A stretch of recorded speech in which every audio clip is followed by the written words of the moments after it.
Just when I thought I couldn't find my way out, yeah, I searched the God in me to find my way out. I know it can seem way out, but the Creator flows to and through me from way out. I'm talking way out, yeah. See, if you believe in the God in you, it's a better place. Creating the force and the power to live a better day. Know that love and joy and peace is one in all of the same space. That you were chosen just like God.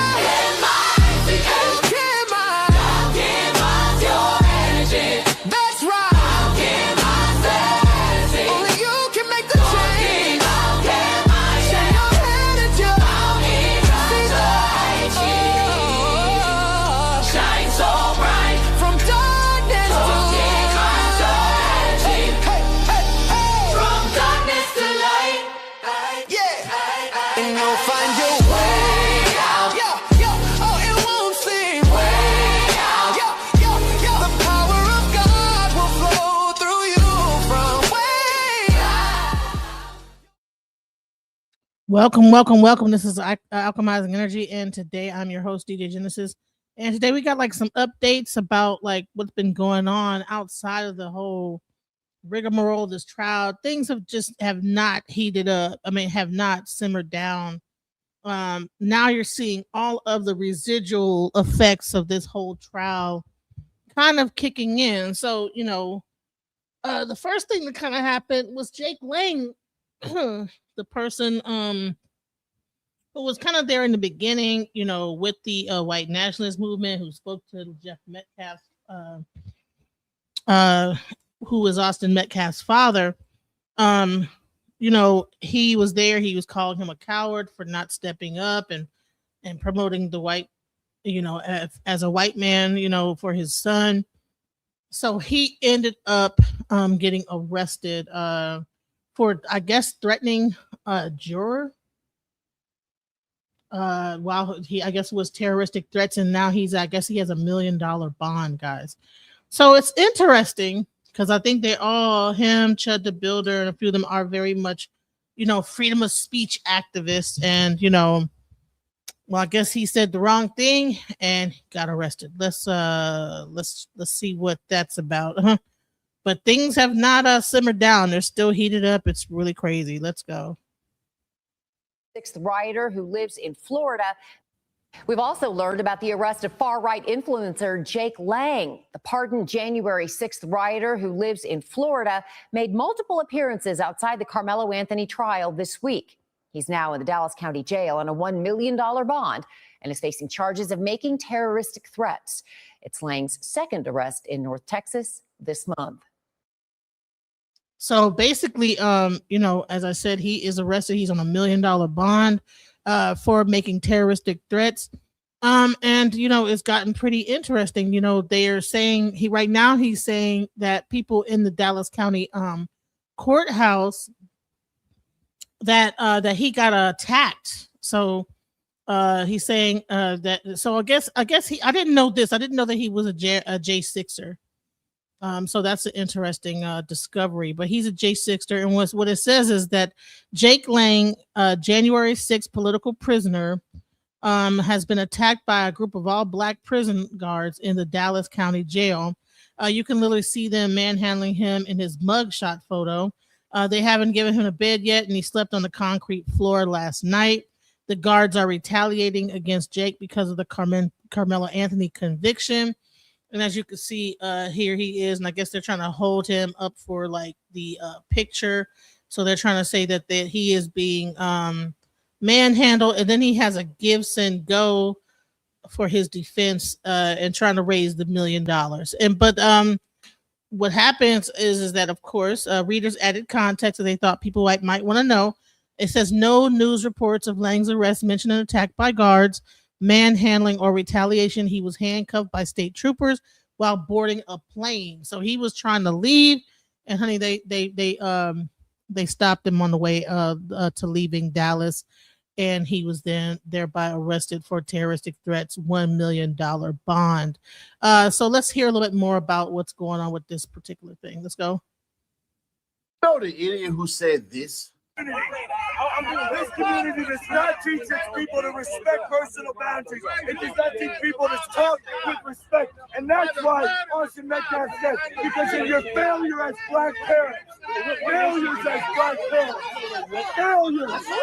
failures as black parents, teaching the youth to kill. Look at this boy. Me and you, mutual combat. Me and you, mutual combat. What's up? Hey, can we get mutual combat? Can we get and hit that QR code so we can add 10 to your account right now. Free cash, Saturday Nash on a Wednesday, spins day. Free cash, Saturday Nash. Hit that QR code and tap that link in the description. If you haven't before, article exclusive, baby. Influencer Jake Lang arrested again in North Texas on terroristic threat charge, held on $1 million bond. This is hilarious. Look at how the cops are holding him up. I don't want my picture taken. Don't take the picture, please.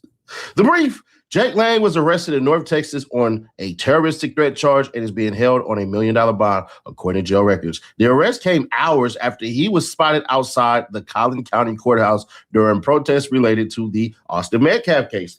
This is Mark Lang's second arrest in North Texas in just over a week. Oh, he was out there being a little frisky little bitch, huh? But let me tell you, like he had already gotten arrested in front of the Collin County Courthouse for disruption. So, you know, and then he got arrested at Chud the Builder's thing. So all this, I think he might even still be on probation, y'all. So how is he able to move around and do all this chaotic stuff when he's on probation in one place, just got out of, you know, how is he able to do all this moving around? Well, I can tell you why.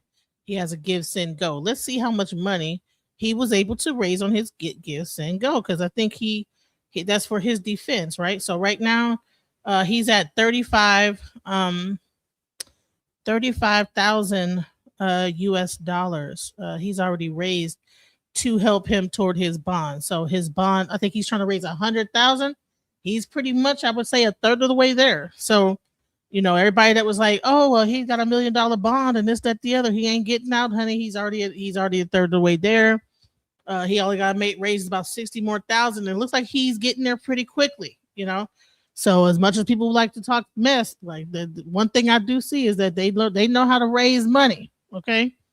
So we can say whatever we want, but he's already raising the money, guys. So let's go. Let's go, Texas. Jake Lang was arrested in North Texas for the second time this week on suspicion of making a terroristic threat, according to jail records. On suspicion, y'all wouldn't have arrested him for no reason. I don't even believe that. Come on now. Who are we lying to? Jake Lang arrested in North Texas on terroristic threat charge. What we know, 31-year-old Edward Jacob Lang, who goes by the name Jake Lang, was arrested after dining at a pizzeria Testa around 5 p.m. in the 8600 block of Church Street in Frisco, according to arrest documents. He was booked into the Dallas County Jail Tuesday and is being held on $1 million bond. Jail records list the charge as a terroristic threat involving allegations that the conduct disrupted or impaired public services and caused public fear. It may involve threats of serious bodily injury or attempts to influence government operations. Authorities have not released additional details about the circumstances surrounding the terroristic threat charge, including the specific nature of the alleged conduct. Lang spotted outside Karmelo Anthony trial before arrest. The other side, Fox 4 crews previously spotted Lang outside the Collin County Courthouse earlier that day, where protesters had gathered outside proceedings related to the Karmelo Anthony trial in connection with the death of Austin Metcalf. And you can see him, oh, look, he's so goddamn tough with a little bulletproof vest and pointing his finger and all that. Remember, he's a pardoned J6er. Yeah, the rioter, Jake Lang, arrested for criminal trespass and Frisco jail records show. Prior trespassing arrests involving Jake Lang in Frisco. Now, here's his first little mug shot. Local perspective. Lang was arrested June 2nd, 2026 on an active criminal trespass warrant stemming from an alleged incident in April 2025. According to an affidavit, investigators... Wait, so how is he able to keep getting out if he's getting all these arrests in the same spot, in the same location? And then he just got out of being in jail for being at Chud the Builder's courthouse thing like this. But here's the thing: when you have a good audience that's willing to, to get you out, you're gonna get out. So that's what it is. So Received an online tip about a video posted to X that appeared to show Lang outside. I don't know how to say this. Quiet Kendall Stadium in Frisco, the site of the fatal stabbing during a high school track meet on April 2nd, 2025. I thought this was America, bro. I thought this was America. In a video, Lane can be heard saying he broke into the stadium and needed to leave before police arrived. He also admitted to climbing a fence to enter the facility, according to the affidavit. So here's the thing that's crazy is that he actually recorded himself breaking and entering. Trespassing, criminal trespassing. This is the thing. So we can't only talk about how black people do stuff. White people do stuff crazy too. He went and trespassed on that property. They recorded himself doing it, and then he went over to Frisco to be at the trial. And I guess he was at the county building or whatever on the 2nd of June when the trial first started, and got arrested for that April 2nd trespass. And so, after that, he started making terroristic threats at the end of the trial when Karmelo was getting sentenced against the jurors, saying something to the likes of like, I'm gonna get them if they don't. I don't know. I'm not gonna speculate. I'm gonna tell you. I'm gonna let the news tell you exactly what he said. But he said some terroristic threats against the jurors, and now he's back in jail, $1 million bond, and he has $35,000 of that already donated. So let's go. Police said the warrant was related to an alleged trespassing incident at the George A. Purifoy Municipal Center in Frisco. Lang was booked into the Collin County Jail on June 2nd and was later released. But who is Jake Lang? Dig deeper. Lang, whose real legal name is Edward Jacob Lang, was charged earlier this year in Ramsey County, Minnesota, with first-degree property damage. Prosecutors allege that he damaged a prosecute ICE sculpture at the Minnesota State Capitol. If convicted, he faces up to 5 years in prison and a $10,000 fine. According to the criminal complaint advocacy group Common Defense, commissioned the sculpture for $6,250 and obtained a permit to display it on Capitol grounds. Ain't that funny? Lang was previously arrested in connection with January 6th. But hold on, let's go back. So when he knocked over that statue, he said that he was doing his own freedom of speech demonstration. But those people had paid for that particular thing to be there. It said prosecute ICE. They paid for that to be there, $6,000. He kicks it down. Well, guess what? He got arrested for that as well. He got charged with that. So he's just building up cases, just case by case, just building up. So even if he gets out of this, he's got cases in different locations that they might call for him to be sent, extradited to these different locations, because it looks like he is just wilding out between him and Chud. I don't know. I don't understand what they're doing. I think Chud the Builder was on his laptop inside the jail, still talking mess. Got on his little. They gave him a little iPad, and I guess he done said more stuff. The judge had to bring that out and said, "Okay, you're still talking mess." So it's like the people want to talk about black privilege, but I think that people just don't think that they got any repercussions, and they just get to just do whatever they want and then label it freedom of speech. But I think they're going to F around and find out. Let's go. 2021 attack on the U.S. Capitol. He was later convicted on multiple charges, including assaulting law enforcement officers, and served time in federal prison before receiving a presidential pardon, according to court records and prior reporting. Oh, no, don't worry about it. Don't worry about it. I know I told y'all in the beginning, I'm going to show y'all what he said that got his ass landed in jail. Because he's a J6er, which means you're actually a felon, but you got the Trump pardon, so there's that. Then he got arrested in Minnesota, right? So we heard all of that stuff, and then arrested already in goddamn Texas. So Twice. You're really a career criminal. You're what we in the nice space says this magic word, recidivism. But he admits to it. But just playing. Roll it. Hey guys, it's Jake Lang here. I'm in the Dallas County Jail. They ripped me off the plane today. Dozens of officers treating me like El Chapo. They drove me through the tarmac. They've arrested me for a felony, what's called terroristic threat, simply because I said that if the jury did not find Karmelo Anthony guilty, that we the people will deal with justice. And this is a classic case of lawfare used to squash a First Amendment protester like myself We had a press conference, an LED truck, speaker system, everything for our 6:30 press conference event outside the Karmelo Anthony murder trial to celebrate justice being done in this case and call out the rest of the American people to stand with us before another Rita Zarewski and another Austin Metcalf happens to make real change. You know what? The fact that he had all that going on, I believe that they arrested him because that was going to cause a bunch of nonsense. So on top of the fact that people were already up in arms and emotional about that, he has an LED truck with speakers and all the stuff that he was going to be driving out there celebrating the fact that that Karmelo Anthony just got 35 years. That would have caused a riot, guys. So even if so that might be, I think that they just did that probably to protect him and to protect what was about to go down once he did that. People probably like drop the dime, like this is about to become something, because I mean, it is freedom of speech. If he said that, that's free. He could say whatever he wants to say. But I believe that what the reason why they probably arrested him was because of what he just said he was about to do. Like, could you imagine him pulling up with an LED truck with all that emotions going on? Could you imagine that? He said he had a speaker system. Watch this. Simply because I said that if the jury did not find Karmelo Anthony guilty, that we the people will deal with justice.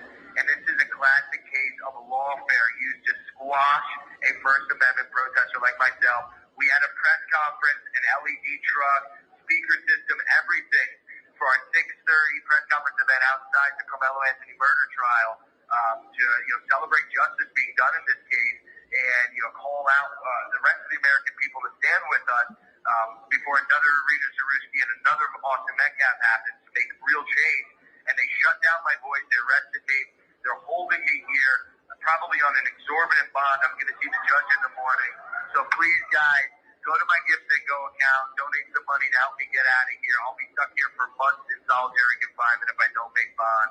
This is two-tiered persecution against... This call will be terminated in 2 minutes. The white people of this world, we are under attack, and what they're doing to me, they want to do to all of us. I'm just at the forefront here. The lawfare and the weaponized DOJ and these deep state assets want to destroy us all. We cannot allow it to happen. If they do this to me, they can do it to you.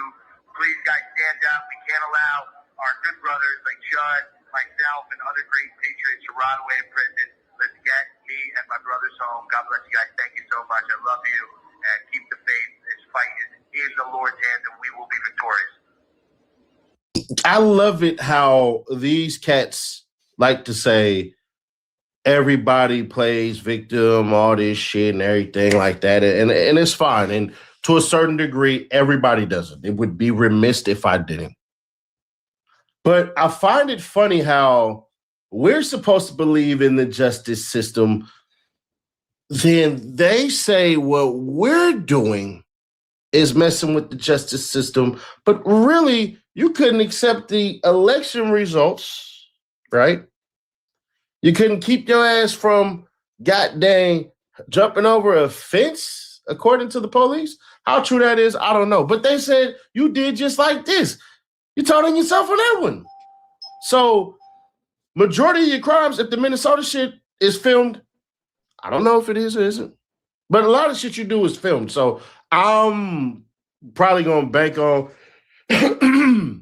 if he does do this, meaning go to trial and stuff, you're in a cool little county to do it in. They just found, what's his name? Goddamn Karmelo Anthony guilty of murder and shit like that. So we shall see. But he told on himself, bro. And not only did he tell on himself, he told in the worst way, in front of everybody.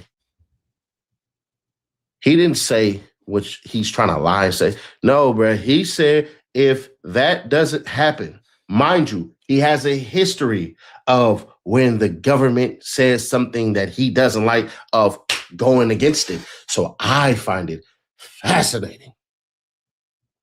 Because y'all crybabies can't have it your way all the time. Now you're sitting in jail with $1 million bond. Can you make bail? Can the people help you out? You sitting in the same predicament as your buddy Waddy Chuddy. Jay Lang, enjoy your stay in jail. You goddamn criminal. Right. So basically, he then got himself up with $1 million bond similar to Chud. Now they're both trying to raise up enough money. And then now he's trying to say that people are attacking him in jail. Let's go. Everybody, welcome. Hope you guys are doing good. Happy whatever day it is. Jasmine Crockett. Oh my gosh. Jasmine Crockett. Let's jump into Jasmine Crockett first. Oh Lord, Jasmine. Sentenced to 30. Oh Lord. Let's see what Jasmine got to say. Rep Crockett, you might have seen that Karmelo Anthony was sentenced to 35 years. I want to get your reaction to the trial and the verdict. My heart breaks for so many reasons. And so I was just speaking to a student that is shadowing me who wants to be a public defender. And so it takes me back to what actually made me decide to get into this legislative work in the first place, because I know that our systems are broken. And what we saw with that verdict is the evidence of a broken system. Now, listen, from everything that I understand, which I wasn't at. Right, before I let that play. So Mr. Joyce Raff says, somehow 21 million extra people voted in the 2020 election that weren't in the 2024 election, and the U.S. Census put it at 21 million extra people as well. He says, also the January 6th committee was entirely produced by Hollywood. There was a committee? I don't even know that. And he said, let that sink in. I didn't know there was a committee, but that's interesting. Rick Child Association chased down 14-year-old black boy. I didn't know how you can chase someone and then call it self-defense only in South Carolina. Yeah, that sounded crazy too, I thought. And then he thought he was going to sit pretty in prison after those remarks when men do wrong things to children and women and they go to prison and what happens to them. Yes, the entire January 6th committee that charged all the people in January 6th was produced by Hollywood. It was made for TV reality. So that was supposed to be a TV show? I don't know. But let's hear what Jasmine Crockett has to say about the situation. I mean, and then hopefully he'll get to this whole attack in jail. The trial, because obviously I got a day job. But it's my understanding that Karmelo ended up stabbing, puncturing. I don't know what this tool was that they talk about, knife, or some refer to it as a tool. A knife. He ended up hitting Austin one time, and it was about where he hit him. One time, 2 inches. This wasn't someone who said, hey, let me stab you 5, 6, 7 times. And so when you're looking at the punishment range, there's a reason in Texas that it goes from 5 to 99 or life, because you are looking at how intentional, like how bad was this? 35 years for a kid who had decided to go under a tent that was not his team's tent as it was raining, and simply didn't want to be put out in the rain by some random kid that he didn't know who was larger than him.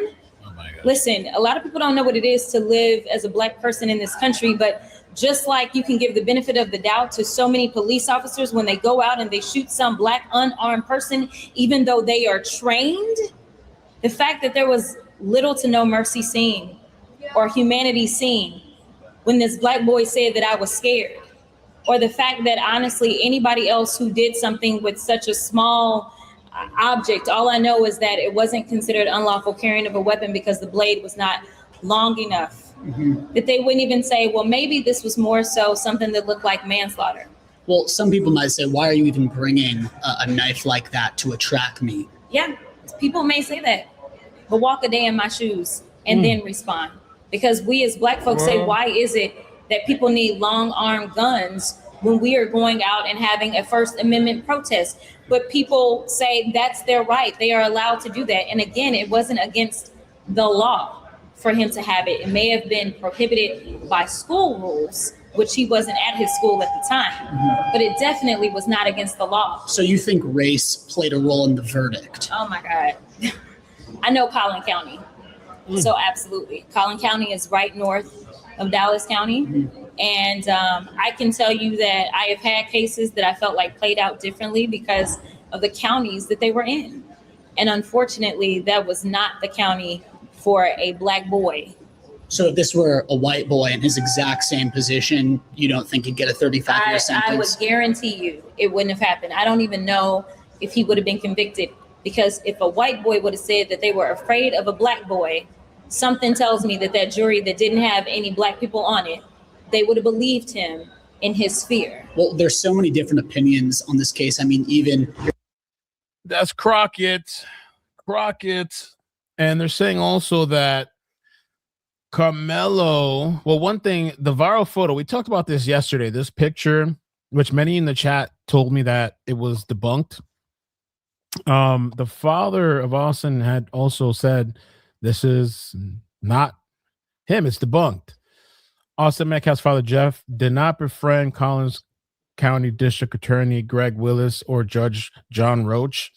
There's a viral photo showing Jeff with 4 other people at a winter celebration, and folks on the internet are convinced that it's Willis and Judge Roach, including, if you guys remember, Charleston White. Charleston White yesterday was like, we knew it. This is the card. We were waiting. You think we didn't know about this? Now for the appeal, we're going to show them this picture, and we knew. You think we didn't know? You know, all that. He was talking a lot of mess yesterday, and he said this is their trump card, the Trump card, whatever card. This is their secret that they had all along. Well, they're also saying that it's not. Yeah, that's crazy because they're saying it's not even real. So I don't even know what to think about this. I think at this point, people are putting out false information, more and more fake information, fake news, as Trump would say. But let's continue. It's not. Despite speculation to the contrary, TMZ can confirm there's a viral photo showing Jeff and 4 other people at the winter celebration. The internet is convinced it's them. The chatter has people pissed off because this would be a major conflict in the trial. However, sources connected to the prosecution say Jeff is not pictured with anyone related to the case. These are simply random folks that have nothing to do with the trial. And like I said yesterday, one of the things that I noticed with this case from the very beginning when I first started covering it back in the day is that there's just a lot of lies. It's just, and it's almost like, I think it's intentional. A lot. I think it's intentional as well. I think that people are putting out fake stuff just to be able to have something to report. But let's get to the Jason Lang situation because that's what we're here for. Jake Lang, Jason. Why I say Jason?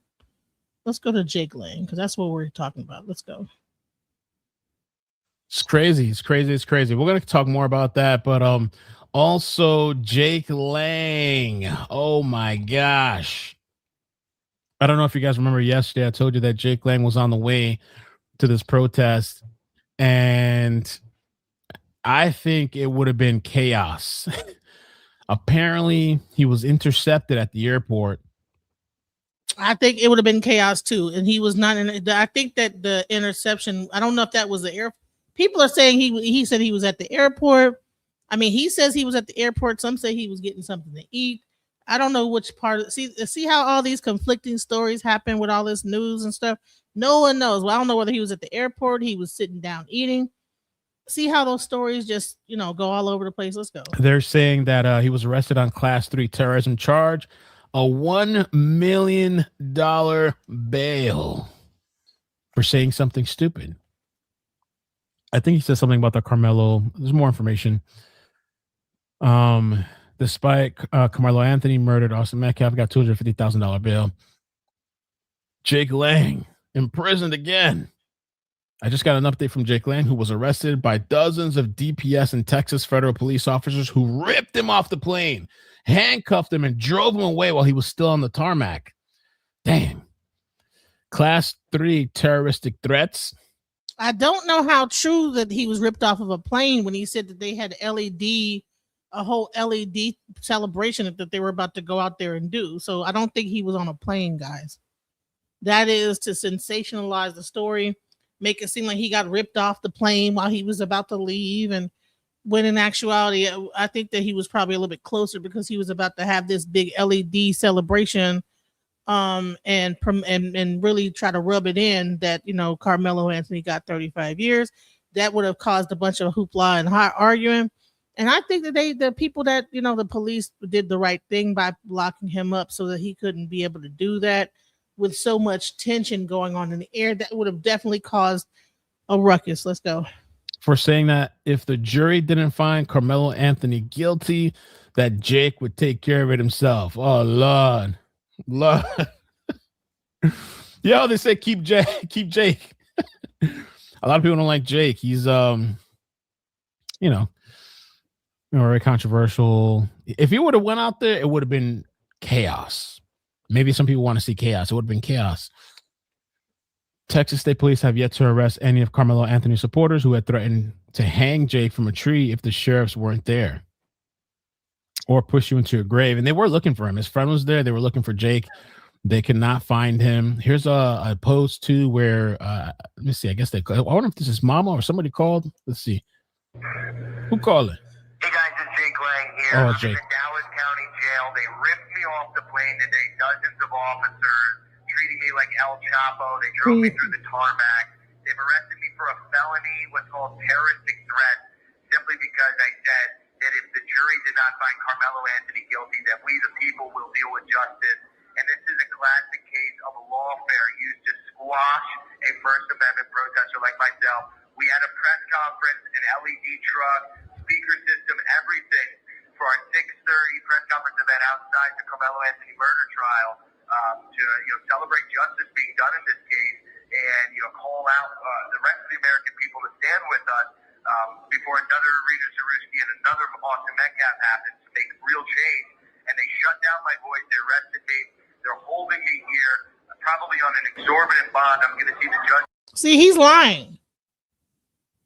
How can you be ripped off a plane if you're on an LED truck and they ripped you up off the? Which one did they rip you out of? You had a 6:30. I think that the thing was at 6 o'clock or something when they finally gave the sentencing. It was up at 6 something. So how did you teleport from in front of an LED truck having a press conference to all of a sudden now you teleport onto you're on an airplane on your way out the door? So once again, he's even telling a lie. No, you were out there, probably was getting something to eat, like it says on Twitter, and they took you a picture up from wherever you was eating at. In the morning. So please, guys, go to my Gift and Go account, donate some money to help me get out of here. I'll be stuck here for months in solitary confinement if I don't make bond. Oh my God. This is two-tiered persecution against This call will be terminated in 2 minutes. the white people of this world. We are under attack, and what they're doing to me, they want to do to all of us. I'm just at the forefront here. The lawfare and the weaponized DOJ and these deep state assets want to destroy us all. We cannot allow it to happen. If they do this to me, they can do it to you. Please, guys, stand up. We can't allow our good brothers like Chud, myself, and other great patriots to rot away in prison. Let's get me and my brothers home. God bless you guys. Thank you so much. I love you. And keep the faith. This fight is in the Lord's hands, and we will be victorious. Honey, what Lord? The Lord of Darkness? So time 18188 says, we got a CIA agent by the name of David Rush who had a gold bars in his house and stealing money from the government. These people are going to do no time.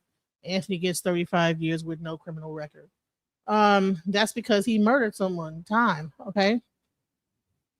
Turn it to find out that his parents spend the money. I don't even think they got access to that money. I think the Gifts and Go account was taken down, and that money was governed by a lawyer, and they have to have a lawyer govern that money. They don't just get to take it off when at their will. That was not even, they weren't even the one who started that account. So people are just misinformed. Just like this guy is lying and saying that he got ripped off a plane when he said that in the next sentence that he had a LED truck and was doing a press conference. Which one is it? Were you doing a press conference or were you on a plane? So everybody's kind of lying as time goes on about stuff. Let's go.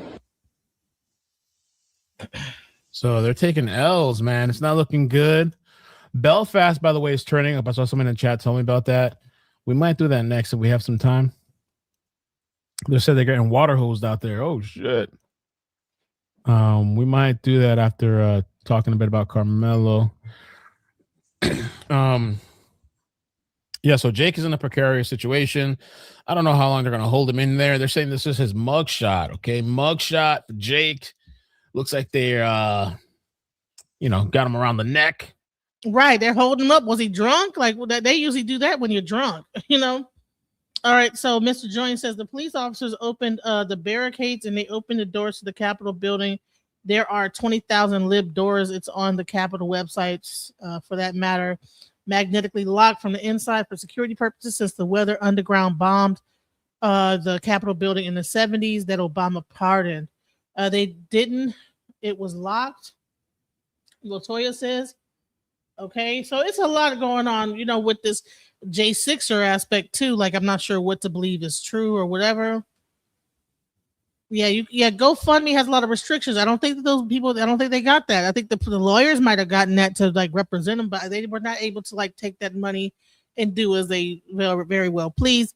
That's why they took it down once the case was over, because that case, according to what they said, was for the pre-trial and to like pay for his defense. Once the defense was over with, they took the site down. So it wasn't about like just raise, and then people were beginning to pour more money into his appeal, giving more money to that thing, and then they took it down. So now they're working on trying to create a whole new account that has to be governed by a lawyer, which I don't understand why they just don't use their own website and instead of these other outside accounts. Like, they should just get a web developer to create their own account that goes into their thing and not use these third-party apps that get to determine what they get to do, whatever. But that's a whole nother story. It says, what happened to us when we cheat on our taxes, let alone stealing bars of gold from the government and money? How much the brother Jake is cool with the president. He probably had dinner with him. This thing with him being on the plane and being snatched up could have been staged like the assassin. No, he was never on a plane. See, the thing is, they want to make it more sensationalized. They want to sensationalize, oh yeah, I was on a plane. They ripped me up off the tarmac, but really he was out there with his LED truck about to do a press conference and start hollering and screaming at the people that were very distraught. And thank God there were not a lot of people that were protesting in the opposite, like really rubbing it in, because tensions were very high. Police were very successful in removing people up off the grounds, and it didn't turn into an entire riot like it could have been. So thank God for that. Let's go. Got him in an uncompromising picture, position. And this post here, this was this afternoon. They're saying that Jake is being attacked by a group of black prison guards in the Dallas County Jail. He's being targeted. You can literally see them manhandling him in this photo, in this mugshot. They haven't given him a bed yet, and he slept on a concrete floor last night. The guards are retaliating against Jake because of Karmelo Anthony. So they're saying the black guards are beating him up, manhandling, roughing him up, no bed, sleeping on the floor. Damn. So I never said it was self-defense or murder. I said it was manslaughter. So I don't know what you're getting at from. Once again, lies. Okay. But I think these are trolls. I see the W, all the extra crap behind your name. These are troll accounts, but shout out to the trolls. Let's go. Oof. Not good, man. Not good. And I think he has a give, send, go. I don't know what the he's reached 32K. Is this from the last stint that he got beat up? I don't know. One time they ran him off the streets. I don't know which one is this one. Right. So what he's doing is using pictures from a previous incident to make it like somebody filmed him getting roughed up by police inside the jail. See how people are using things to sensationalize everything? These pictures are not even from him being in jail. These are stuff. I don't even know what these pictures are from. Right here. What are these pictures from? But anyways, let's go. Is this from the last stint that he got beat up? I don't know. One time they ran him off the streets. I don't know which one is this one. Let me tell you why I think that Jake Lenning's an agent. Right before he came to Frisco, he was already arrested in New Jersey for like speaking out at like some kind of a gay, like I think it was like the gay rights parade or something, that he came out there waving a flag and talking mess, and I think that he got arrested at that as well. How does he get out in time to make it to Frisco, get arrested once again? This is like his fourth arrest in the past like 3 months. How is he getting arrested like all these different times and nobody's holding him? I think that he is an agent provocateur, and that's why he keeps getting let out. Let's go. Jake in the hospital. Damn. Yeah, this is from Jake Lang Hospital and Future Security. Oh yeah, this is from the last time. We will not be honey, replaced I by didn't just say I Somalians. was playing. Man, they're taking L's. So I was playing Jasmine Crockett. I wasn't the one who said that, guys. So stop it. Myron Gaines doesn't believe that Carmelo Anthony's murder of Austin was premeditated. What type of person is bringing a knife to a track meet? Why would you have that in your backpack? That should already be a clear-cut sign that this was Some people don't believe it's premeditated. Like he planned to kill somebody. I don't really know. I don't think it was. Why would he bring that there to that track? Was he planning on killing somebody there? Anybody that or tried maybe him? he just some had sort a of premeditated attack. This is not a normal human to bring in a knife there in high school. Yeah, I mean, it's it's weird. It's not illegal. Especially I think it was a 4-inch blade or a 5-inch blade or below. It's not. That's why it's good to have a good lawyer, because I think he should have took the stand and explained why did he have a knife in his bag. He probably could have explained it very well, but because he didn't have a good defense, he wasn't allowed to take the stand to speak up for himself, and that's why he's in prison for 35 years because he didn't. They convinced him not to take the stand because they were afraid that he would be able. I mean, but what more could have been? I mean, at this point, hindsight, hell, what did he have to lose? Illegal, but yeah, definitely raises some pretty serious questions. It's like, why are you bringing a knife to a track meet? Right.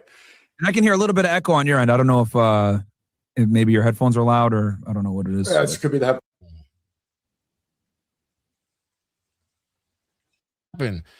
This is the problem with Believe All Women. They tend to lie because a man hurt their feelings.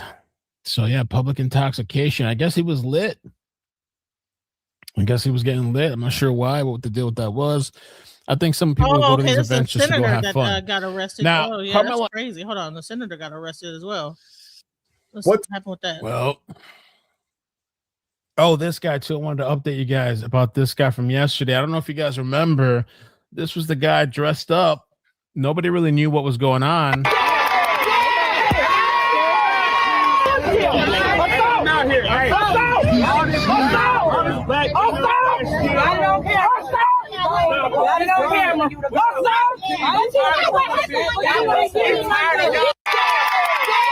So apparently he was arrested for. So he was drunk. You see him smiling. You know when a person's drunk, they get to smiling in their mug shot and just wilding out. You know, Class C misdemeanor. You know, probably just drunk outside with his suit on, looking like a fool. It was a lot of foolishness. Listen, my people sometimes be looking like fools, doing the most. You know, people was praying, catching the Holy Ghost, all type of stuff, doing casting spells. None of that shit worked. I don't know why they was doing all that. It was a circus out there, you know. But it was embarrassing. I say that some of if I ever go, please don't be out there. If I ever have a situation where I'm in, don't be out there doing all that bullshit. That was somebody needed to go out there and be like, stop. There was so much bullshit going on. Like, I mean, now this guy gets arrested for a $500 bond for being public intox because he's out there doing whatever. Like, come on now. Public intoxication. Oh no. Sheldon Daniels was booked on public intoxication. Screaming assault does not mean it happened. This is the problem with Believe All Women. They tend to lie because a man hurt their feelings. So yeah, public intoxication. I guess he was lit. I guess he was getting lit. I'm not sure why, what the deal with that was. I think some people go to these events just to go have fun. Now, Carmelo Anthony's grandmother. I wasn't sure who this was yesterday, and many people mistook this for the mother. I was thinking, is that the mother? Is it not? I don't know. That's grandma. Okay, and honestly, I think they're loving the attention. That's what I think. I think they're loving their attention. They're driving on the luxury cars. Okay, first of all, just because they have a luxury car does not mean that they want attention. This is the type of stuff, like people just make everything about that people are doing something, turn everything into like something salacious. Like, okay, they live in Frisco for fucking crying out loud. Frisco is a very well-to-do area. The family clearly has money to be able to live out in Frisco. So if they have a luxury car, what's the big fucking deal? I have a Lincoln. So if my my loved one goes into, and I'll drive off of my Lincoln, they're gonna be like, "Oh, she got her Lincoln car, luxury car." Come on, people are making everything into something. Thieves, court, and luxury car. I think they love the attention. They're heroes. They're martyrs. How could someone love the attention when their loved one is locked away for 35 years? A child that was 17 made him. I believe that he made a mistake. I don't think that he went there to purposely kill somebody. I think the tensions got high, and a mistake was made. Because if it wasn't a mistake, I think he would have stabbed him more than once. If he's being attacked, or something like that, they're saying. But I think that whole thing, something happened. He, whipped it out. Boom! Somebody got stabbed. I don't even think he even knew what he had done. I wouldn't necessarily say self-defense, but manslaughter. You meant to stab him. You definitely meant to stab because you said, "Hey, watch out." But then you didn't know how lethal that stab was going to end up. Who knows why he had the knife? Could have been for anything. Maybe he did have it to protect himself when he goes out or whatever. Maybe, whatever. He probably always had the knife on him wherever he goes, So let's go. And it was an Acura sedan. Come on now. Acuras are not that sweet. All an Acura is a souped up fucking Honda. They're making a big deal because she drove off in a souped up Honda Acura. I wonder what year it was. Was it a 2025 or 20? You know what I'm saying? Since they going into it was luxury. I'm always screaming, racist. Next order video.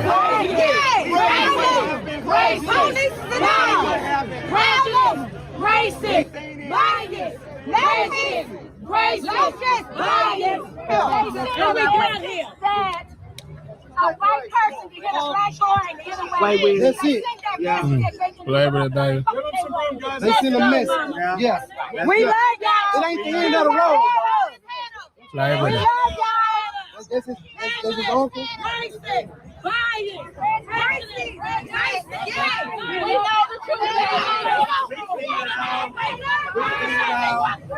Honey, that's like a 2020 at best Acura that they like.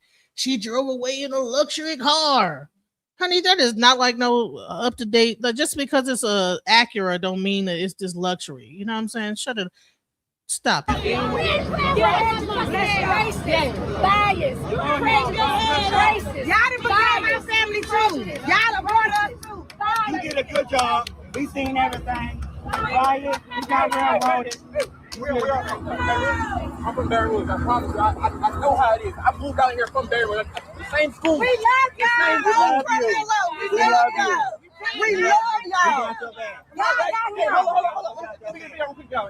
That's the man. I gotta put y'all my shit. Hey, hold on. I got my Baton Rouge. We love y'all. My Baton Rouge people. Free Karmelo. Free Karmelo. Free Karmelo.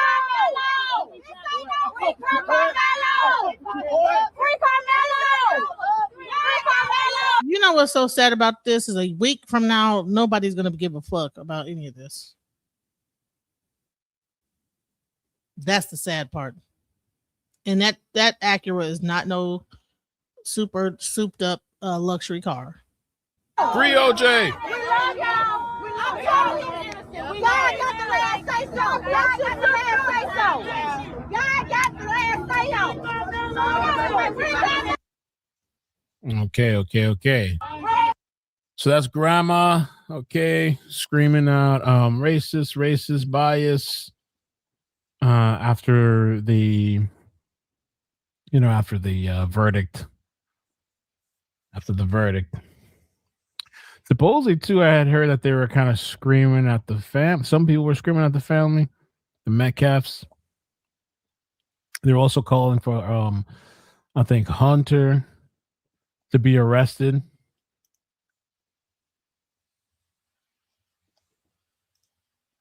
Oh, and this was crazy too. So this happened today, and this dude is out of Florida, and the internet is doing what they do. They're tracking this dude down. So this guy, Carmelo Anthony supporter, is going up to random white people and I guess slapping them or punching them. Oh man. And I saw a post somewhere. I don't know. I don't think I saved it, but he's on Facebook saying that he has to slap or punch 12 white people to make up for the 12 jurors. Oh my God. See, this is the type of stupid shit that's going on. This is the type of stupid shit that's going on that I don't agree with. People are doing the most. Listen. Oh my God. I don't even want to see this because it's so ridiculous. I don't even want to see that. It's just, come on now. Let's see. With an ankle monitor. Trying to behead him. Lost his left eye entirely. There's some very graphic pictures online. He was already hard of hearing. Oh yeah, so there's a whole thing going on in Belfast and things like that. Let's kind of skip through all this.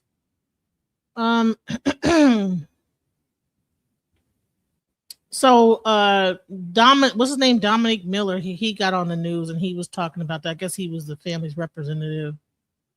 Let's hear what little bit he had to say. I think that his take is really interesting because I think that him being representing the family was kind of like the reason why he got as harsh a punishment as he did. To be quite honest, I think if the family would have not had him being the representative and kind of kept it quiet and let the legal process go, I think that this would have been a whole nother ball game. Let's go. Under 5 inches is legal in the state of Texas. That stand your ground is legal here in the state of Texas. But when a black person try to use those same basic rights and laws, then we're not afforded those things. We're doing those things unjustifiably. Well, that's not what a jury found today. Can you tell me, I know you know Karmelo Anthony well, why did he bring a knife to a track meet? I can't comment on that. What I can do, I can't speak for Karmelo Anthony, but I can tell you that the state of Texas made it legal. So at the end of the day, if a person got a problem with it, they might need to call Governor Greg Abbott and tell him, why does this state have open carry laws? Why does it have brass knuckles and etc. Right? Stabbing somebody in the heart, though, sir, is definitely not legal. He could have just turned around and walked out of that tent at any moment. And based on what you have been told about the situation, I can see how you can take that fact. But the levels of injustice that was done in this trial is not how I was told, right? But at the end of the day, that's the reason why we're going to go through a full appeals process to ensure that the facts are being told correctly. But me and you are going to go back and forth. No, that's fine. Tell me. I'm curious. Tell me. Tell me what you think happened. What I think is the situation is that someone asked Karmelo Anthony to come over there. He knew an individual, but that's not being told, right? It's like, oh, a kid just randomly went under a tent, right? And he just sitting there. No one knows who he is. That's not the case, right? We know that Karmelo Anthony knew an individual. He knew a coach. He spoke about it. We also know that Frisco ISD should have counseled that. This wasn't just raining. We were under a tornado watch that day, right? And this should have been something that was actually... Wait, you're telling me that because somebody invited him to that tent and there might have been a tornado warning, which happened all the time in Texas, that he... Which that person that they're saying invited him under a tent, I don't know. I read that wasn't true, or they were kind of recanted, or they were... I don't know what happened. But I heard that there wasn't any evidence of that. Was warranted in stabbing a 17-year-old kid in the chest, in the heart, and killing him? That's not the case. But what you cannot do is put your hands on someone. Well, you just told me that was the case. No. Is that the case? Because I want to know what the case is. I seriously do. You asked me the first time, why was he under the tent or close or whatever it may be, right? The reality is that the state of Texas says that I don't have to, when I'm assaulted, I don't have to return the same level of force, correct? Isn't that the law? Yeah, he was asked to leave that tent multiple times, and the prosecution called 21 witnesses. Hold on. The prosecution called 21 witnesses, and they all corroborated that. They all said that he was asked to leave the tent. Here's a question. Say if it's raining and you take cover underneath, like, say, a bus stop in a certain area, like say it's Oak Cliff and you're from Plano, and a person is well known in Oak Cliff comes and says, and this is his neighborhood and his bus. If they tell you, another adult same age as you says, get from underneath this bus stop, are you gonna just get from underneath the bus stop in the rain, or are you gonna kind of give a little pushback, like, no, I'm not gonna get underneath this bus stop. I'm gonna do this raining. I mean, I don't know. That might be a bad example, but I'm just saying. I mean, I think that part of it was the age of the person, that he's the same age trying to tell him what to do. And I think that if he would have been under his own team tent or anybody else's team tent, then they would have told him to get up on, unless it's a coach. The biggest problem was that the coaches were not there. As I've told you before, you have one coach getting a potluck. You have another coach giving batons out to track. I don't even understand how they're giving out batons in this raining. They're not going to be able to run no relay when it's raining. There were no adults there. Some people are saying that Karmelo Anthony, he was suspended. He wasn't supposed to be at the track meet. Well, why would his own mother say, well, I should have been at the track meet with him? From what I understood is that the coach asked him to help the team out. Even though he couldn't be there, he said, okay, well, you can at least help the team out. And I think he also had an actual event that day as well, I think in the long jump. So it's a lot of conflicting. I don't know what's true and what's not. It's so many conflicting stories to really understand what was going on. Let's go. No, there might have been. I think even their own witness or something. I read somewhere like one of their own witnesses kind of screwed them over too, the defense's witness. All didn't have He was asked to leave the tent, so he could have left that tent at any time. He chose not to. That's why he's going to jail for 35 years. All 21 of them did not have the same story. They did not have the same story. And that's why so many people outside of that courtroom is outraged right now. If you look at anything about this They're case, gone today, though. They're not out there today. It's just clear. It's like an empty lot. Nick sort of posted, where's it at? Not a single, what do you say? Not a single supporter showed up today who's locked up in jail. And they're very saying they're recovering. They're recovering from the hangover. Sorry. It's just empty.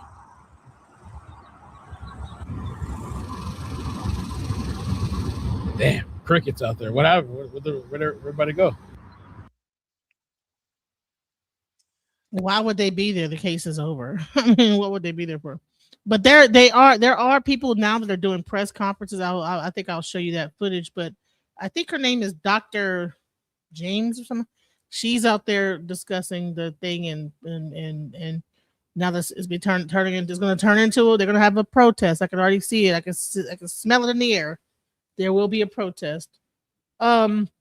The problem is he had a knife and used it. Honey, people keep repeating the same shit over and over again. Duh.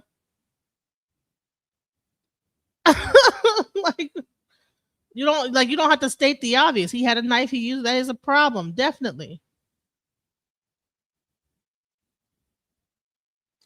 I ran 12 years, high school and college, and people sat where they won. I've never seen a fight over seating.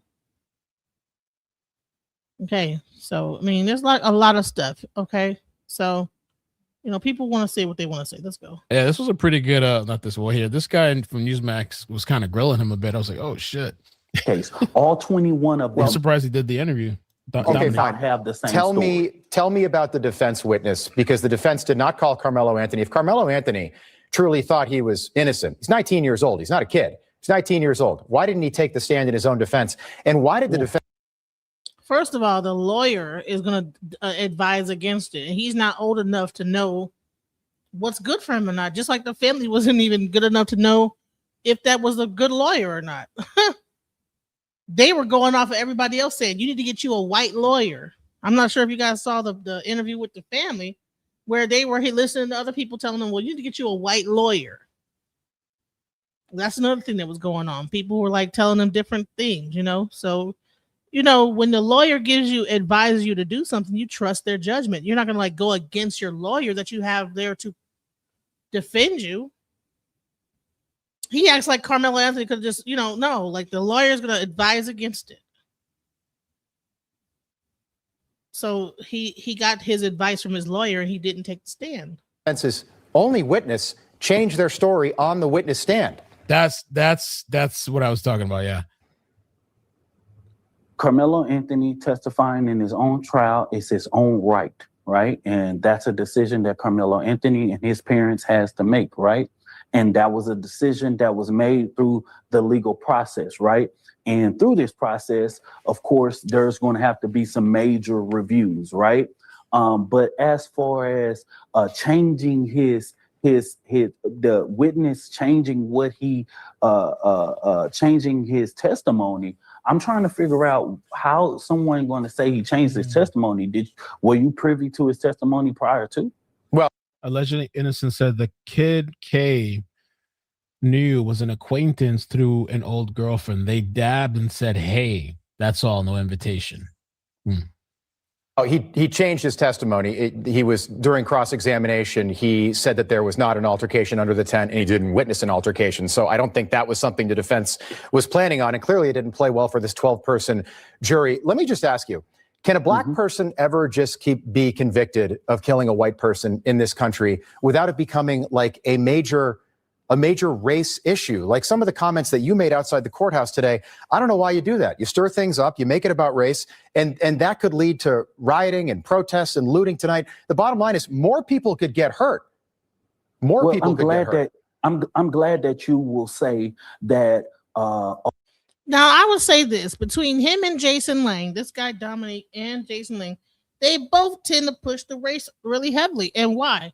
You have him who has a thing about civil rights and race, and then you have Jake Lang, who his whole thing is about race.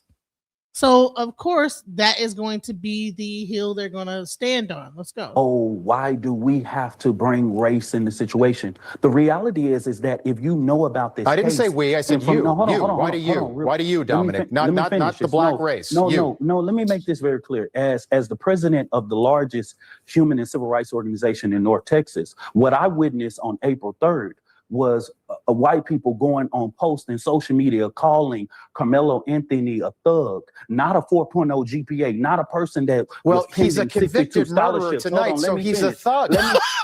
Yeah. Wow. Oh my gosh.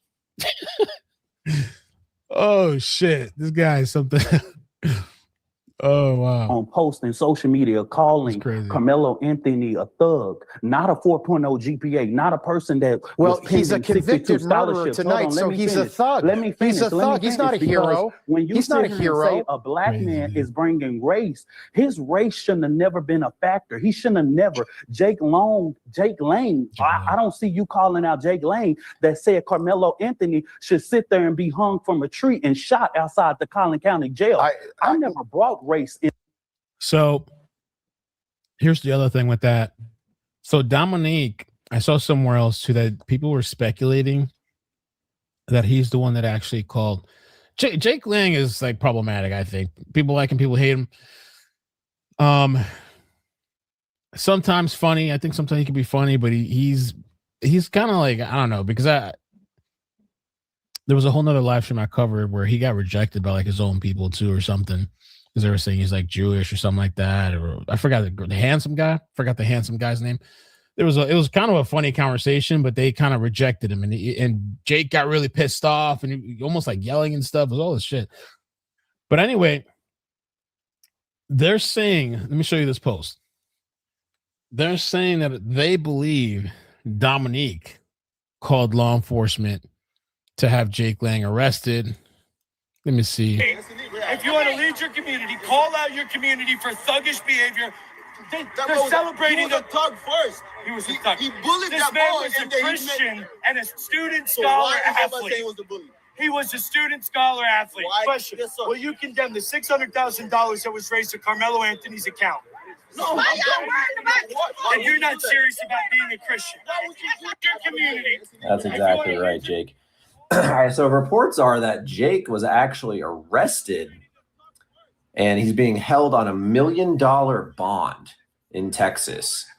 And allegedly, this comes after the Karmelo Anthony family spokesman, Dominic Alexander, there's a picture, I guess, called law enforcement to have Jake arrested.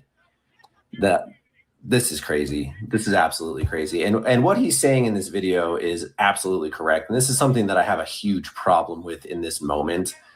We are now post-conviction, right? Or post-verdict. Yeah. He has been convicted of murder in the first degree. And yet there are still, GoFundMes for the Anthony family active and receiving donations. Well, and there's people getting like death threats and stuff. So I don't know if Jake really said what they're saying he said. Maybe he did, maybe he didn't. I don't know. I wouldn't be surprised or not. But yesterday, the interception at the airport doesn't surprise me at all. That's a lot, though. The $1 million bond. Holy shit! What did he do? They're saying terroristic threats. Maybe they have him on video somewhere saying something. Maybe Dominique called it in, because it's interesting that Dominique in this interview references Jake. Lane, I don't see you calling out Jake Lane that said Karmelo Anthony should sit there and be hung from a tree and shot outside the Collin County Jail. I never brought race into this situation. But the whole thing for these people has been race the entire time from the very, very, very beginning. And to be fair, just social media, everybody has made it that. But these people, to sit there and say they haven't made it about race, the whole thing, everything is race for these people. And they treated, what's his name? Jeff Metcalf so nasty when he showed up. Maybe he shouldn't have showed up to that thing, that whatever that was. That press conference they had to shit on the victims and the deceased and the family, I didn't bring race into the situation either. You brought race into this when you made those comments that we played at the beginning of the segment, making this about race. We have to make sure that due process is done. All we want is our rights and be afforded the same basic rights that everyone is afforded to, sir. And I'm sorry if I gotta talk about my race to make sure that I can have the same afforded right that a white Dominic, he had a fair trial, and you're certainly open. You can certainly And they're still saying that it was an all-white trial. I mean, a jury. They're still saying it was an all-white jury when it wasn't. They're saying it was, I guess, 5 minorities. I guess they just weren't black, but there's other class. There's other people, not just black people, considered minority, I guess. And there was a post I saw yesterday where some lady was like, I'm sick of this crap with people saying it was an all-white jury. She said she sat there and she saw all of them. She looked at them in the face. I don't know. They probably don't want to come out and say their names. If I was, because I've seen people posting death threats, people getting threats and stuff. And people are very angry and upset. You can appeal that. But the last time I checked, it's not legal for white people to stab black people in the state of Texas either. Hey, Dominic Alexander, appreciate you being here. We got to leave it there. I mean, at least he took it, though. He took the debate. I wonder if they paid him to do this. He took the news thing. And so now, too, Sarah Fields is pointing this out, that Karmelo supporters have started another petition to target Hunter. We saw yesterday them saying that he should be arrested. I thought they even called for him to be killed or something from what I saw yesterday. Oh, my God. Let me just take a look at the petition. 37 verified signatures. Not really going anywhere. Go through his house. All that stuff is still going on. I couldn't believe the title that I saw here. Fame-driven YouTuber arrested near Nancy Guthrie's home for allegedly pitching a pea tent. The detention complex on Monday. Okay.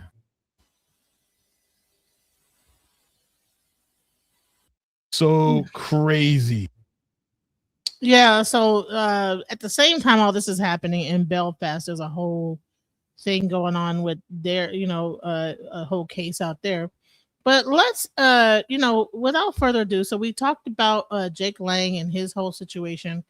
We talked about like what people are saying post-trial. Dominique, I think Miller. Let's go into what Austin Metcalf's father had to say about this particular situation. Let's go. Or would you put him in front of the TV and give him an Xbox and say, here, take care of yourself? Hold on, sorry about that. Let me just go. For the life. He was loved. Raw. Gonna say anything? Gonna say anything? He introduces you, you're gonna pop foot. I'll pop it. Sip, did you want to say anything? Hello, I'm Sippy. And the details of exactly what happened when you first got that phone call. Okay. Take it away. All right. Thank you, Sarah. Thank everyone for joining tonight. I'm frequently by order. Are we echoing? Where are we at? Oh, I'm. Okay, go ahead. Sorry. All right, there we go. So, starting from the beginning, April 2nd, I received a phone call from Coach Jackson and said, Jeff, all I know is Austin has been stabbed. I asked him where. He said Kirkendall Stadium. I immediately hung up the phone and I made it there in about 4.5 minutes. When I arrived, it was pretty chaotic. A lot of police cars, a lot of people. I ran through probably 10 different officers who tried to stop me. When I did reach the track, the scene that I saw was my son, Austin, and they had a C machine on it, which actually it automatically pumps on your chest. But when I saw him, I knew he was gone. I prayed for a miracle. And as soon as that happened, I asked the ambulance, the EMTs, what hospital they were taking him to. And once they instructed me where they were going, I directed my attention to finding Hunter. And they said he was taken to the locker room in the field house. So I proceeded to go run over there. And I found Hunter, who was uncontrollably out of control, bawling, emotional wreck. So I have to try to gather him and maintain myself. And all we do is we pray. And I tell him, let's go. I'm taking you to the hospital. You're riding with me. And we get in the car and we're praying. Because I am praying for a miracle at this point, because I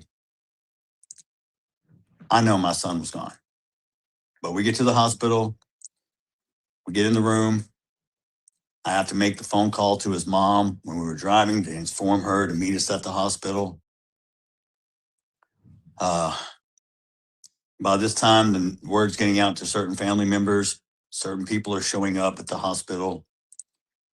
Takes probably, I'd say, a good 10 minutes before the doctors come in. I knew what was fixing to be said.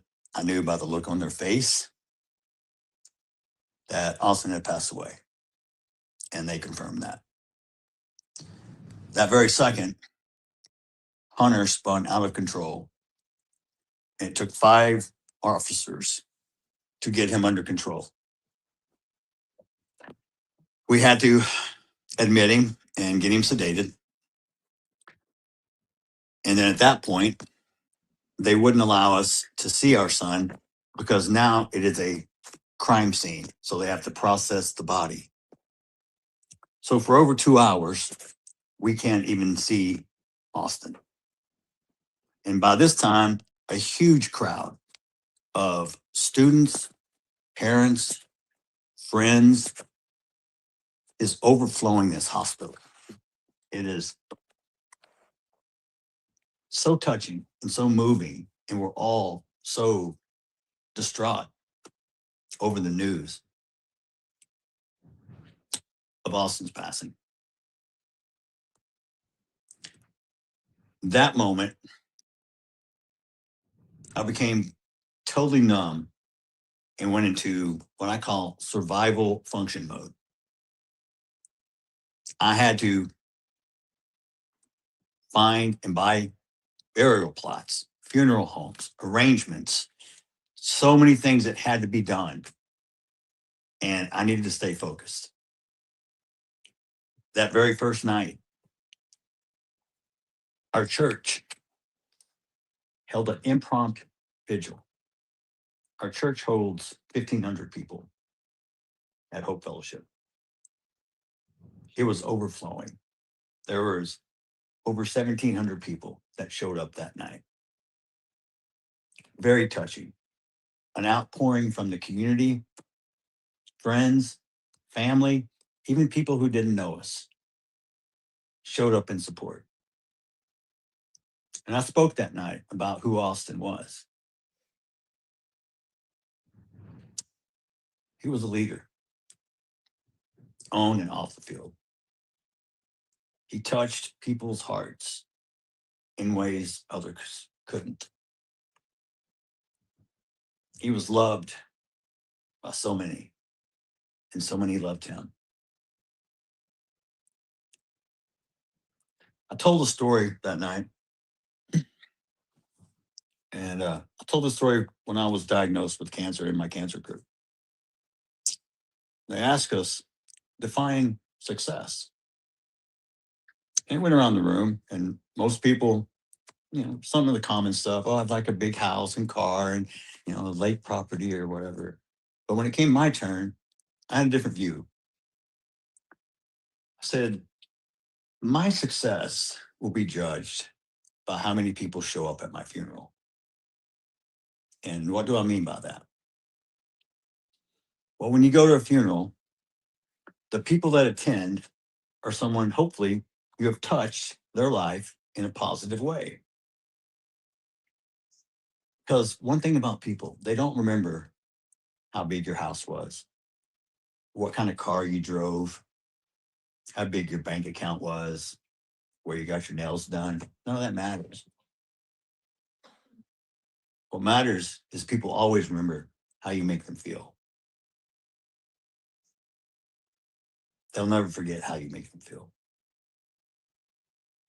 Because there's no U-Haul behind a Hershey. You ain't taking nothing with you. You come in with nothing, you go out with nothing. Except for what you leave behind. And what you leave behind is your legacy. Austin's legacy will live forever. I myself will make sure of it. Not only myself, but many others. His mother, his brother, family members, communities.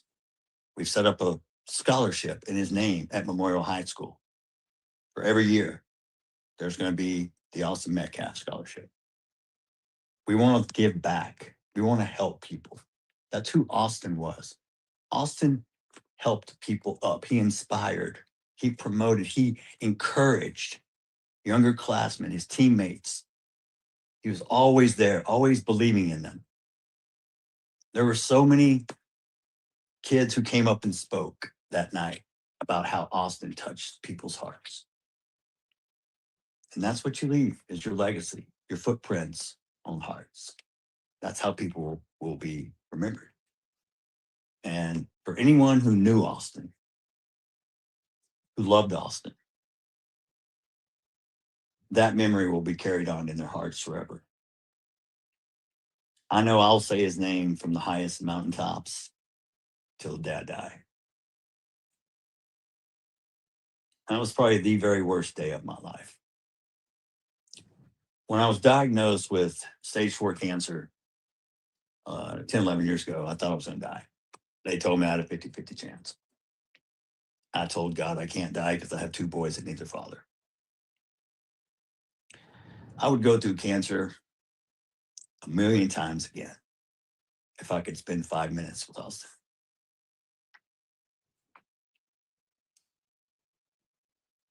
When you're faced with your own immortality, it reprioritizes your life.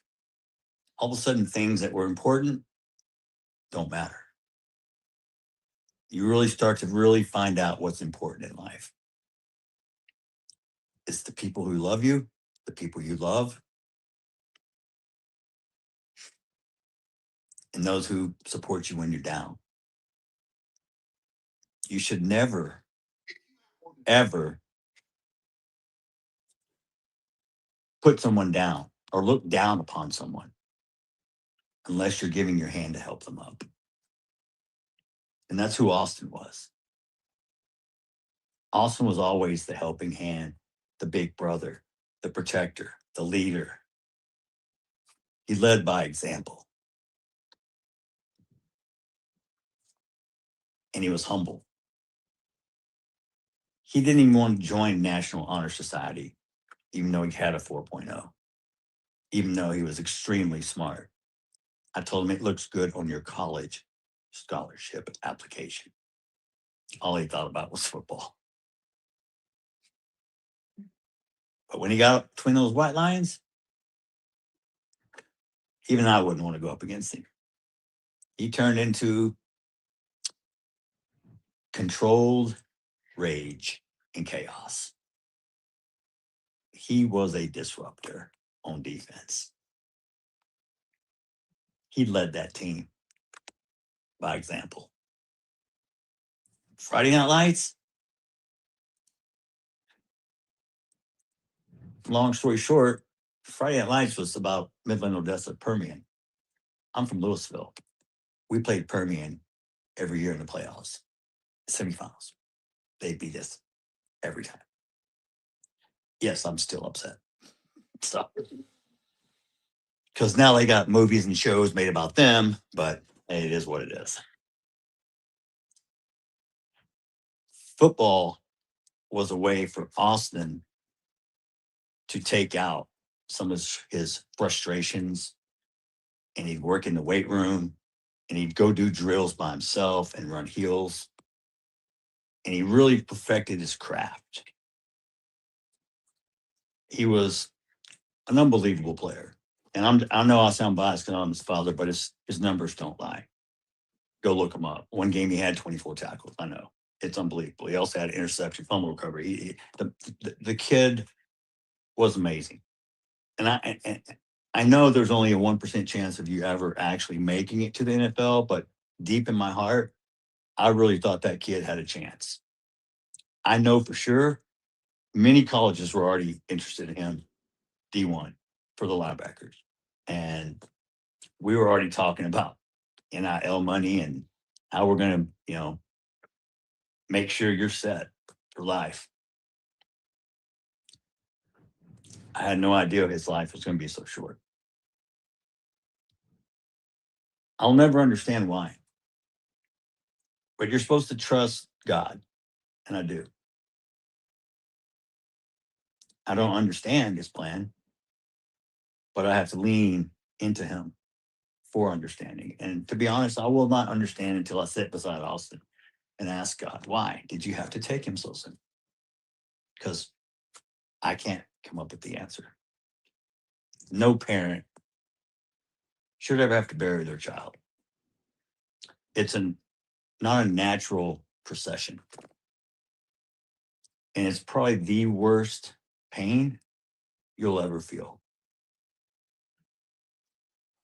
I mean, even if you lost your parent, your spouse, because when I went to my grief group, that's pretty much everyone lost their spouse or something. And I'm the only one who lost a child. And it's very, very different. And I'm not minimizing a loss of other people.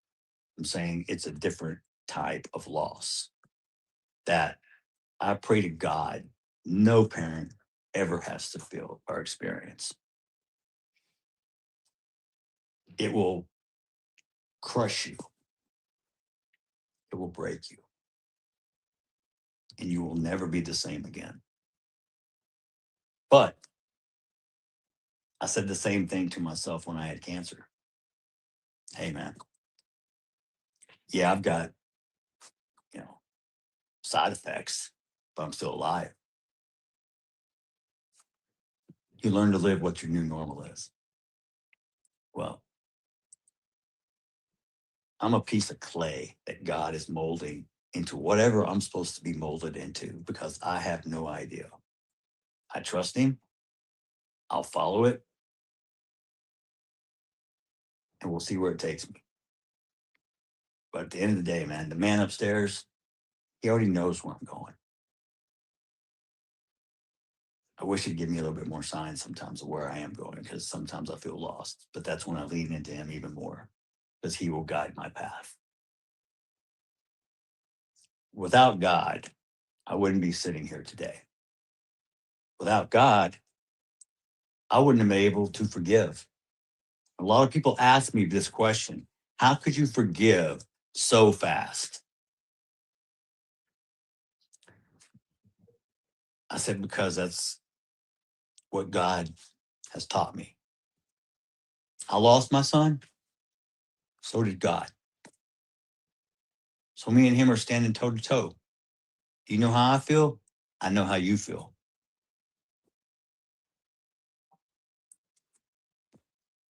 It's not a good feeling. But he talked to me. And he knows my faith is strong. And that is the only reason I was able to survive since April 2nd. I'm a vessel. God will work through me. God works in mysterious ways. God puts people in your life for a reason, for a season, for a day, for a month, for a year, maybe forever. Be thankful. Be humble. Appreciate the small things. Those are the things that really matter. Doesn't matter how big your house is. Would you rather spend time with your kids? Maybe like take them hunting or fishing?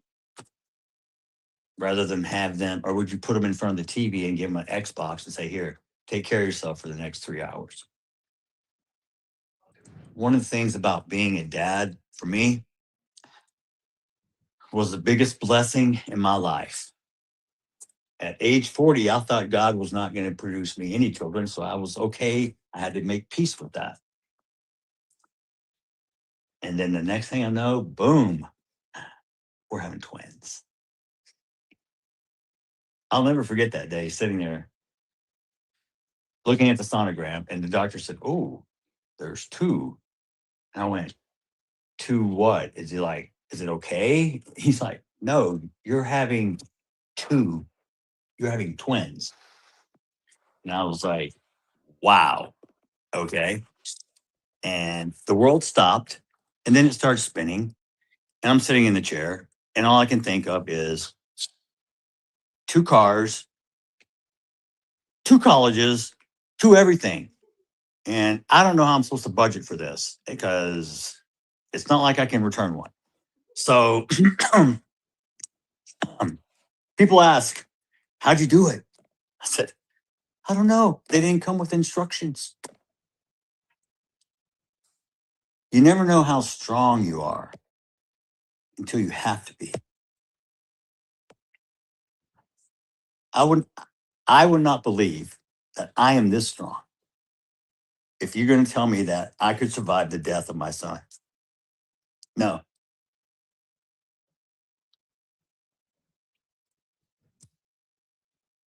I will tell you I couldn't.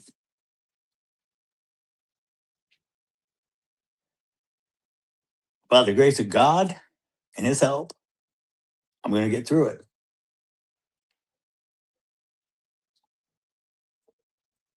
What I've had to endure since that day has really, really deeply affected the way I feel about society, the moral decay, the subcultures that create environments that are not good for our children. The things we promote, the music we listen to, the games we let them play. Are we really being the best parents we can be? What is it? What is being a parent? What, you're a financial provider? I pay the bills, I give them a roof, I give them food? No, bro. Anybody can do that. Anybody can be a dad. You want to be a father? That's a person who shows up. That's a person who's present. That's a person who participates. You show love. You still show discipline, but you show respect. You teach them humility. You teach them about God. I believe in my heart, everything starts at home with your parents and how you're raised. Those people are responsible for instilling values, morals, direction, guidance to give you a step up. Because I told my boys always, I want you both to be better than I ever was. Because I will tell you this, I am the only man on the planet that hopes you are going to be better than me. Everybody out in this world, it's a rough world. It's tough. It's a rat race. It's a cutthroat. It's try to get ahead, try to stay up with the Joneses. But you got to make sure you stay true to your beliefs. I always told them this also. You are free to make any choice you want in life, but you are not free from the consequences. Unfortunately, this just played out in real life. Because I told them, please don't make a choice that will affect your life forever. It could be a DUI, maybe an unexpected pregnancy, maybe you kill someone. I don't know, but none of them are going to end up in a good position.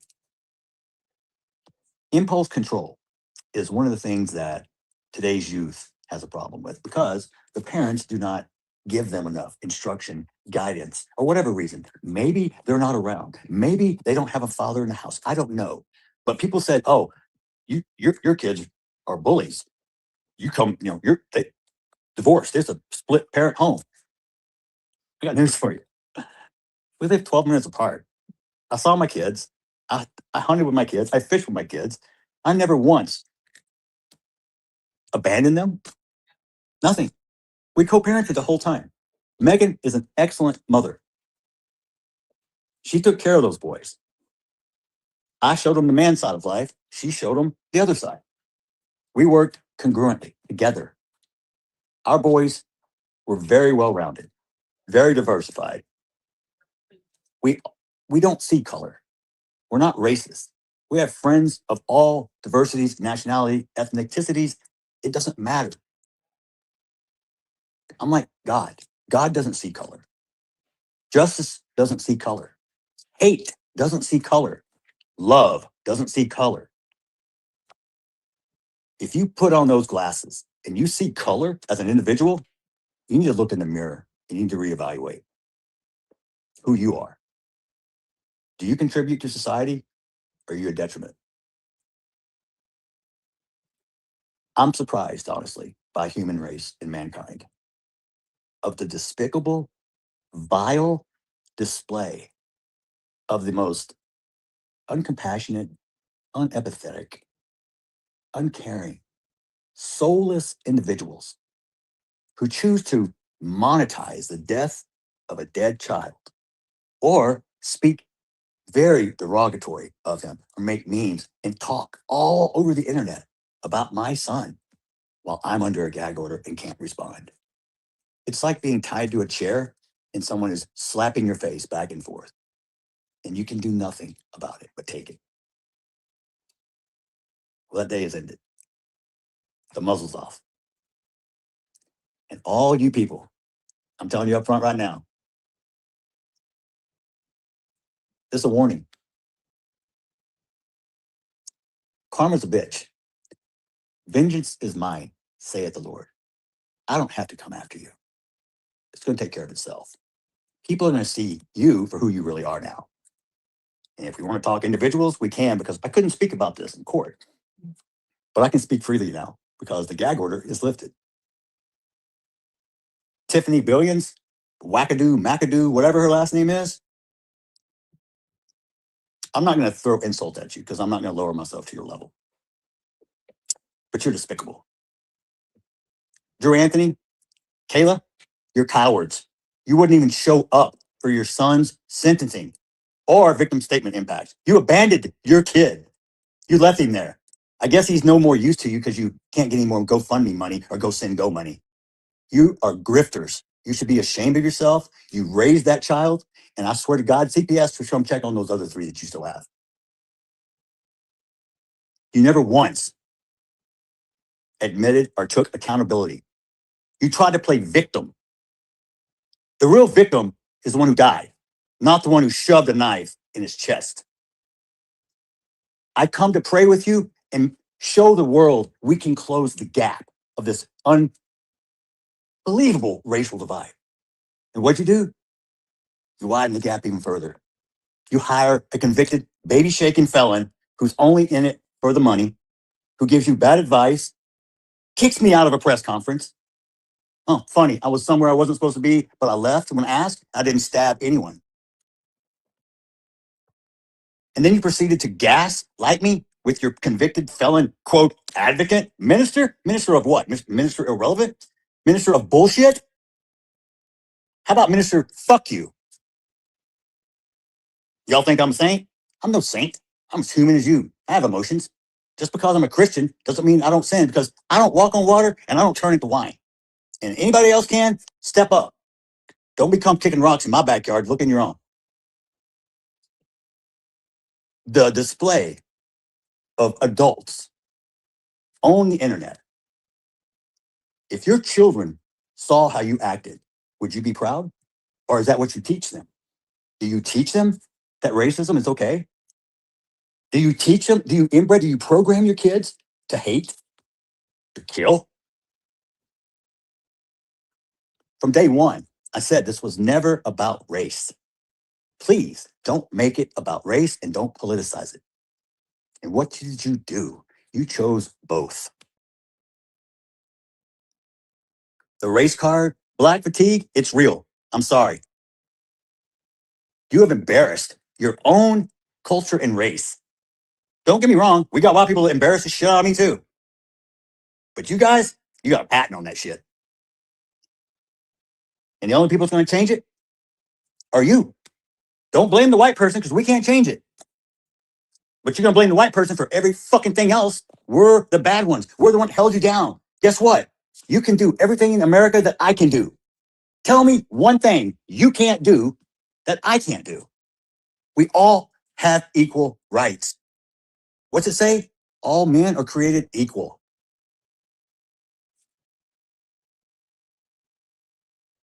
The First Amendment protects free speech. I'm for it. Free speech doesn't guarantee you safety. And here's the thing. Listen, guys. Other channels are playing back to back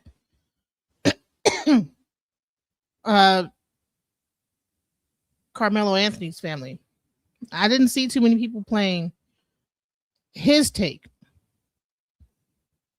So I know it might be hard to listen to for some people, but I don't see anybody on YouTube really letting his take be heard. So that's why I'm allowing it here. So, perfect example, Charlie Kirk, a man who I admired, looked up to. You know why? Because he could fight with words and logic. He didn't need fists, guns, or knives. No. He sat down and talked with you. How do you solve any situation when there's a problem? Communication. Charlie was an expert. That's one person I admit I would not want to debate. He was a walking chat GPT. But he held strong on his faith. He never wavered. His convictions were solid. He was a good man. Taken too soon also. Some people called him racist.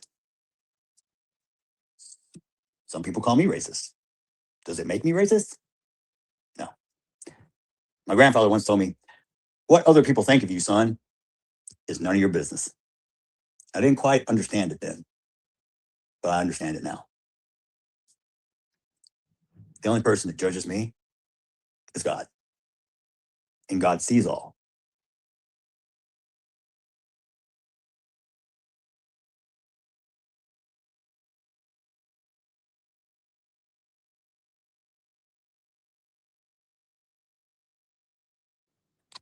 Continue. We're good?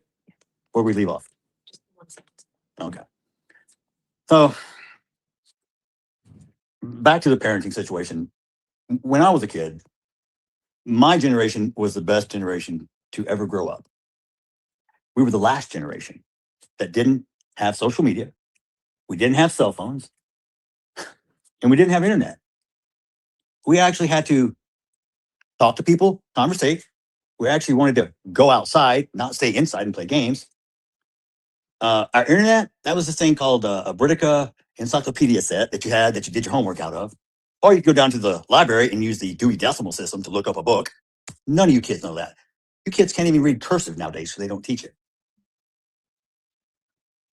They took God out of school. Look what happened. Do you think it's a coincidence that society started to decay even faster when we start removing things that are actually good foundations? God, family, friends, job. That's my pecking order.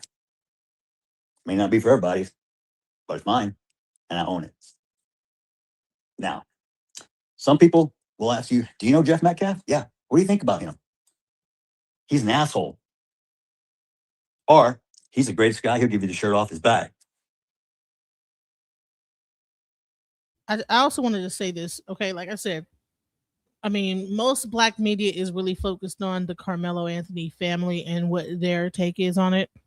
I feel like it's important to let Jeff, as a person who's lost his son, tell his side. Now, he might say a little wild stuff coming up, but I think that some of these things are done out of anger, out of hurt, out of pain. I couldn't imagine to be in his shoes, you know, whether they feel like his son was a bully or not, to lose a child. That's why I'm allowing my platform to play this, you know, because it can't be just one sided. Everybody just can't be all just only about like the parents of Karmelo.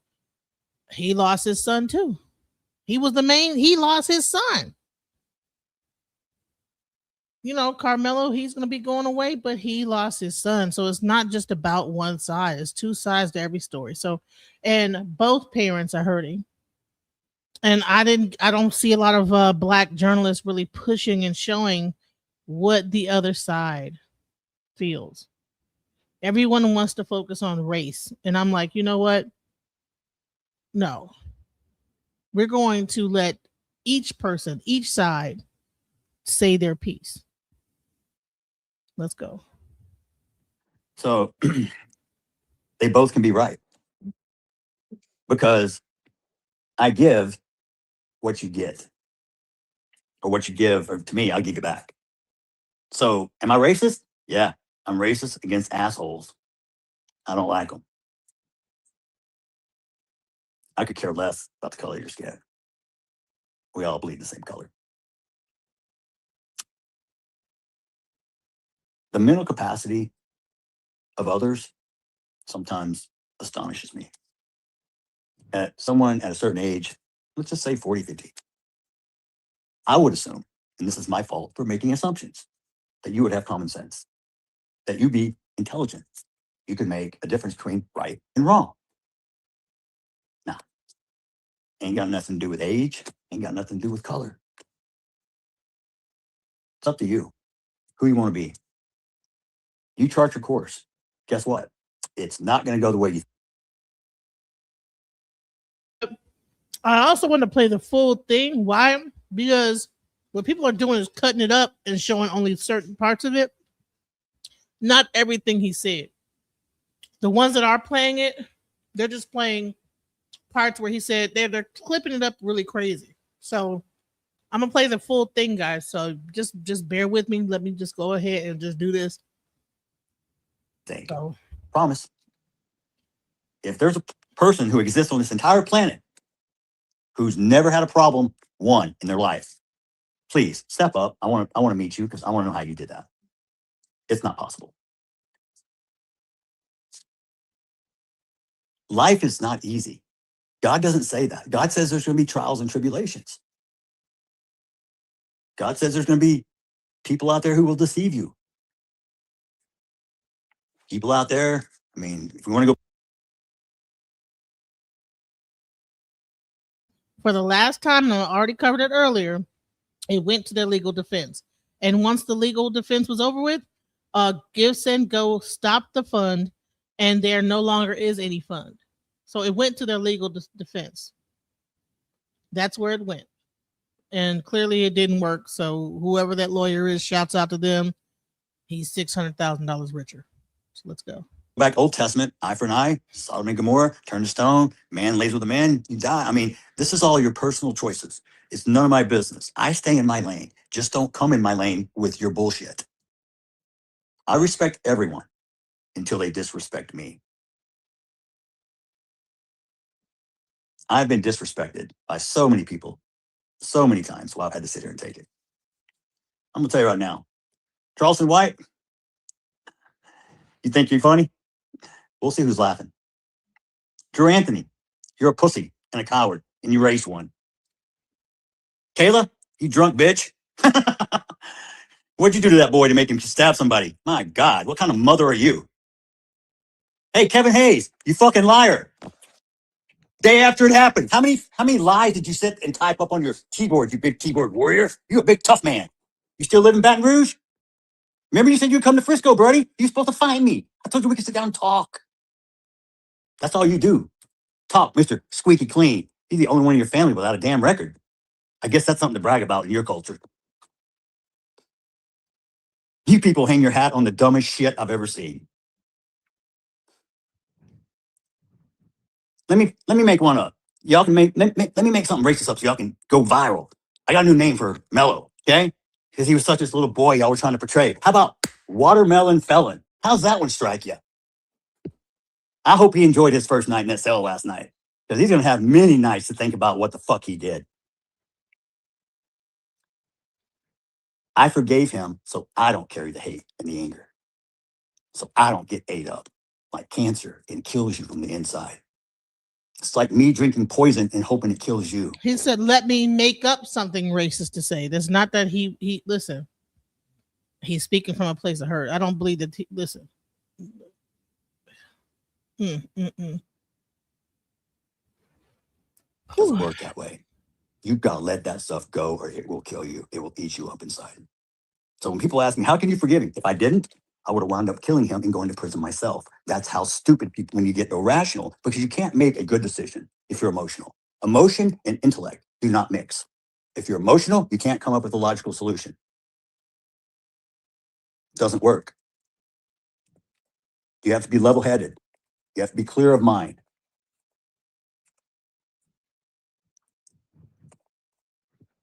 When you become emotional and you make decisions, things can go very wrong.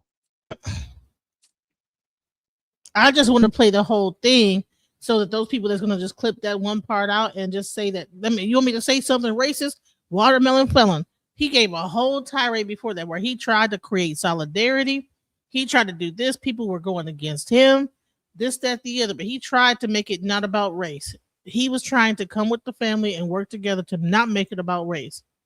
But because they had a person in between that was promoting his thing that's about civil rights and this, that, the other, the whatever company he has, then that's what turned into that. So he's upset about this. It's understandable. And the thing is, I think he don't understand is that sometimes the people, when this thing go on, they're surrounded by people that are putting bugs in each other's ear. And because of their own bias, they get these poor, this family to make fucked up ass decisions. I think there was there was there's a CBS interview, and I was going to play that one, but I think I might even want to bring that up sooner, where they actually said that they were delusional. They were delusional. They were getting cues from other people to how to go about this. So, and he says, do you want me to say something racist? I think he was being sarcastic. I don't think, but what people are going to do, they're going to cut that part and then Watermelon Felon. Okay, let's make that into a whole meme. That's what he said.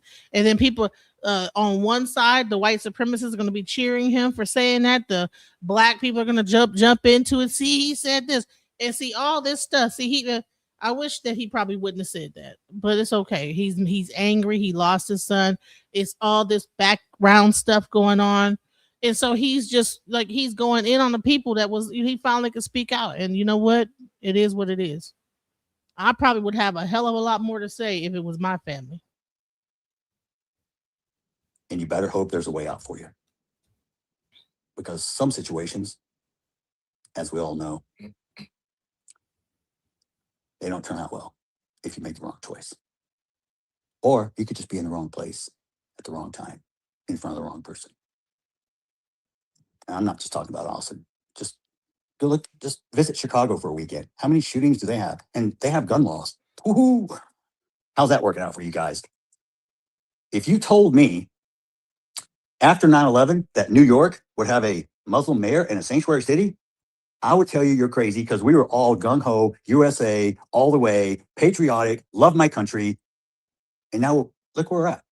How do we get there? Who's responsible for our youth? Who? They're the leaders of tomorrow. What are you doing to prepare them? How are you teaching them? What are you showing them? When you act out and your kids see you, they think that's an appropriate behavior. They assume it's okay because mommy and daddy do it.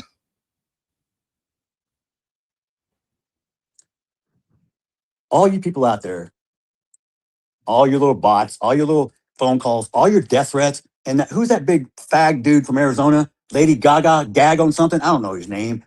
Mr. Tough Guy talks big shit like he's gonna come find me. Oh, Gene Jeff. Guess what? Go suck a dick, dude. That's your favorite hobby. Tiffany Billions, you look like a fucking water buffalo. We're gonna start hurling insults. We can go back and forth. But here's the deal. I'm not gonna engage. I didn't know he was getting death threats. See, this is crazy. Oh. I'm gonna give you a little taste and that's it. I'm done. Because you know what? You're not worth the sweat off my fucking balls. You don't live rent free in my head. You don't get a second of me at all. You want to find me? You know where to find me. You think I'm scared? Underestimate me. That'll be fun. I'm not some tough guy, dude. Nah. I'm a real guy. You want to fuck around and find out, as y'all say?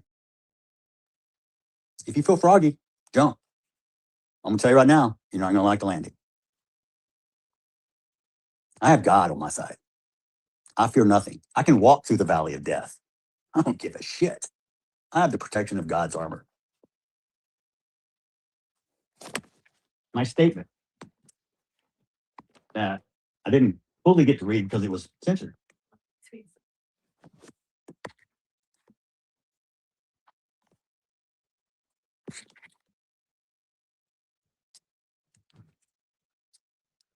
One second.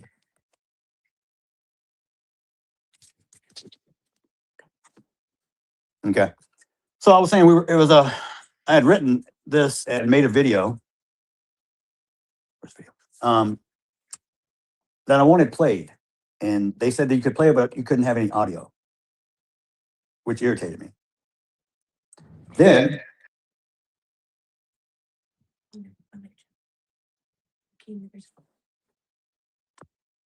Hey, Jace.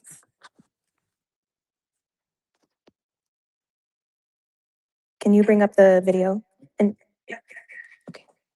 No, they're not married. Him and another are married. not. Okay. So the video playing? Will be. So anyway, this video is something I put together. People always said I was absentee.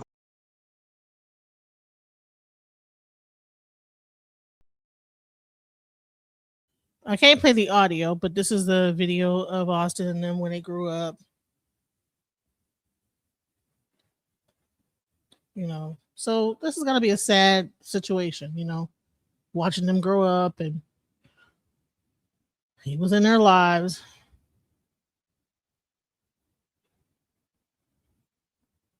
And he's talking, but I mean, I can't play that song, so that's gonna, you know, make the video, you know, get copyright. So, but I'm going to allow it, you know, allow the video to continue to play his memories, and you know, I lost a son too, so I know how it is to lose a child, and nothing can rip your heart out like this.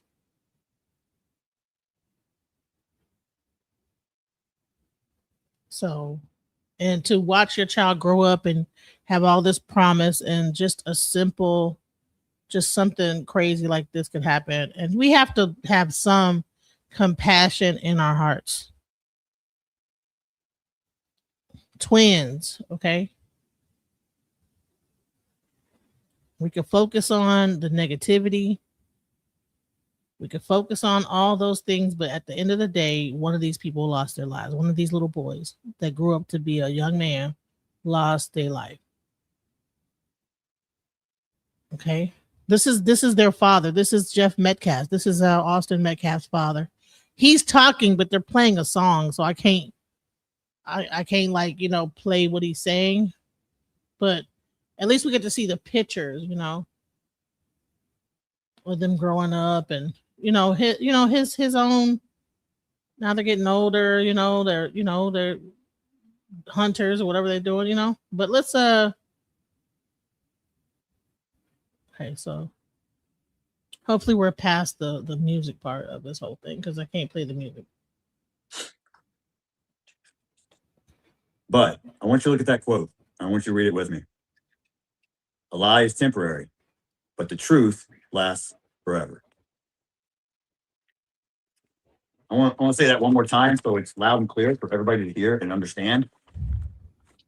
A lie is temporary, but the truth lasts forever. Do you know where I found this quote? I know the person who's looking at me right now does. I appreciate it, Mr. Drew Anthony, off your Facebook page. How poetic justice is served.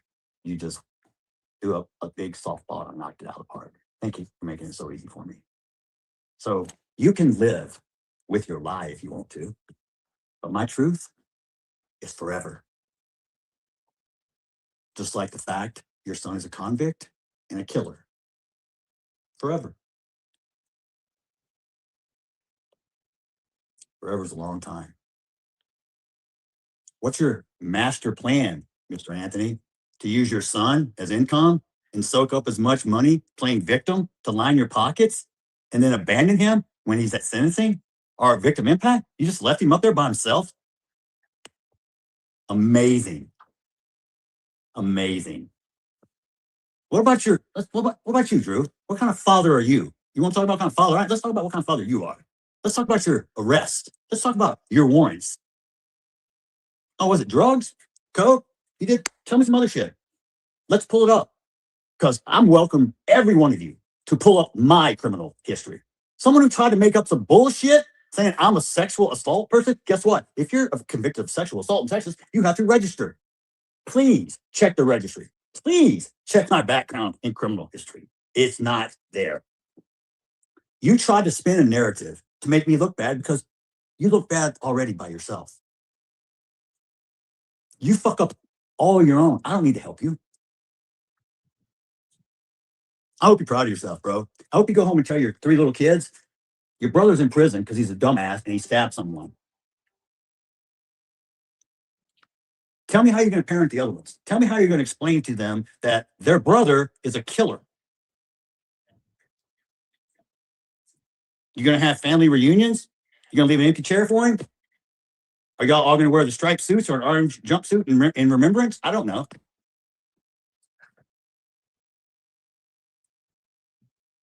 Your name will be forgotten in a matter of weeks or months or a year. But Austin's name, that lives on forever. It's a legacy. You know what they put in the yearbook? The cover of the yearbook said, "More than just." And you open it up, and the very first page is Hunter Metcalf carrying his brother's jersey of the first home game, running out of the tunnel. Probably one of the most emotional moments I've ever seen watching him play football because it was the first time he was not on the field with his brother. I can't imagine the mental fortitude that young man has because there is no way I could have done or played a down, much less a season. The amount of pressure he probably felt because he slid over to take Austin's position. They played together, inside, outside. Now Hunter takes over. He's inside. He leads the team. He wins.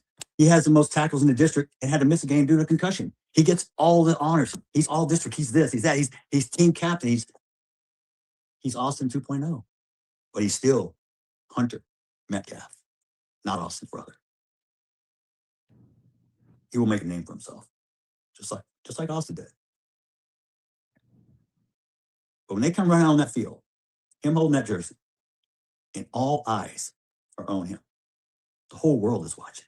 Made every news channel. You think we like the spotlight? You think I want to be here? I'm forced into this position. I didn't sign up. I didn't ask for my son to get murdered. But I have to deal with it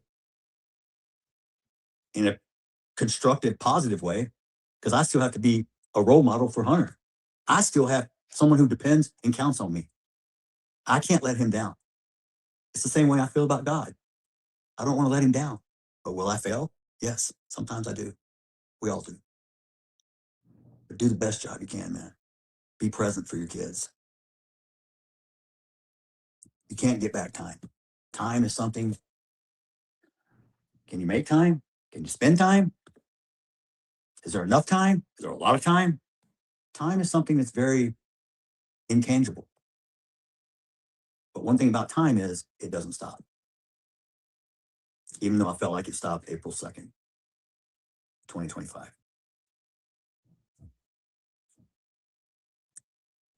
My life was forever changed. And I've had to deal with that. Megan's life has forever changed. It pains me to see the pain in her eyes.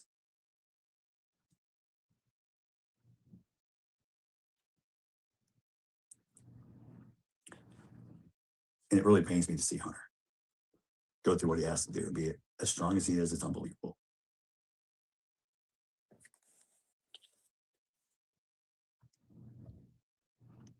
One of the best times, and this is a God thing. So we had the same hunting lease for 16 years.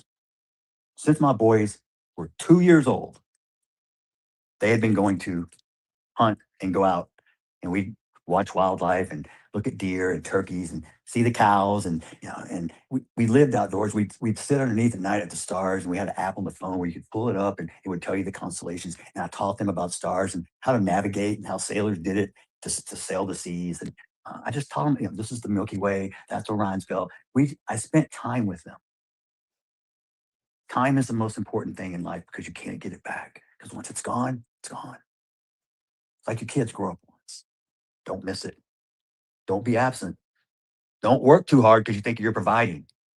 You know what they want? They don't give a shit about their new clothes or their fancy Xbox games or what. Well, they may think that, but the truth of the matter is, when you look back on it and you see the time you either wasted or you spent it well.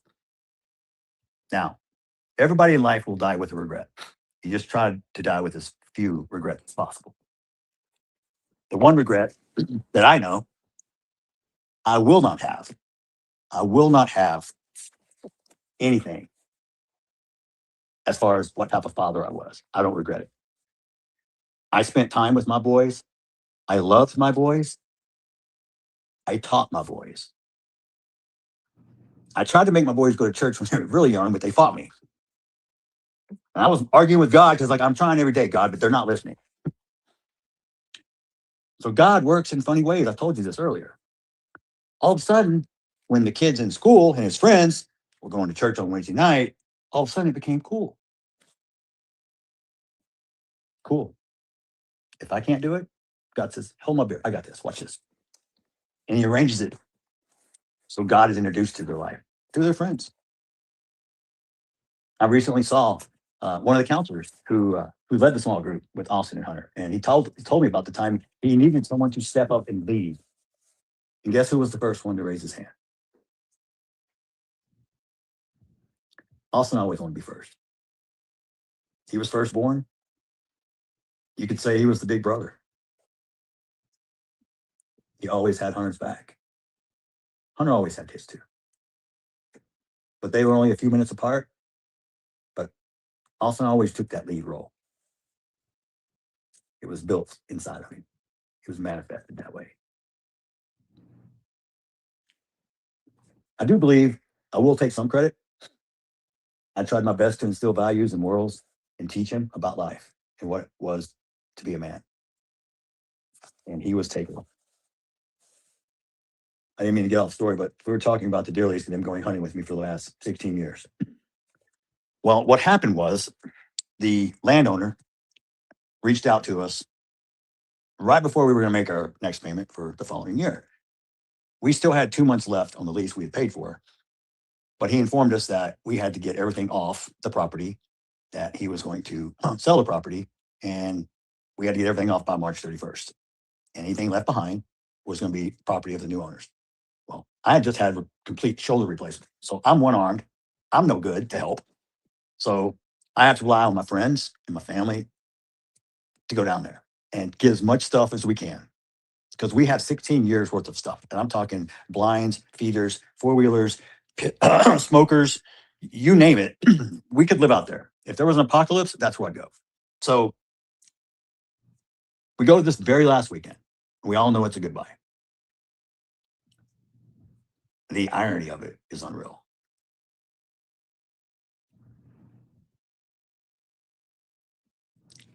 That hunt is probably the best hunt in my entire life. I wish I could be like Groundhog Day. I could go back and just relive it, relive it, relive it, relive it. It's a great story. It's opening weekend of turkey season. We go out the first day.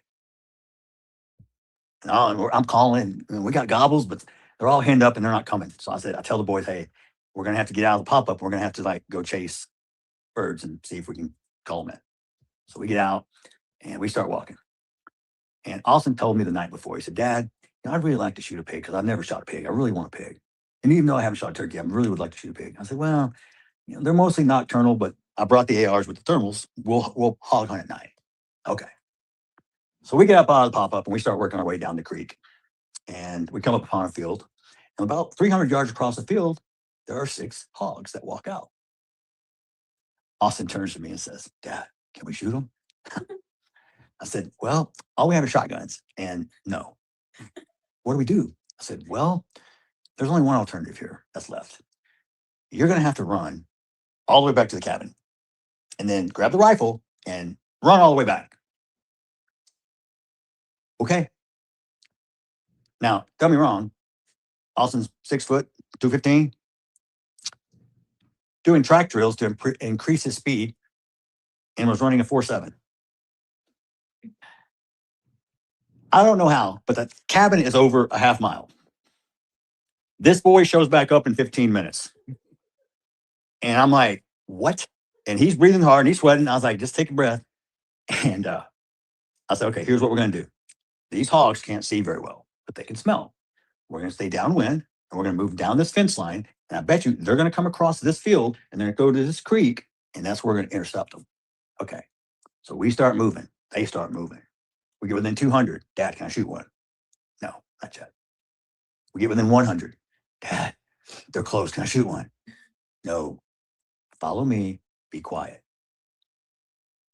It's about patience. Don't rush. We get 45 yards away. I said, come here. Put your gun on this fence post. Look at me. Take a deep breath. Take your time. Slowly pull the trigger. So we step back, me and his brother, and we're watching. There's 6.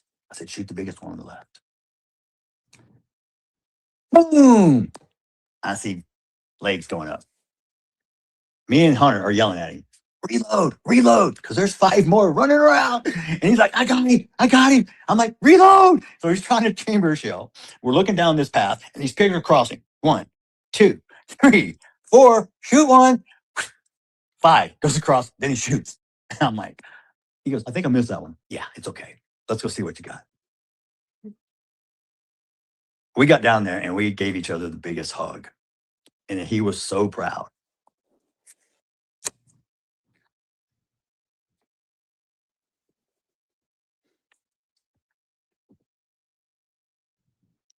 I know a lot of people don't like guns and don't like hunting, and that's okay. I respect your opinion. But my boys, they know how to hunt, fish, use a knife. They can survive. I taught them a lot of life skills. that I hope they never have to use. But if they do know how. This is a picture of a place on our lease. The very first day I took them fishing. I had the same exact picture made into a necklace when I had cancer. And it said Metcalf Strong on the back with this laser on the front. Sort of like a dog tag type thing. And I sold those to help pay for my treatments and everything. I still have some, but this picture will forever be ingrained in my heart. So we spent many years in the woods hunting. I remember the boys when they were small, they'd help me, and they were my eyes. Dad, there's a deer. Be quiet. Dad, when do we get a gun? When do we get to shoot? Listen, who is calling people pedophile? Please delete anyone calling this man a pedophile or using those type of words in the chat. He's reminiscing about his deceased son, and people are talking about a bunch of bullshit in the chat. This guy, give him some grace, guys. He lost his son, and this is the first time he's able to speak out after a year or 2 years. Let him get his speech. Let him reminisce. Like, stop it. We've listened to all the other stuff. We've listened to everything on the other side, but we have not heard this side. We haven't heard this side. We haven't heard. I mean, it's been completely radio silent on that side. Please allow him to speak his piece. Stop it. They're 5. I said, maybe when you're 8, thinking that's 3 years. Don't forget. No. 8th birthday rolls around. Dad, where's our rifles? Yeah. Remember when I said 2 of everything? Yeah. 2 of everything. I don't even get to go buy 2 guns for myself. So went out and got them rifles. Took them out there, taught them gun safety, taught them how to operate a firearm with proper safety, understanding how it works, understanding how to clean it, understanding how to take it apart.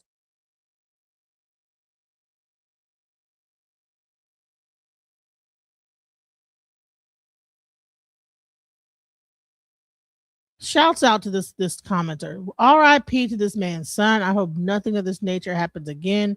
We need peace, but certain individuals don't allow peace. 2 families lost here. When will we learn? We need to cut it out. Anyone else that puts anything negative about this father who lost his son is going to get kicked out.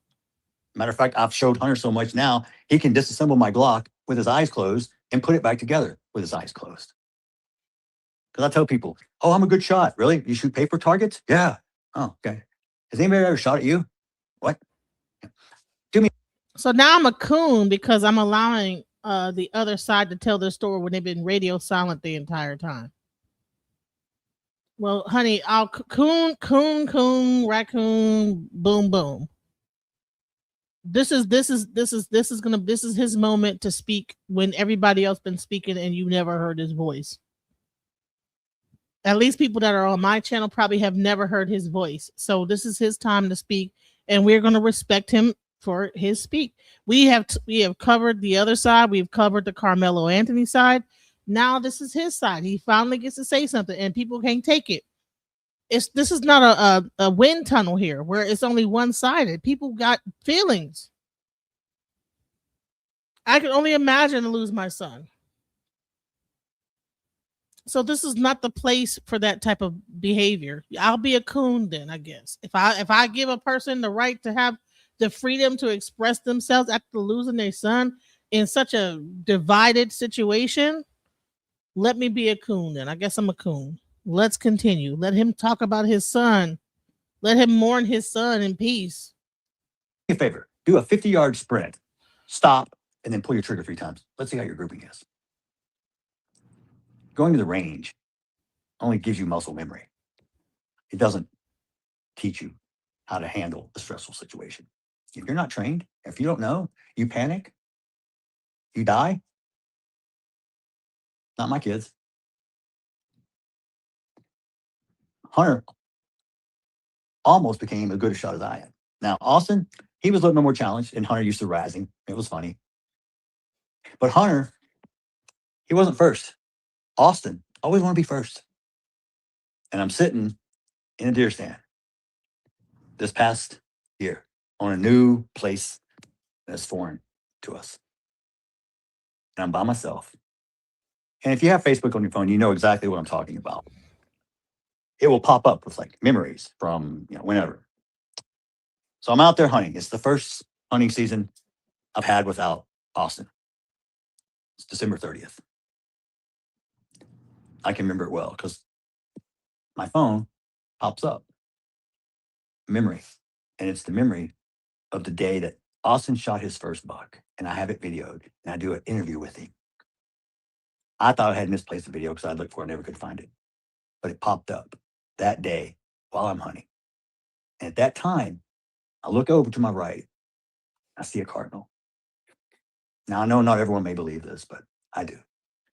Cardinals are a sign for people that come visit you that have passed on. I felt his presence. Every deer in that county was safe at that moment because I couldn't see through my scope because of the tears.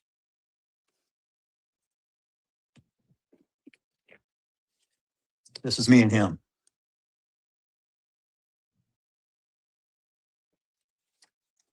I still have that in my office on the wall. And people look bad about like the fact that he was there and they were shooting deer and hunting. So what? That's a cultural thing. People do it in certain areas that hunting is like a pastime. Big fucking deal that they were hunting. That was something that he had to look out for. That was him bonding with his son and how he did that. So anyone that want to say something about that need to cut it out. With the empty casing, written a date. He was so proud of himself. But I was more proud. My boys meant everything. We love to go fishing together. We have a very good friend. Tony and Corey Vincent run a fishing guide service on Richland Chambers and Lake Whitney. Listen, you definitely didn't see the disrespect he showed toward the family. That's what they not showing, and I don't care about being blocked. Okay, what disrespect? I mean, I believe that initially he was trying to create solidarity, and then people made it about race. So, but I did see that. I did see him go up there, and then people interpreted it the way that they wanted to. Of course, there might have been a thing where they were not supposed to be around each other, but there was a better way to handle that. But I don't even want to get into that. That's my opinion. But this is what his true feelings are, his true facts of the situation, his true facts of the matter. He's reminiscing about his time with his son and what he felt about his son. And we got to hear everything about the other side, but we didn't get to hear his feelings. And so I'm allowing that on my channel. So I don't care what anybody says. I can be a coon all you want. Let's go. First time. I don't think I could have done it, but he did. Never quit. That's one thing about my boys. They never quit anything. I may not have been the perfect father, but I was a damn good one. He had a great brother. He had a great mom. All three of us worked together to help. All three of us grieve differently. All three of us feel the loss differently. There is no playbook to grief. There's no instructions. There is no time limit. Okay, I might have got you'll you get wrong. over I it. might have got what you were saying mixed up, Karmelo. I'm sorry, Carno. I'm sorry. I thought that you were trying to say that I was disrespecting. My bad. Let's go. Time you'll feel better. Anyone who says that, I'm gonna slap the shit out of you and go, did that hurt? No, it didn't. Don't tell me what you don't know.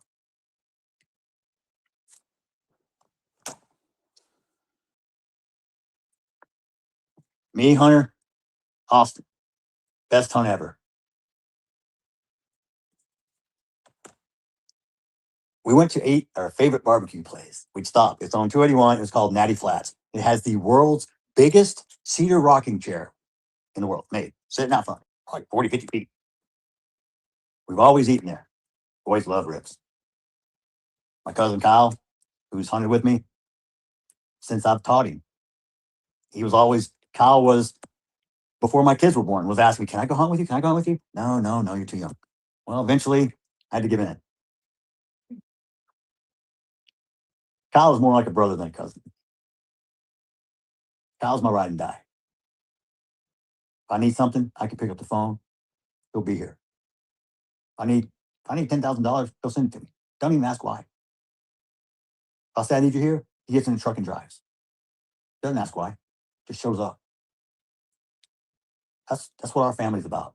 That's what I tried to instill in our boys. Family. Family's after God. You do what you do for family. You take care of family.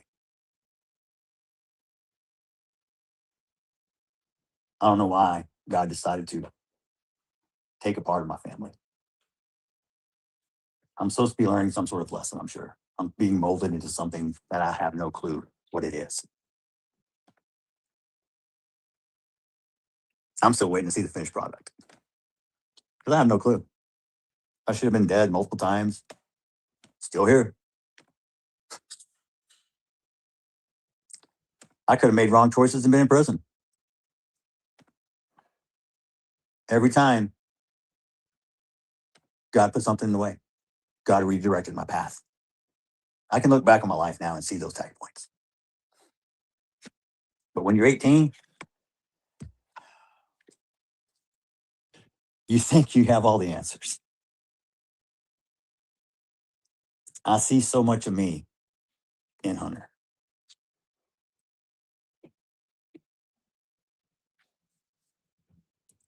He's already made me proud. It's only going to continue. But I can't imagine, or nor do I even want to try to imagine, if I had a twin brother who was stabbed to death in my arms as I pray and put my hands on the hole to keep the blood from coming out. And he tells me, Dad, I saw his eyes roll back in his head. I saw his soul leave his body and mine went with him. Oh my God. How do you comfort a child who tells you that? Because it shattered me into pieces. And I've yet to put them all back together. They won't go back together the same.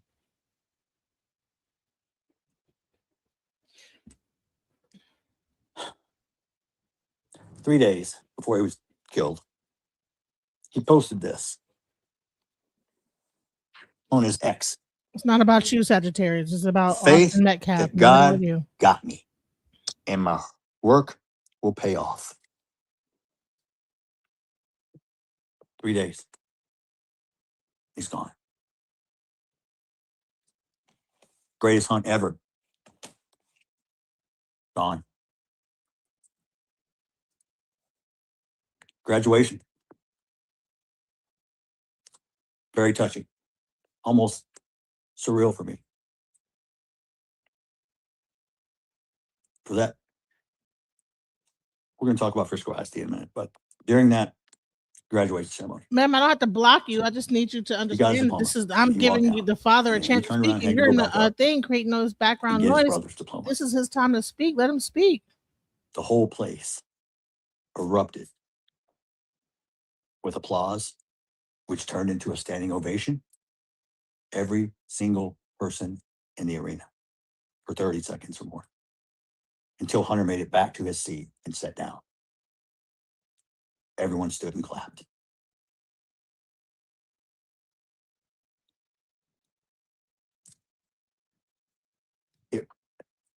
I can't even explain how I felt. It was bittersweet. I was so happy for Hunter and so proud. But at the same time, his brother should have been there sitting beside him, not the empty seat.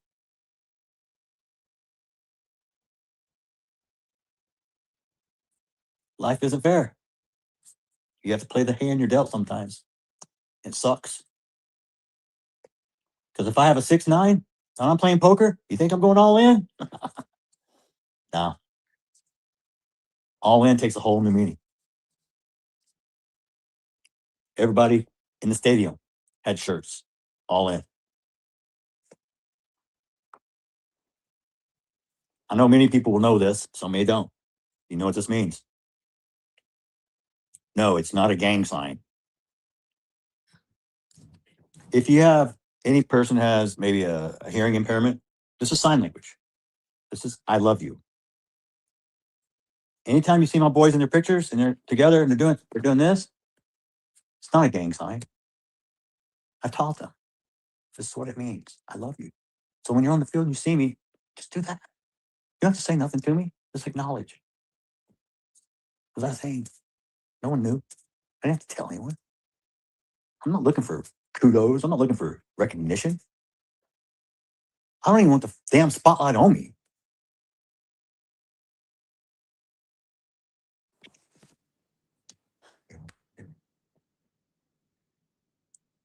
We're good? No, you're good. We're good. Okay. So I forgot where I was now, right? Well, we'll just move on to the next topic. This is what happens when you get brain fog. Tell them I love you. I remember. This past season, the team has something to play for, a motto. And there's a young man. I'm not going to use his last name, but his name's Carson. Very good friend of Austin and Hunter's. Mine too. Probably one of the most respectful, well-mannered kids I've ever met in my life. His parents did an outstanding job. Kudos, Abby. To all your boys. Carson never played football. Played soccer. Our kicker transferred to Anna. So what's Hunter and Austin do? They tell hey, Carson, you need to come kick for us. Knowing Austin and Hunter, especially Austin, he got him to come kick. I'll never forget this moment. We were down. We had the ball. Less than a minute to play. We drive down the field. There's 4 seconds left on the clock. Carson, it's up to you, bro. It's about a 40-yard field goal. No chip shot, no gimme. If you're writing a movie, you couldn't script it any better.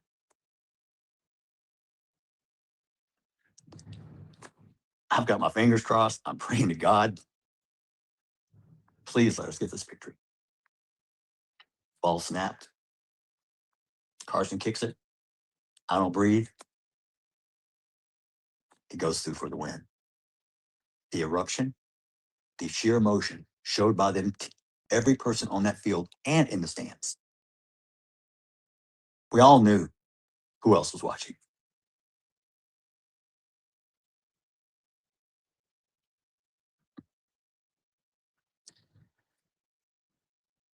That was probably the highlight of the season for me, to watch those boys who worked so hard and sacrificed so much and loved Austin and laid it all out. Because we all dream about that moment if you play sports. You play basketball, the winning shot for the championship, 3, 2, 1, yeah. Kicking the winning field goal as time runs out. Team wins. As kids, we always do that, playing around, on the park, 3, 2, 1, and the crowd goes wild. Yeah, this was reality. This was real. This was happening in front of me. And I felt Austin's presence there watching as he smiled above us. He always called me Pops. It was cute because he had this little smirk. He'd be like, it's okay, Pops. I got this, Pops. The night after he was killed, I had a dream. It didn't last very long.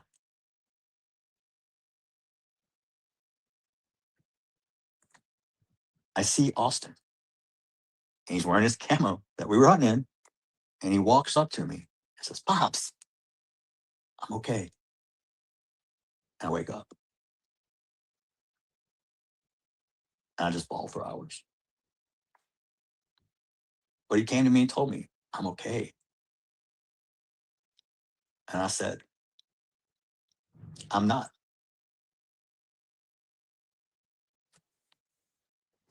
I was forever changed by that day. Not only me, but everybody in my family, everybody who knew him. And I want to talk about something that a lot of people miss and don't talk about. What do you think the effect, if you're a kid and you're in the bleachers and you witness a murder and your friend dies in front of you? Are you going to have PTSD? Do you need counseling? Is it going to affect you for the rest of your life? These are 16, 17-year-old kids. These are people who had to get up on the witness stand and tell the story again. Every one of them had to relive it. Most are in counseling. Most are still affected by it. It didn't just tear my family. It tore a community. I got letters and phone calls from people who don't even know me, telling me I'm some sort of inspiration. No, I'm not. I'm a human being. That's God working through me. I am nothing special.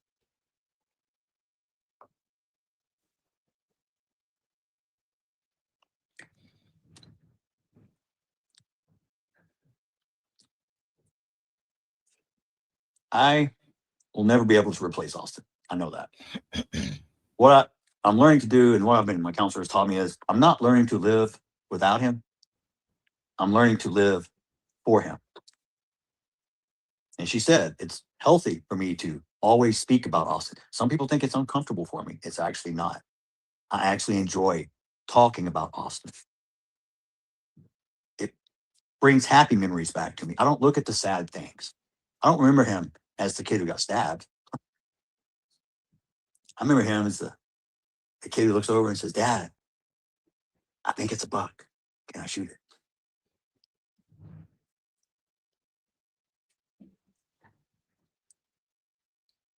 Memories can never be taken away. No one can ever steal them from you. Make as many as you can with your kids while you still can. Because one day, they're going to grow up. They're going to leave. I pray to God it doesn't wind up in the situation I'm in where they pass before you do. Mm. There's no guarantees in life other than taxes and death. And hell, I know people that cheat death and taxes. So I don't know.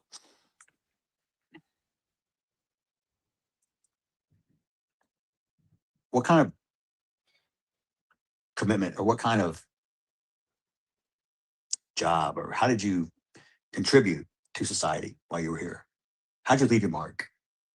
What were you known for?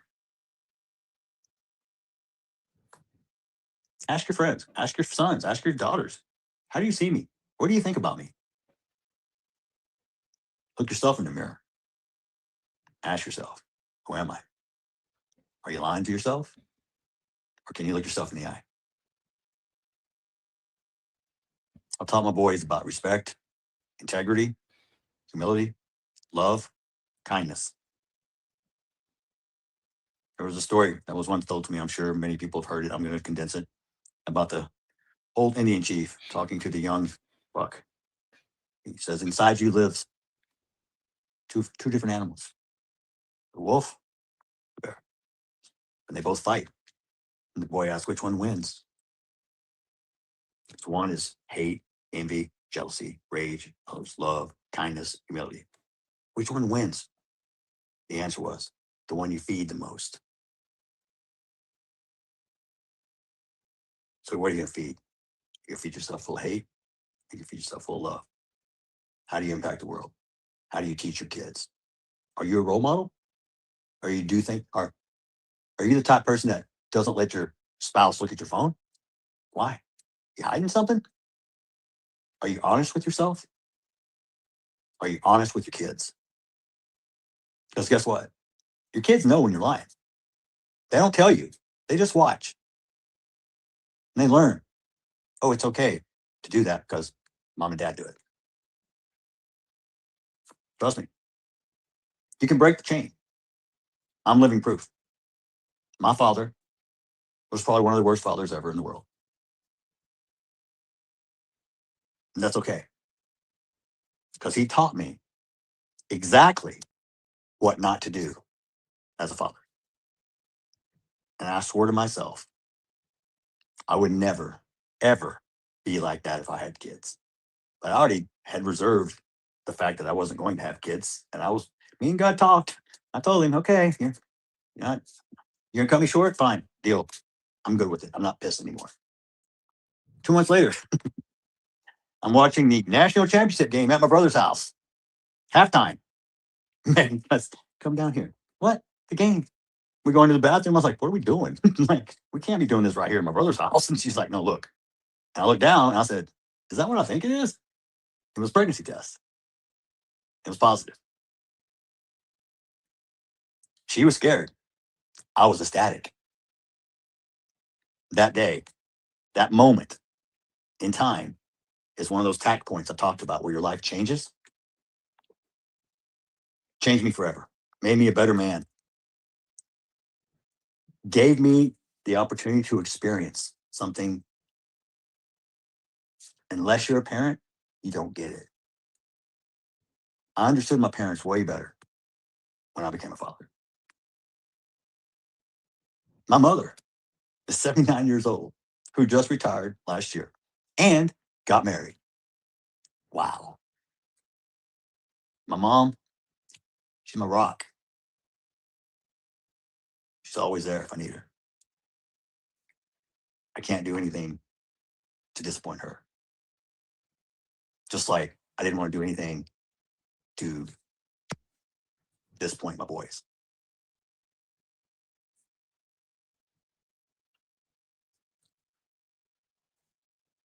I think we lost their camera.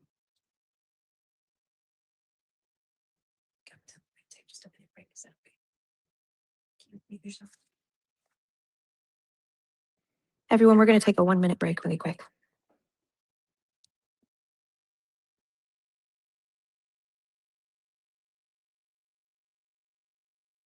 So I want to take this time real quick while we're waiting on this. This is Sippy's live stream. So I want to give a shout out to Sippy for that this interview that they're allowing to play on their live stream. And like I said, this is really about the camera froze on the live stream, and we're fixing it really quick. It's called Sippy Cup. If you can check them out on X, but I felt it was important to allow, like I said, you're hearing a lot of the other side. It's all over the internet. People have been very, very adamant about showing the other side, but I don't see a lot of people, especially in Black media, really playing this all the way through and allowing the other side, Austin's father, to really hear what how he feels. Jeff Metcalf, how does he feel as a father? How does he feel? I don't see that. I see sprawled everywhere. Austin Metcalf's parents speak. Karmelo Anthony's parents speak out. I'm not seeing anywhere where they're allowing. They might show the part where he said watermelon felon, but they're not playing the whole thing in context. So then, therefore, it seemed like he's being racist. But actually, if you listen to the entire thing, that's not what's happening. So I said, you know what? I'm going to play the entire thing. We're going to listen to it, and we're not going to judge it. We're going to actually try to have respect for this man who lost his son.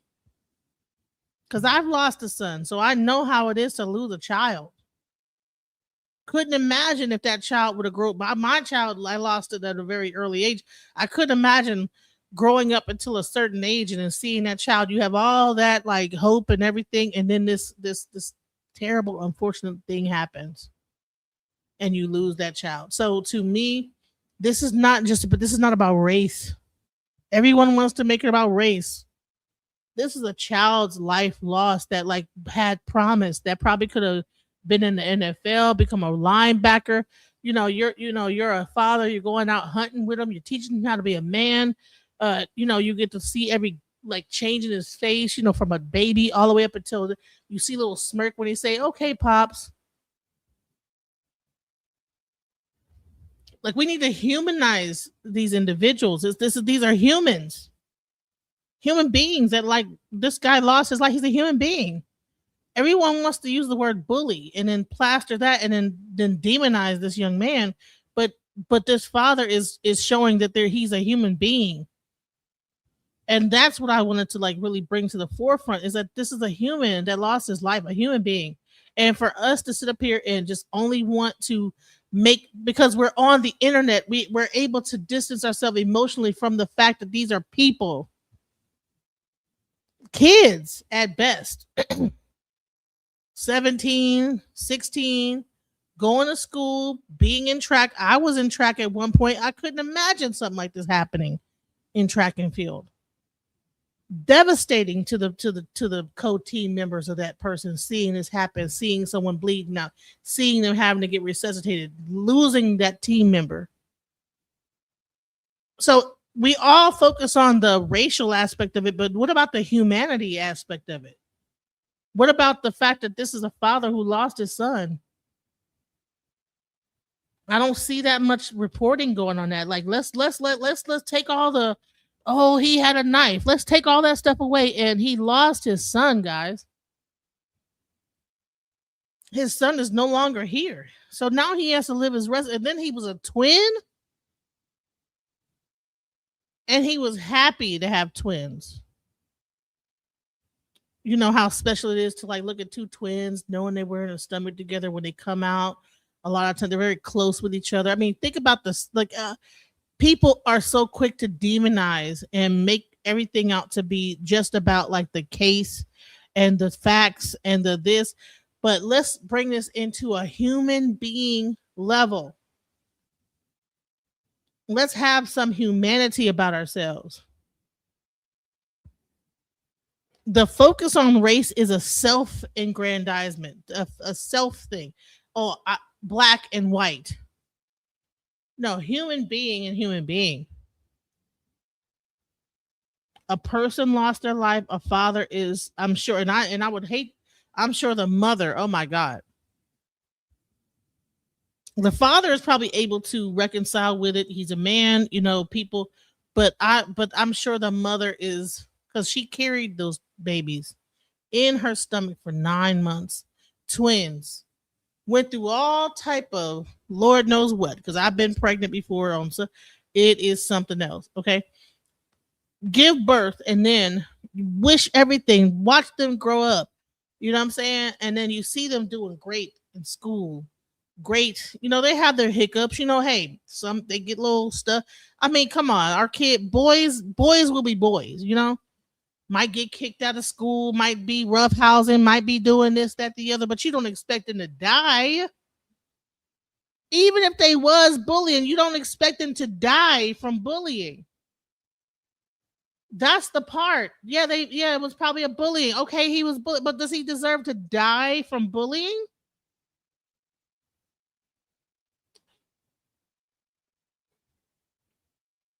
I don't think that Karmelo Anthony meant to kill him.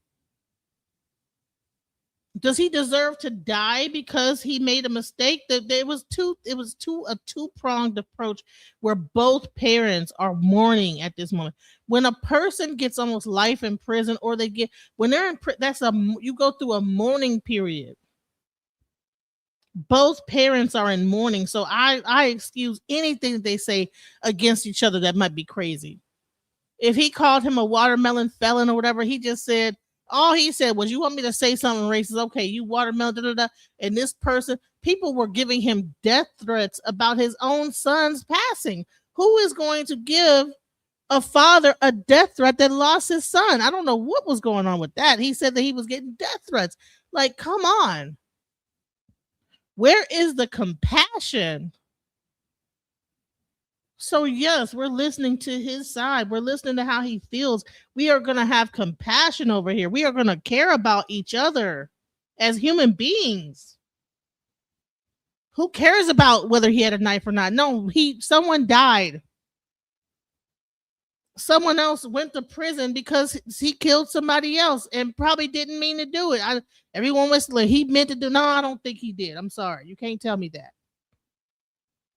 That's one thing you can't tell me. I think that it was a very fucked up ass situation that happened, and it's unfortunate on both ends. And I feel for Carmelo Anthony's parents, because he's going to be it's going to be terrible. Like, at least, in at Austin, they can have, closure, but ain't no closure when you're in prison, and he's probably getting afraid every night, people trying to do things to him on both sides, black and white. He might have the booty bandits trying to get him on one side. He might have the Aryan Nation on the other side. He is a target. And trust me, so his parents ain't going to be able to sleep. So, okay, you get that. All right. He ain't going to be able to stay. He could, all type of things. And you know what? Tomorrow I have a person that actually went to prison as a young man that made a very fucked up ass decision. And he's going to break down what happens. His name is Baba Shaka. I already brought him, showed, he made a mistake and killed his best friend. They were playing around with a gun, killed his own best friend by mistake. But guess what? He still had to go to prison. Well, not by mistake, but you know what I'm saying? They was fucked. They got into it, whatever. You know what I'm saying? They were going after it. Whatever. He ended up going to prison.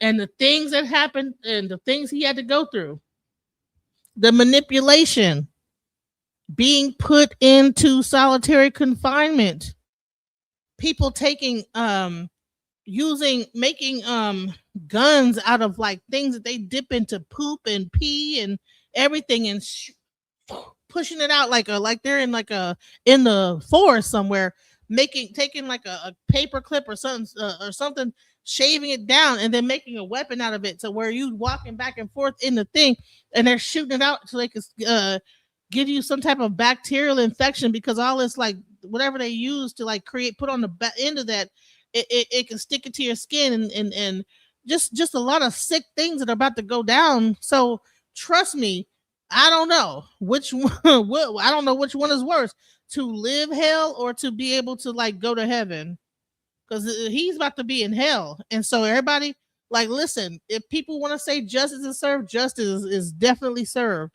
if that's in your mind. But at the end of the day, like, both parents lost their child. And it's gonna be terrible for that mother. She's gonna be living, if she's gonna stick by her son the whole time through. But one child gets to mourn their son and gets to put that child to rest. The other one's gonna be living and dealing with that son for the rest of his life, and everything that's gonna be going on with that situation. It is gonna be brutal, and hopefully he does not lose his life in prison. So no one wins in this situation. Nobody wins. Y'all think that you won because he goes to prison and that this person has still lost his life. Nobody wins. Let me get back to this video, because I don't want to disrespect Mr. Jeff Metcalf because he's reminiscing about his son. But I just want to make it clear that nobody has won.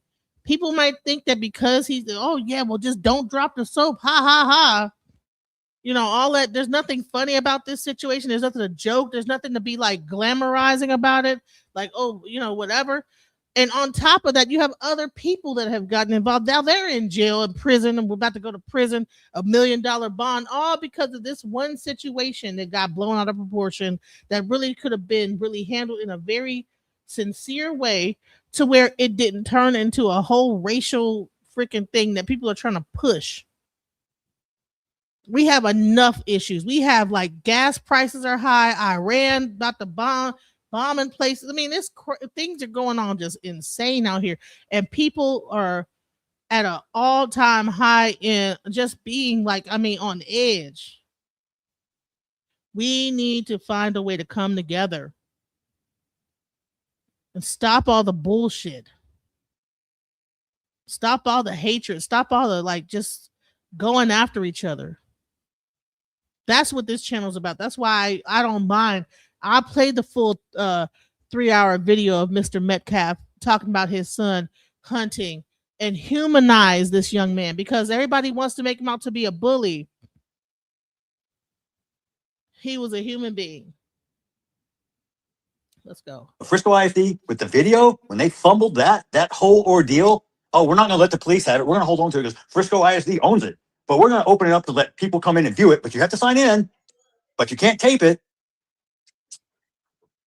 And then you screw it up and you let a child pedophile, convicted pedophile, view the video of kids.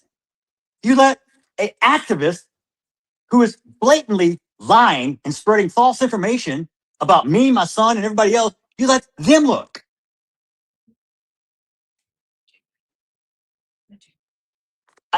What? Not only that, I asked him straight up who was responsible for allowing school property to be used 3 weeks after my son was murdered at the same exact stadium. After fumbling, I said, it's either you or someone else. Who is it? He said, it's me.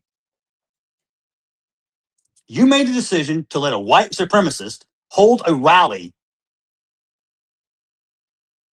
on the same grounds my son was murdered 3 weeks prior.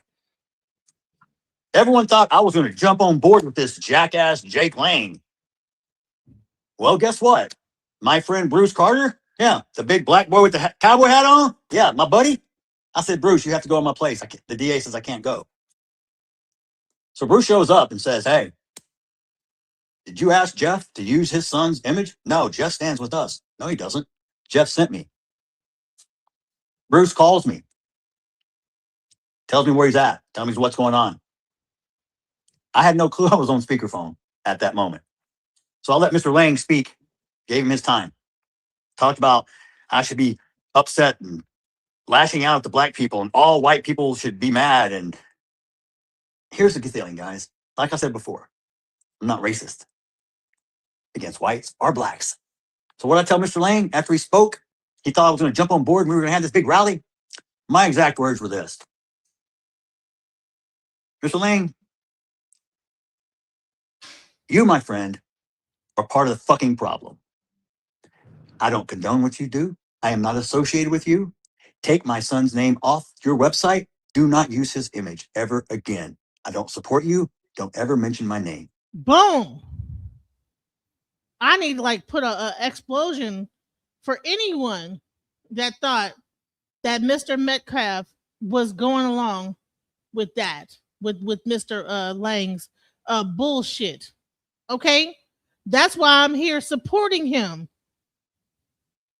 And this is Jake Lang right now. Boom. Both today and yesterday. That's Mr. Yeah, slap in the face, bro. Mr. Metcalf wasn't for all that racist bullshit. That's why I don't mind letting him speak his piece, because I knew that off rip when I saw it a year ago. Let's let him say it again. Last year. And got married.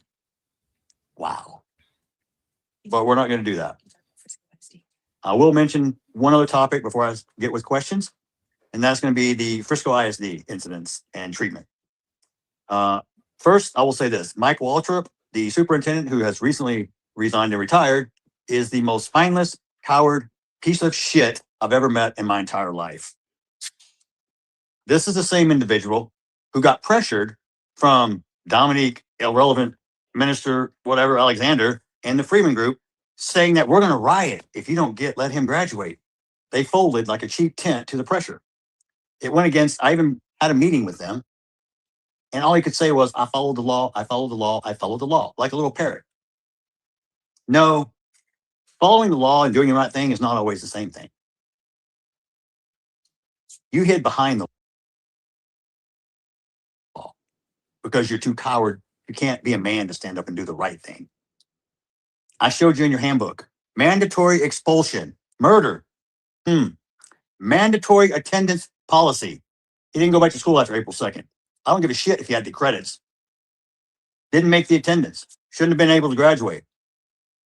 You still gave a murderer a diploma. But yet you didn't respond to my ex-wife's email till after the elections. You waited over 30 days to respond with a callous, incompassionate response that just showed how shallow you were. And then when I got to meet you face to face, you little bald-headed piece of shit, you sat there and looked me in the eye and said, I didn't fold. Well, who did? The buck stops with you. You're the superintendent. Thank God you're no longer here. Everyone thinks you did such great things for Frisco. Really? Then why do we have declining enrollment? Why are we losing funding because of populations and growth displacement? Why are we having people homeschool their kids more? I can tell you, because Frisco ISD is no longer what it used to be. Just like this town is no longer than what it used to be. Now, I'm not here to talk about H-1 visa fraud or different ethnic groups who have decided to invade Frisco. Everyone can live where you want to live. But this complexity of this city has changed dramatically. And I'm not saying it's for the better. But Frisco ISD, with the video, when they fumbled that whole ordeal, oh, we're not going to let the police have it. We're going to hold on to it because Frisco ISD owns it. But we're going to open it up to let people come in and view it. But you have to sign in, but you can't tape it. And then you screw it up and you let a child pedophile, convicted pedophile, view the video of kids. You let an activist who is blatantly lying and spreading false information about me, my son, and everybody else, you let them look.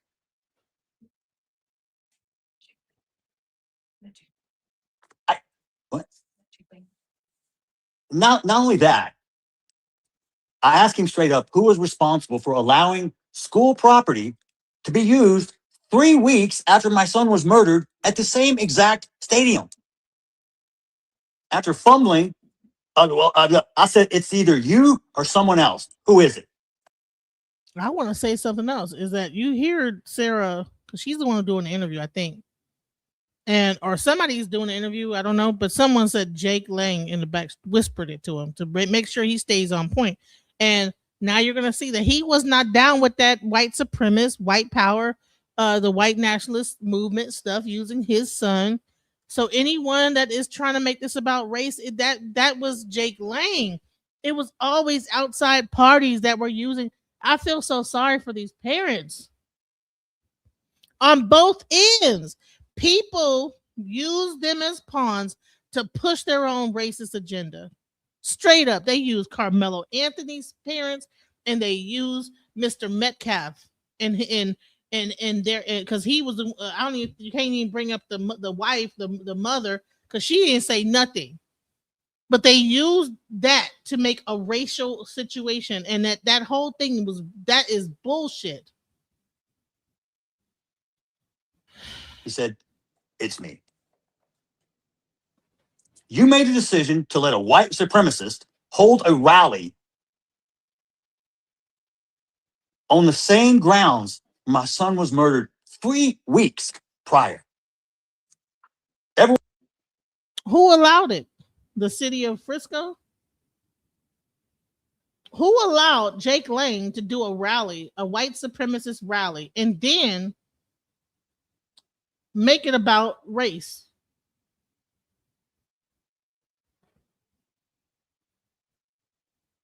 Who did it? Let's go. One thought I was going to jump on board with this jackass Jake Lang. Well, guess what? My friend Bruce Carter, yeah, the big black boy with the cowboy hat on, yeah, my buddy. I said, Bruce, you have to go in my place. The DA says I can't go. So Bruce shows up and says, hey, did you ask Jeff to use his son's image? No, Jeff stands with us. No, he doesn't. Jeff sent me. Bruce calls me, tells me where he's at, tells me what's going on. I had no clue I was on speaker. Are you guys aware of that whole situation where that whole thing went down? Where Jake Lang sat there and tried to do that? Are y'all aware of that? The fact that the father was not down with that and told him to take his son. Let me just. And then he told Mr. Jeff Metcalf that he was a coward. He told him he was a coward for not hold on, let's show you this. White people being predatorized and victimized every single day, living in fear. He is living in fear. Our people in this country are living in fear. Austin Metcalf is no longer just his son. Jeff, hold on, Jeff. Do me one favor, because there seems to be an issue that you're okay with Austin's name being plastered with this particular movement. Now, I've already addressed that. So now I want you to say one more time that you agree with your son's name and face being attached to this movement? Hey, Jeff Metcalf, this is Jake Lang here. See, this guy with the cowboy hat on is Jeff Metcalf's friend. And the moment he saw Jake Lang using his son in an arbitrary way to promote like white nationalism, he called Mr. Metcalf because they're friends. And then Mr. Metcalf addressed Jake Lang. Let's go. Let's see what was said. This was a year ago. See, all this stuff led to all this racial bullshit that you're dealing with right now. Between the situation with the parents doing that press conference with Mr. Miller and that getting taken the wrong way, and then this situation with Mr. Lang getting taken like that way. Next thing you know, there's a racial aspect that is brought to this case when it was kids. 2 kids had an unfortunate event happen, and people, grifters, which you want to call me a grifter, but I'm really just trying to create solidarity and stop all the lies and all the bullshit. But let's talk about what's really going on, and let's give Mr. Metcalf his due understanding and like respect for losing a son. So I'll be a grifter. I'm not making no money off this broadcast. I might make 25 cents. Because I don't make that much money off YouTube. Whenever I do is a labor of love. I can show you what I make in the background. It ain't that much money. Trust me. Maybe $1 at most for a whole 12-hour stream. But I'm passionate about subjects, and I like to bring them to the table, and I like to talk. I don't make money I don't make my money off YouTube. I make money. I have a job. I have a full-time job that I do. YouTube is not my primary source of income. That's why I don't do it every single day.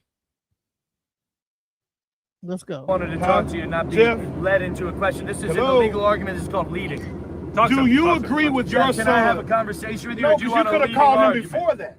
You could have called him. I've been reaching out. I'm one of the biggest figures in America. Nobody's ever given your message. I've given you your message. I texted all family members, everybody I can find. I've given you your message, and here's the response. You've not given my message. You've given your message. What he said was that. Let Jeff talk. Let Jeff talk now. He said that you, as a father, should be on the bus with him, delivering the message that he's delivering. Unfortunately, he's not a father, and the gentleman with is not a father. Maybe they don't understand what loss is. But at the end of the day, I've given your message. You understand what loss is? And they thought that wasn't your message. Let me have 1 minute of my message to Jeff Metcalf. Call him. Okay, this is not. We will, but he's on the phone right now. So Jeff, Let Jeff talk. This is not a good faith discussion. Okay, hold on. Here's Jeff. Hold on. So Jeff, go ahead. Go ahead, Jake. Hey, Jeff, it's Jake Lang here. Jeff, first of all, my entire heart rests in your hands. I would be in my position, not even as somebody even knew your son, but somebody that shares the same understanding. I grew up as a 17-year-old young white man too, and I grew up in fear of my life around black people because they were killing and robbing people around me all the time. And I don't understand, as I was a father, you could sit idly by and not condemn the culture that killed your son. There is an epidemic problem in this country, and your voice could be one of the loudest voices in this country, but you've chosen to recoil out of fear and continue the suppression. Why will you not stand with me and with the rest of the people? We're not calling for racial divide. We're not calling for hatred. We're saying 350,000 attacks on white people by black people a year in this country is wrong. Why can't you stand that and say with that? Maybe you can. Would you be willing to stand by me in a press conference or in an individual interview and talk about? Why would he stand beside you about something that have nothing to do with what the subject is? He just lost his son. And this is a grifter. You want to say I'm grifting, whatever. No, honey, this right here is grifter 101. You want to use his son death to then make him join and get on a bus with you and campaign around America about whatever the fuck he's talking about. Like, bro, he's like, man, bro, I just lost my son, sir. I mean, timing is everything. I mean, God damn, read the room. Couldn't even allow him to just mourn his son. Had to use it. And you know what, Trump Bunny, I'm gonna add you as a moderator. If you see anybody just doing something stupid, just go ahead and remove them. Shouts out to Trump, much love. You know what I'm saying? Because she seemed to be one of the people that have some voice of reason, some understanding about what's going on here and how stupid it is. Let me continue to play this nonsense. And I feel so sorry for Jeff Metcalf to even have to endure this in front of, look at all the news people with their cameras out while he's calling his father a coward. After he lost, like if it was if he cared about like the loss of Austin Metcalf, why would he then make in front of everybody, the news, everybody like diss him like this in front of everybody? Like, what is this about? Here in this country is wrong. Why can't you stand that and say with that? Maybe you can. Would you be willing to stand by me in a press conference or in an individual interview and talk about this issue that is larger than Austin at this point? God rest the beautiful young man's soul that would have been one of our strongest voices if he was still alive today. Yes, I am, sir. Okay, my turn to speak. You are part of the fucking problem, my friend. You're trying to create more race divide than bridging the gap. I do not. He said, you are a part of the problem, my friend. First, he said, are you done? Okay, my time to speak. He said, you are part of the problem. You are creating an even bigger race divide. Let's go. That's called white guilt. No, let it talk.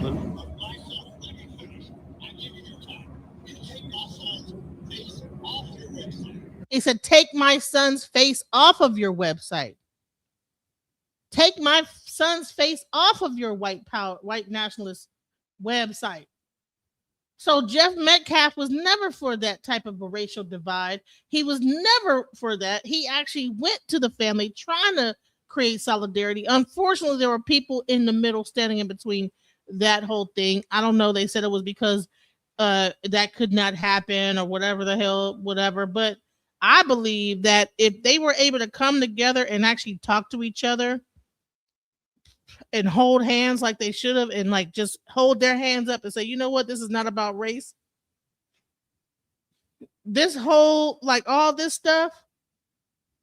But the thing is that this guy makes more money off of this. You know what I'm saying? He makes more money when it becomes a racial thing. And so that he gets his money off of that. Let's go. You're creating more Austin Metcalf. He said, I don't want to be associated with you. He says you're creating more Austin Metcalf. This guy he don't give a fuck about Austin Metcalf at all. All he thinks about is what his agenda is. That's why I opened this whole thing up with Jason Lang being in jail. Thank God he is. And I hope that he don't raise the rest of that money, because this guy is dangerous. Anytime you go to a father that's mourning his son and make it about your own agenda, and when this guy is hurting and in pain about his loss of his son, this had just happened. I don't even think his son was even buried yet. This guy is doing this, talking to the father in this way. What are we doing here?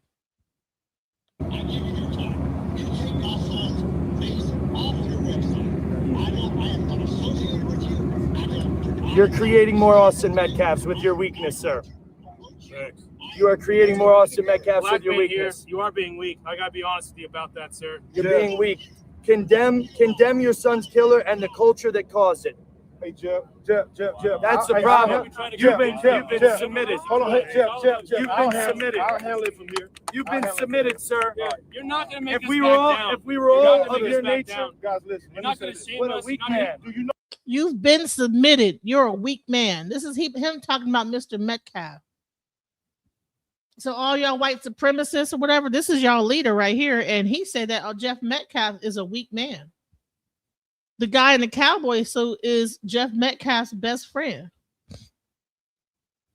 And when he saw Jake Lang using his son as bait for white nationalist movement, he immediately called Mr. Jeff Metcalf, and he had a conversation with Mr. Lang. And Mr. Lang called Mr. Jeff Metcalf weak. He said he was the problem. He was creating more Austin Metcalfs because he wouldn't agree with him. Condemn your son's killer and the culture that caused it. Hey, Jeff. That's the problem. You've been submitted. Hold on, hey, Jeff. You've been submitted. I'll handle it from here. You've been submitted, sir. You're not going to make If us we back were all, down. if we were all You're not of gonna your make us back nature, down. Guys, listen. You're let me not say going to this. shame what us. a weak I mean, man. Do you know who you're talking to? I don't, do you? I'm talking to a black man. You don't. No, you're not. Okay, you sit here, you talk about Trump. Honey, that's false too. What you're saying, that they're all friends. That's not true.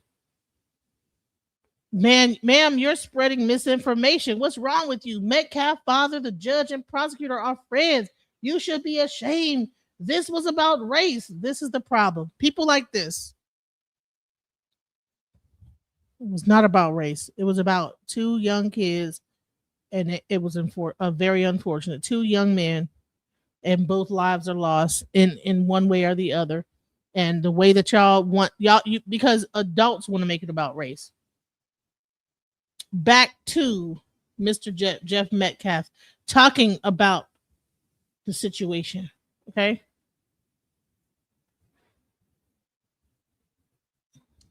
You hid behind the law because you're too coward. You can't be a man to stand up and do the right thing. I showed you in your handbook. Mandatory expulsion. Murder. Mandatory attendance policy. He didn't go back to school after April 2nd. I don't give a shit if he had the credits. Didn't make the attendance. Shouldn't have been able to graduate. You still gave a murderer a diploma.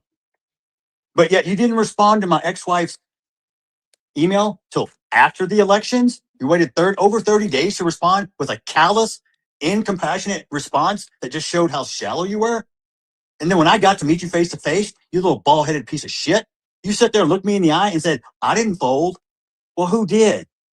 The buck stops with you. You're the superintendent. Thank God you're no longer here. Everyone thinks you did such great things for Frisco. Really? Then why do we have declining enrollment? Why are we losing funding because of populations and growth displacement? Why are we having people homeschool their kids more? I can tell you, because Frisco ISD is no longer what it used to be. Just like this town is no longer than what it used to be. Now, I'm not here to talk about H-1 visa fraud or different ethnic groups who have decided to invade Frisco. Everyone can live where you want to live. But this complexity of this city has changed dramatically. And I'm not saying it's for the better. But Frisco ISD, with the video, when they fumbled that whole ordeal, we're not going to let the police have it. We're going to hold on to it because Frisco ISD owns it. But we're going to open it up to let people come in and view it. But you have to sign in, but you can't tape it. And then you screw it up and you let a child pedophile, convicted pedophile, view the video of kids.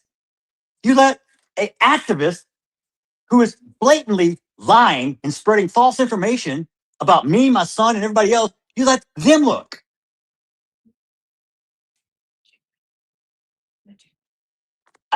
What? Not only that, I asked him straight up, who was responsible for allowing school property to be used 3 weeks after my son was murdered at the same exact stadium? After fumbling, I said, it's either you or someone else. Who is it? He said, it's me. You made a decision to let a white supremacist hold a rally on the same grounds my son was murdered 3 weeks prior. Everyone thought I was going to jump on board with this jackass Jake Lang. Well, guess what? My friend Bruce Carter, yeah, the big black boy with the cowboy hat on, yeah, my buddy. I said, Bruce, you have to go in my place. The DA says I can't go. So Bruce shows up and says, hey, did you ask Jeff to use his son's image? No, Jeff stands with us. No, he doesn't. Jeff sent me. Bruce calls me, tells me where he's at, tells me what's going on. I had no clue I was on speakerphone at that moment. So I let Mr. Lang speak, gave him his time, talked about I should be upset and lashing out at the black people and all white people should be mad. And here's the good thing, guys. Like I said before, I'm not racist against whites or blacks. So what I tell Mr. Lang after he spoke, he thought I was going to jump on board and we were going to have this big rally. My exact words were this. Mr. Lang, you, my friend, are part of the fucking problem. I don't condone what you do. I am not associated with you. Take my son's name off your website. Do not use his image ever again. I don't support you. Don't ever mention my name. So all the black people went, oh, well, maybe he's not racist. No shit. Like I said, if you're an asshole, I don't care. I don't like you. Jake Lang is an asshole. He's a white asshole. Charleston White, he's a black asshole. Jackie Chan, if you don't like him, he's a Chinese asshole. I don't care. It don't matter.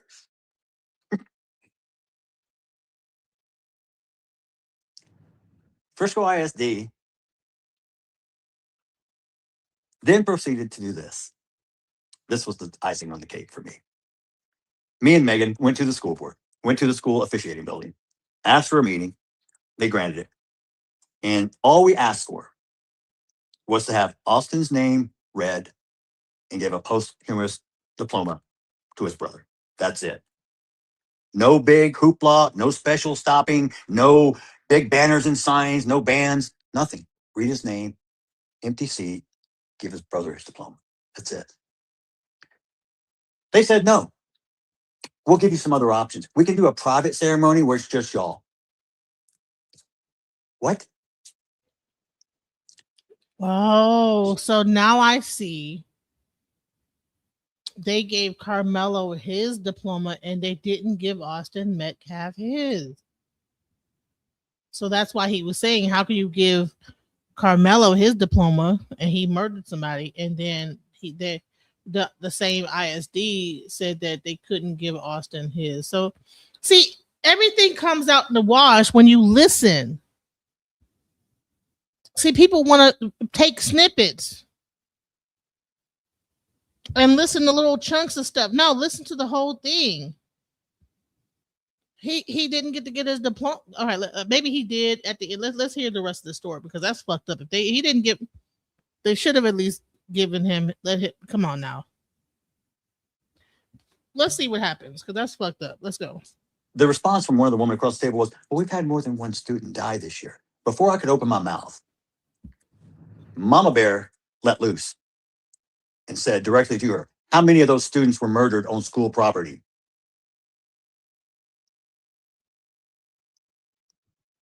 She couldn't answer. She answered for her. 1, Austin. We left that building. They said, Mr. Waltrip's not in the building at the moment. Okay. Because then they tried to pawn it off. Dr. Mims. Hi, Dr. Mims. Remember me? Sure you do.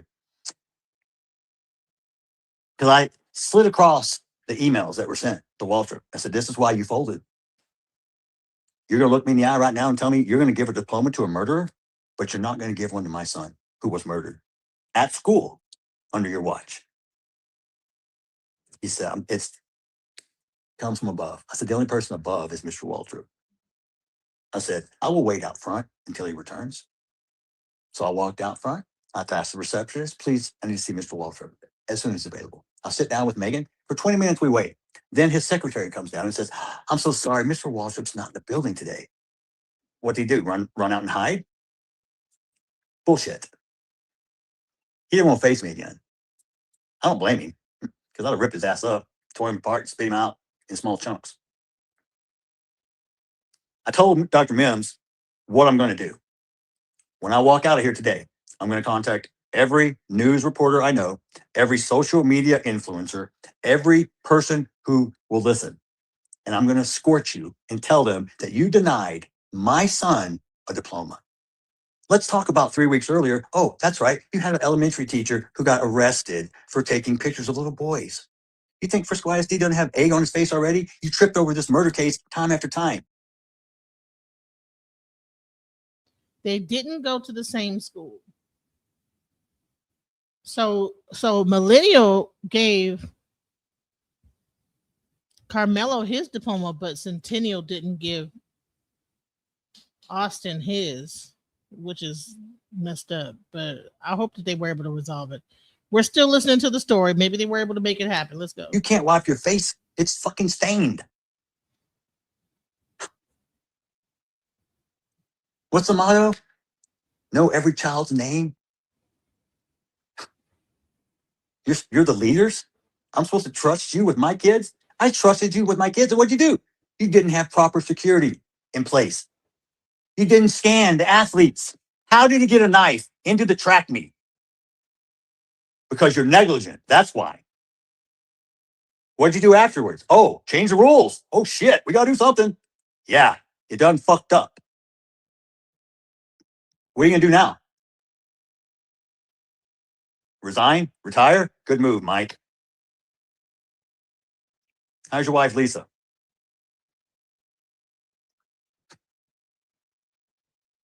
You can run. That's what he's saying. He You can didn't never get it. hide. That's crazy.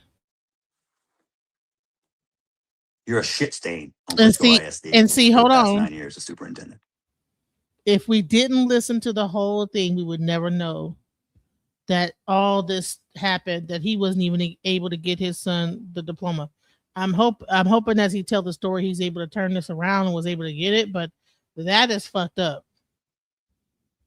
They said to him, well, more than one person has died this year. What? I don't give a fuck about who else died. Like I understand, I empathize with his father. He's not a racist. You know what I'm saying? He's not a racist. He said, if you want me to say something racist, okay, the watermelon felon got what he deserved, okay? But that was sarcasm. That was not real. But everybody is going to put out that one part, not play the whole thing. That's what we're doing here. We're going to play the whole thing and put the entire thing in context.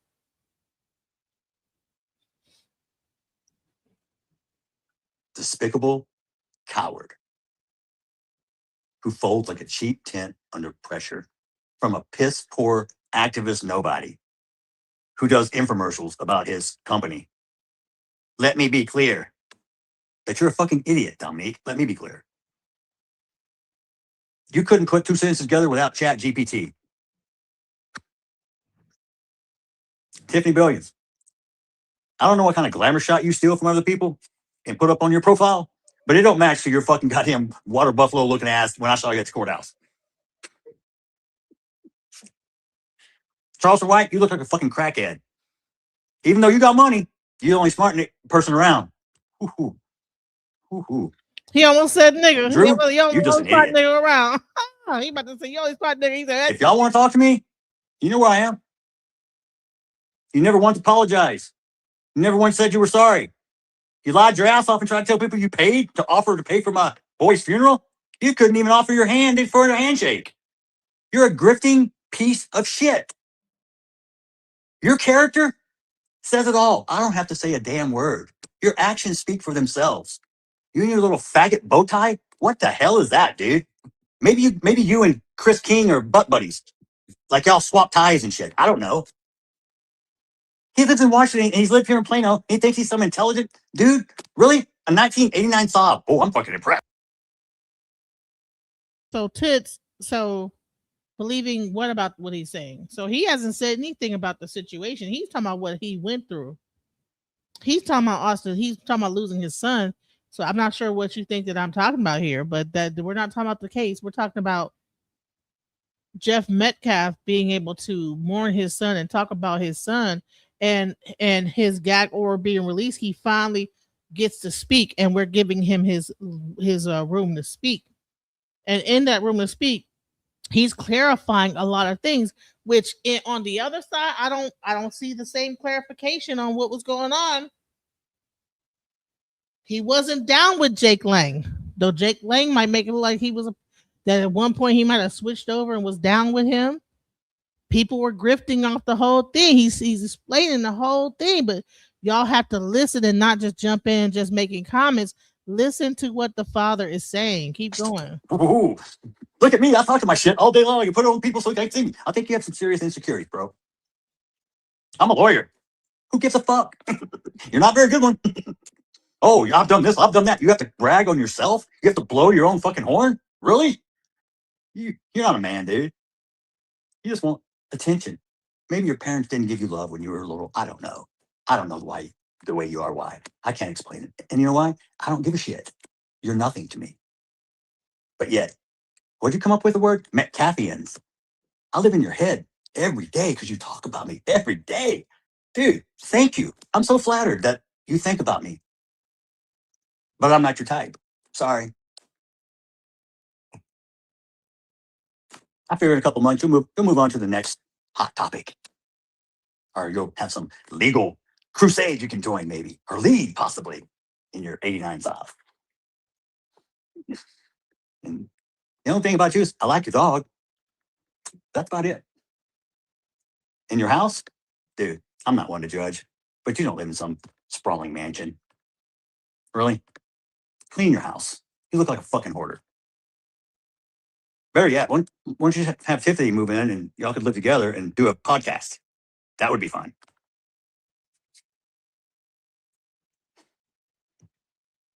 Stay out of my life. I'm not inviting you in. Go find somebody, go kick rocks in somebody else's backyard. Because if you come in my backyard, you won't be kicking rocks. I promise. To all the people that still want to come fuck with me, go ahead. I'm here. Guess what? I've taken every single blow you have given. And guess what? I'm still standing. I'm still here. All you irrelevant pieces of shit are going to dissipate. Like a piece of shit in my toilet. When I flush it, it just goes away. The same way, dude. You're all going to go away. Because guess what? Guess what? You can't make no more money. He's guilty. No more TikToks and debating. Oh my God, Mr. Metcalf is this. He did this. Oh my God, look, Karmelo's a little baby. He's innocent. No, he's fucking guilty. He's going to prison. Yay! Am I supposed to be excited? Guess what? I'm not. Because I don't promote and I don't accept.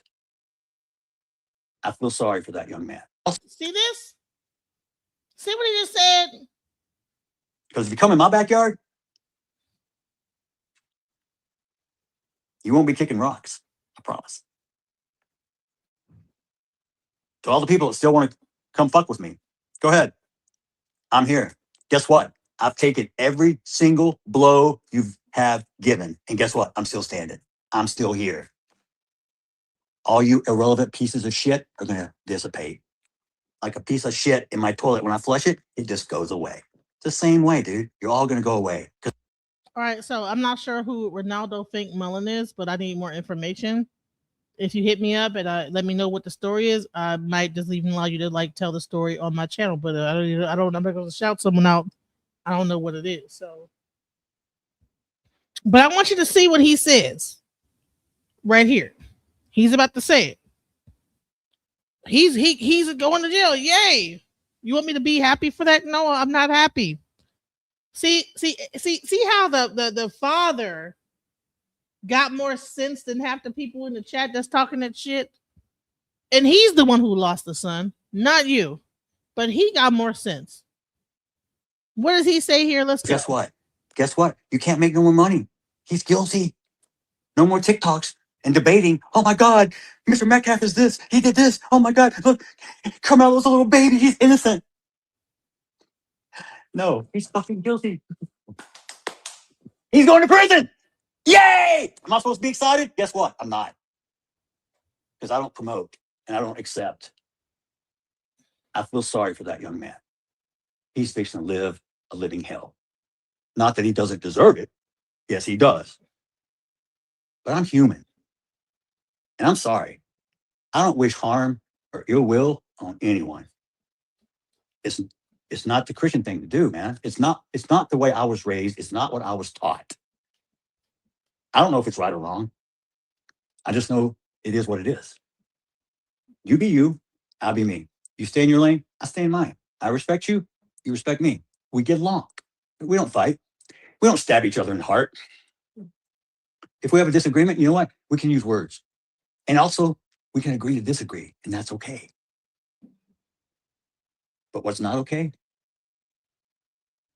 is when you lose control and you do something that you can't take back.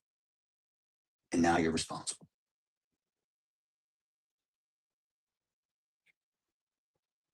Let's open up for some questions, guys.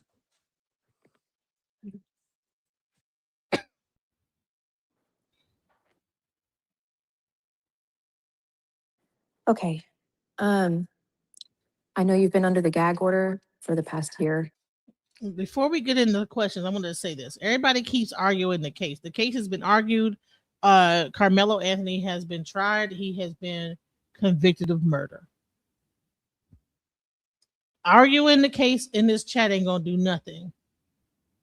What's happening right now is Mr. Metcalf is finally, the gag order has been released, and he is finally telling everybody what's been happening behind the scenes, how he feels about it, how his son, how he feels about his son, raising his son, his emotions behind it, who he agrees with, who he doesn't disagree with. But for some reason, y'all feel like y'all want to be chat room lawyers. It's already been decided. What's the point of keep talking about? Yeah, he had a knife. Okay, we're done. He's already getting 35 years. What are y'all still talking about for that? That's a moot point. He already got his sentence. But what do you have to say about what he's saying right here? Because if it's not just, man, shouts out to, Mr. Metcalf for still being diplomatic in the face of racism and all this different stuff that's been going on, all this like stuff, and still being able to speak, and say, listen, I'm not happy. I feel sorry for that young man. He is fixing to face a living hell, but he still murdered my son. And so I still have to be honest about that. He's being honest. He is being very honest. Trust me. If it happened to my daughter, black, white, I don't care who did it, I would be on the warpath. I would not give a fuck. I wouldn't feel sorry for a goddamn thing. So shouts out to him for at least having some, because I wouldn't be feeling sorry for shit. Goodbye is so sad, nah, hey, goodbye. But, he still has humanity within him, and still, is able to sit here and still say, hey, I wouldn't wish this on my worst enemy, but he did do what he did, and so I still got to at least say, look, took my son from me. Let's go. And I really hope that this was some sort of release for you. 100%, that's what this was for. He deserves what I'll see. Yes, he does. I'll be honest, it's very therapeutic. I will apologize for the colorful language. I'm gonna say it again. I don't make money off this. Shut up. At best, I'll make maybe 5 cents, 25 cents. People really think that these videos make money. They don't. It don't make no money. This is way more than just money for me. This is about being fair and honest. And when you have everybody talking on one side, nobody else is giving him, at least on YouTube. I see it on X, but I mean, where are the people on YouTube that are covering his part? The only thing they covered is when he said watermelon felon, and they cut it up, snipped it up to say what they want. But no, listen to the whole thing. He didn't. The context is the clue. So let's go. I try to refrain from that, but this is the first time in over a year that I'm able to speak. And I feel like the muzzle has been taken off, and I'm a racehorse at the Kentucky Derby in the gates, just waiting for it to open. And, if I offended somebody tonight, I'm sorry, but get over it. Yeah. Thank you, Jeff. You certainly didn't offend me at any point. You have every right to say whatever you want to say. The first question I'm going to ask you, and this is a question that a lot of people have been asking me too, it's one of the biggest ones floating around, is do you plan on filing a civil suit? To be honest, I can answer that question honestly. I do not know at this time what I'm going to do in the future. I was so focused on just getting through the trial. That was the biggest hurdle and the most weight on my shoulders and the most anxiety. So I really wasn't planning that far ahead. Is it an option? Yeah, I'll explore it. Is it worth my time? I don't know yet. Because realistically, I want to move on. I don't want to keep dragging things out. And if they spend all the money, there's nothing to get anyway. So I really don't care. Money's not going to bring my son back. Going after them, even if I bankrupt them or whatever, it's not going to bring my son back. And you have to learn forgiveness. And God's going to take care of the rest. Next question.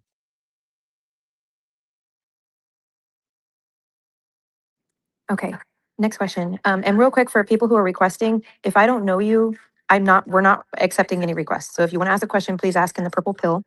Or if you're on Rumble, obviously ask on Rumble. Next question is, they want you to talk about the swattings. Oh my goodness, the swatting. Yeah. So the first time, first of all, there was a total of 6 for me and twice for Megan. The first time it happened to me, I was exiting physical therapy, which is only about 8 minutes from my house. I get to my car or my truck and I look down and I see my phone. It has 44 missed calls and 10 messages. My physical therapy only lasts for an hour. So I look down, I'm like, what in the world's going on? My phone. You should be ashamed pushing misinformation. You're an embarrassment to the Black community. You're covering this man without who he really is. He has no right to file a suit. Disgusting. You know who he really is? He's Austin Metcalf's father. And I'm not pushing misinformation. I am giving his father a voice on my platform because I didn't see his voice being truly heard on others. I just got to see snippets of only a portion of what he said to make him look like a racist. And I said, well, let me let him say the whole thing. Let me play the whole thing. And let's put this, whatever he said, into context. So how is it misinformation if I play the entire thing? So yeah, he said watermelon felon. But what did he say after that? It's like almost reading the Bible and only like taking like a sentence out, and you don't read what happened before or after the whole context of the whole sentence, and you just take this one little phrase out and you go and run with that. So what everybody was doing was, oh, he said watermelon felon. Oh, he said I am a racist. I can show you videos where they cut it up. I'm a racist. Watermelon felon. Yeah. I think I'm gonna like show it to y'all in a second, like so y'all can see how people were framing what he was saying, like as if he was a racist. But what he's saying is that he's not a racist. He doesn't go along with the whole thing, but he's still mad his son's dead. The fuck? Like, hello? The shit was fucked up. Like, I don't agree with that, but goddamn, I'm not a racist. But see, I don't even, let me just be quiet. Let me just play. Let me continue to play it. Okay, let's go. Rings. It's my son, Hunter. Dad, yeah. The police are looking for you. What? The police are looking for you. Where are you at? What do you mean? Call 911. What? Call them. Okay. So I call them. Mr. Metcalf? Yes. Are you at home? No, sir. I'm on my way home. I'll be there in 5 minutes. What's up? I turn the corner to my neighborhood, and there are 25 police cars that have surrounded the entire block, basically. I have a park behind me. There's no houses, creek and a park. There are snipers in the park. There are snipers in my neighbor's trees. There are snipers down the street. There are a SWAT team. I pull up. I tell them I can open my door from my phone with my security system. I have cameras. Look, there's nobody in my house.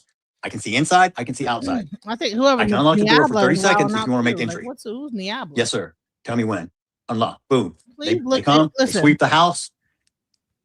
Listen, y'all, because it's distracting to me when I see people like attacking me when I'm just trying to be fair. If you see someone saying disrespectful things to me when I'm trying to be fair and let Mr. Metcalf speak his piece and tell you guys what happened behind the scenes on his side, and y'all can't take it because you too, racially charged, like just time them out, bro.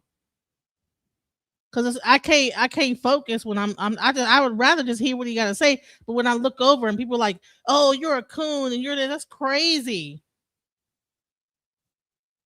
She mad because she feeling guilty for hating the wrong thing. I don't hate anybody. I'm trying to be fair. Like, let me just. I'm going to close the chat.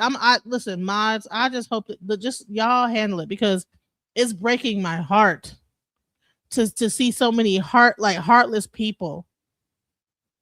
That's crazy. People are just so heartless, bro. I don't get it, bro. I'm gonna close the chat. Mods, do what you will. If you see someone saying some stuff out the way, time them out. You ain't gotta delete them or ban them. Just time them out. Like, they don't need to speak for a second, bro. This guy lost his son. Have some respect, bro. For real. Let's go. All this time, all my neighbors are freaking out because the presence of this many cops and lights and SWAT and snipers. It was like a scene from a movie, and it was crazy. So I'm like, what happened? Well, someone called and said there was a shooting inside your house. I was like, see, people were swatting his house. Okay, no one wants to talk. So you're finally getting to hear from his side things that were going down. People attacking him for just being the father of the why did someone swat him? He didn't deserve what he's mourning his son.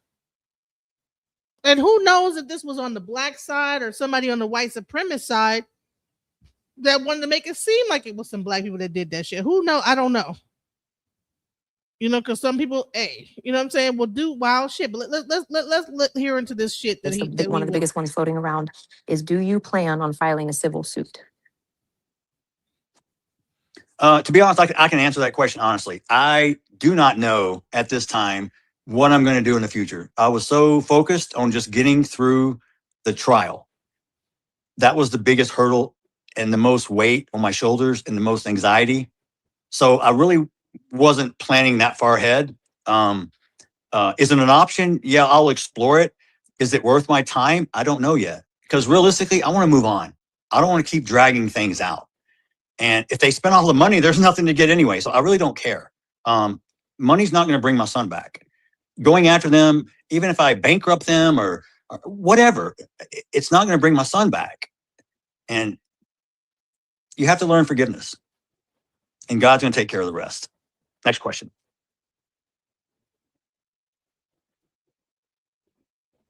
Okay, next question. And real quick for people who are requesting, if I don't know you, we're not accepting any requests. So if you want to ask a question, please ask in the purple pill. Or if you're on Rumble, obviously ask on Rumble. Next question is, they want you to talk about the swattings. Oh my goodness, the swatting. Yeah. So the first time, first of all, there was a total of 6 for me and twice for Megan. The first time it happened to me, I was exiting physical therapy, which is only about 8 minutes from my house. I get to my car or my truck and I look down and I see my phone. It has 44 missed calls and 10 messages. My physical therapy only lasts for an hour. So I look down, I'm like, what in the world's going on? My phone rings. It's my son, Hunter. Dad, yeah, the police are looking for you. What? The police are looking for you. Where are you at? What do you mean? Call 911. What? Call them. Okay. So I call them. Mr. Metcalf? Yes. Are you at home? No, sir. I'm on my way home. I'll be there in 5 minutes. What's up? I turn the corner to my neighborhood, and there are 25 police cars that have surrounded the entire block, basically. I have a park behind me. There's no houses, creek and a park. There are snipers in the park. There are snipers in my neighbor's trees. There are snipers down the street. There are a SWAT team. I pull up. I tell them I can open my door from my phone with my security system. I have cameras. Look, there is nobody in my house. I can see inside. I can see outside.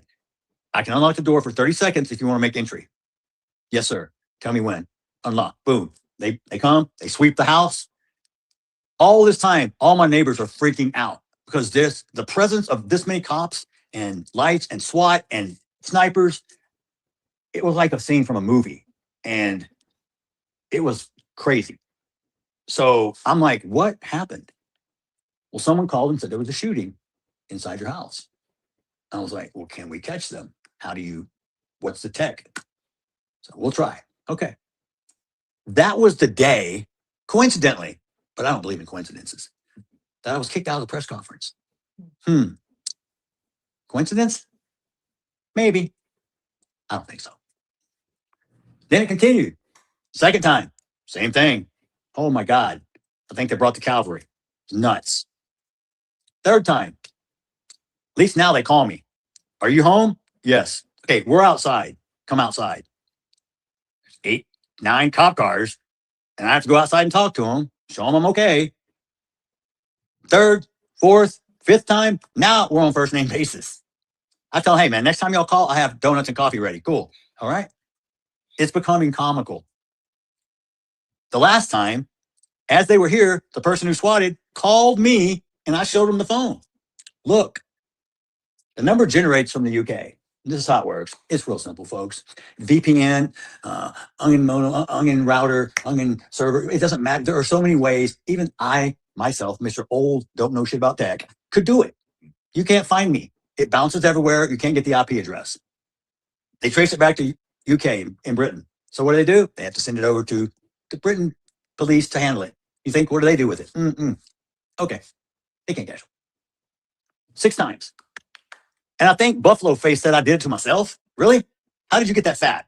You did it to yourself. That's how you got fat. How I get swatted? Your little piss-at disruptors? Your little army of people? Maybe it was your Black Panther friends. Ooh, y'all are so fucking tough. You talk a big fucking game, but really at the end of the day, you ain't shit. Exactly. I didn't know that he was being swatted either, but if you don't allow the full thing to play and you only take snippets out of him being a racist, you never know what he was going through. That's exactly why I'm playing the whole thing. Shouts out to Dirty 5-6 Ace. You know what I'm saying? This is what he was going through, getting swatted, getting attacked by people, man. Have a heart. Let's go. I'll scrape you off the heel of my boot. And normally, I don't normally attack people like this, but I have been cooped up and caged up in this anger. And this is something I'm trying to work on. I need to develop it and funnel it into a more constructive way. But tonight is the one time I'm going to allow myself. It's okay. Tonight, I'm going to allow myself to say what I really want to say. Because most of the time, I don't say what I want to say because it's not correct. Just because you think something doesn't mean you believe it. Doesn't make it right. Doesn't make it wrong. Doesn't make it a fact either. Because all you believed, Karmelo was innocent. Newsflash, guilty, prison. You were wrong. Admit it. But no, what do you do now? Oh, there was no black jurors. You know why? Because you can't be unbiased, you dumb shits. If you answer the question, I can't send a black man to jail because he's black, you're not getting on the jury. You're so unintelligent, you can't even fill out a form correctly. You don't even know who your fucking daddy is because 78% of you don't have your father in the home anymore. You got baby mamas running around with 8 kids so they can get EBT cards to feed you all. You think I'm being racist? No, I'm being real. Because they ain't only black people. White people do the same shit. I'll call them out just as hard as I'll call you out. Anybody who doesn't work, who wants free government handouts, who wants to live in a socialistic society, move to fucking Russia. This is America. Be respectful of this country. We have many people who have fought and died for this country so you can run your mouth. Thank a veteran. They're the ones who lay their ass on the line for you, who sacrifice for you in this country. I didn't serve. I was not fortunate enough to. I wish looking back in my life, I wish I would have. But at the time when I was that age, my life was not all together. But those people who sign up voluntarily to defend your rights so you can run your mouth, you show them respect. You don't kneel for the national anthem. You respect that flag. You don't like this country? Guess what? You're free to leave. I'll even get you a fucking plane ticket. If you don't love this country and you're not patriotic, you have the free will to go somewhere else. Look, we change presidents every 4 years. If you don't vote, don't bitch. If you want something changed in your community, get off the couch. Quit watching TV. Be involved. Be present. The only way change occurs is by you putting in the effort. So don't complain when shit doesn't go your way, when you don't do anything about it. Don't bitch because Trump's president because you didn't vote. Don't vote for somebody based on skin color. But you'll jump on the side of a murderer for skin color. Do you know how stupid that really makes you look? I'm going to support somebody blindly, even though they did wrong. You're going to support someone who does something against the law. You're encouraging and saying it's okay because he's a certain color. Oh, you got more melanin than me. Ooh, so you get more in privileges, more entitlement? Because 400 years ago, someone actually sold you to us and we took you over here and put you to work. And then we had a civil war to free your ass. And now you want to talk shit? Oh, I'm being so oppressed. You couldn't even vote 1960. Look how far you've come. Look at all the free shit we give you. You're not oppressed. You're fucking entitled. You know what DEI stands for? Yeah. It means I don't have to be fucking qualified. I just have to be a certain color or race or gender. Whose bright ass idea was that? I don't know about you, but when I grew up, there was no participation trophy. There wasn't a safe space created for me because my feelings were hurt. We had to take actual responsibility for our own actions. Wow, what a concept. If you want society to change, if you want a better place for your kids, then get involved in your kids' life, in your community, in your church, but don't sit on your couch and bitch when it doesn't go your way. Next question. Can I ask a question real quick? Hey, Jeff? Truth, we're trying to only take questions from the list here. Okay.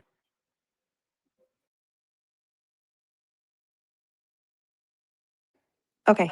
Next question is. I'm gonna say this. It sounded like to me like he have a lot of pent up shit. He said a lot of wild stuff. I ain't gonna lie. He didn't say. I got a little offended when he just said. But I'm gonna give it a pass because he lost his son and he's angry, and this is the first time he's getting to speak his piece, and he probably got a lot of pent up. But okay, here we go. Let's go. Much love. Is there a way to contribute to the scholarship fund that is in memory of Austin? Yes, there is. I believe it was posted at some point on my Facebook page. I know I dropped a $5,000 donation myself into it. Now, Megan, she needs to be credited. She was the one, and friends of hers who got that all set up. Also, Halo Pizzeria. Both boys and Megan worked there. That was not her full-time job. That's her second job. She's very successful with a home builder in the DFW area. So that's not her only job. But the owner, I believe her name's Karen. I'm gonna say this is that he will say some wild shit and then he'll back it up with okay, but it's on the other side too. So he ain't just going in on Black. He is kind of going in on us. But you gotta like, okay, whoo, okay, whoo, okay, you said that. But then he'll double back with, but it ain't just y'all. So you gotta like respect the man who being 100% honest about what he see, how he see it. So, you know, people gonna say, "Oh, you a coon," you know, whatever. Anybody know me? No, I ain't no goddamn coon. But he said it how he feel, and I feel like, you know what? He gets all the passes in the world. He lost his son, and that's why we're doing this, is to allow him to say his piece, and it is what it is. Very, very great individual, and has done fundraisers for Austin, and they were also instrumental with connecting with the school to set up the school scholarship fund that we did for Austin. And we did give it away this year. I think it was to Kayvon. I think it was Kayvon who got the scholarship this year. But it will continue every year. I will see if I can't find the link. I'll give it to Sarah, and she can repost it. Next question.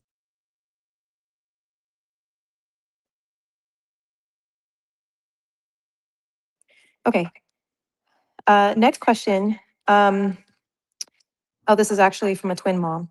She wants to know, did Austin and Hunter have their own language to communicate with each other?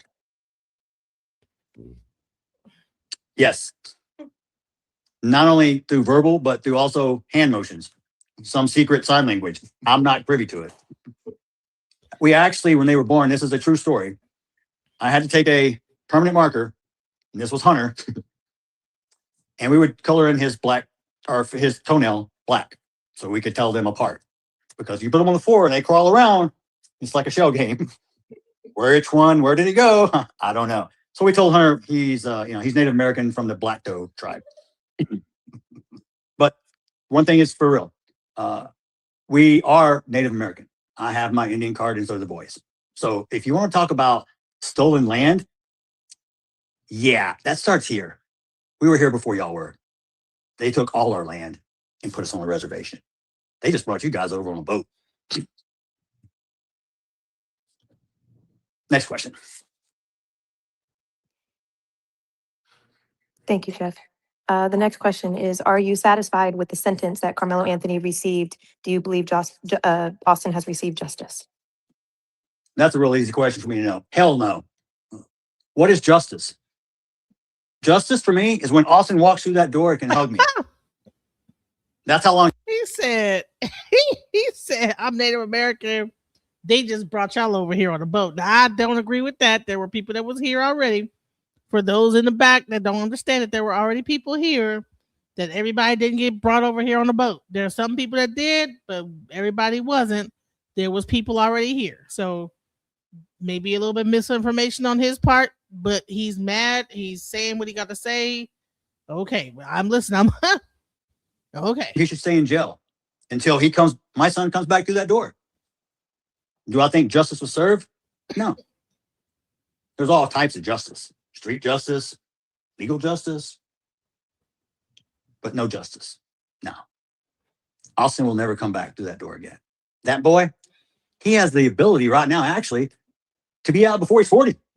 He can still have a life and kids. You tell me, you think that's justice? Nah. No, I'm not happy with the sentence. No, there was no justice served. It's a process that we have in place to control our society. They're called laws, and we have to abide by them. I'm no different than anybody else. I have to abide by them too. So whatever decision the court made, I have to abide by, whether I like it or not. Life. That's an entire different podcast, guys. This is we can talk about who was really here, but that's getting on the side note. We're not gonna veer off.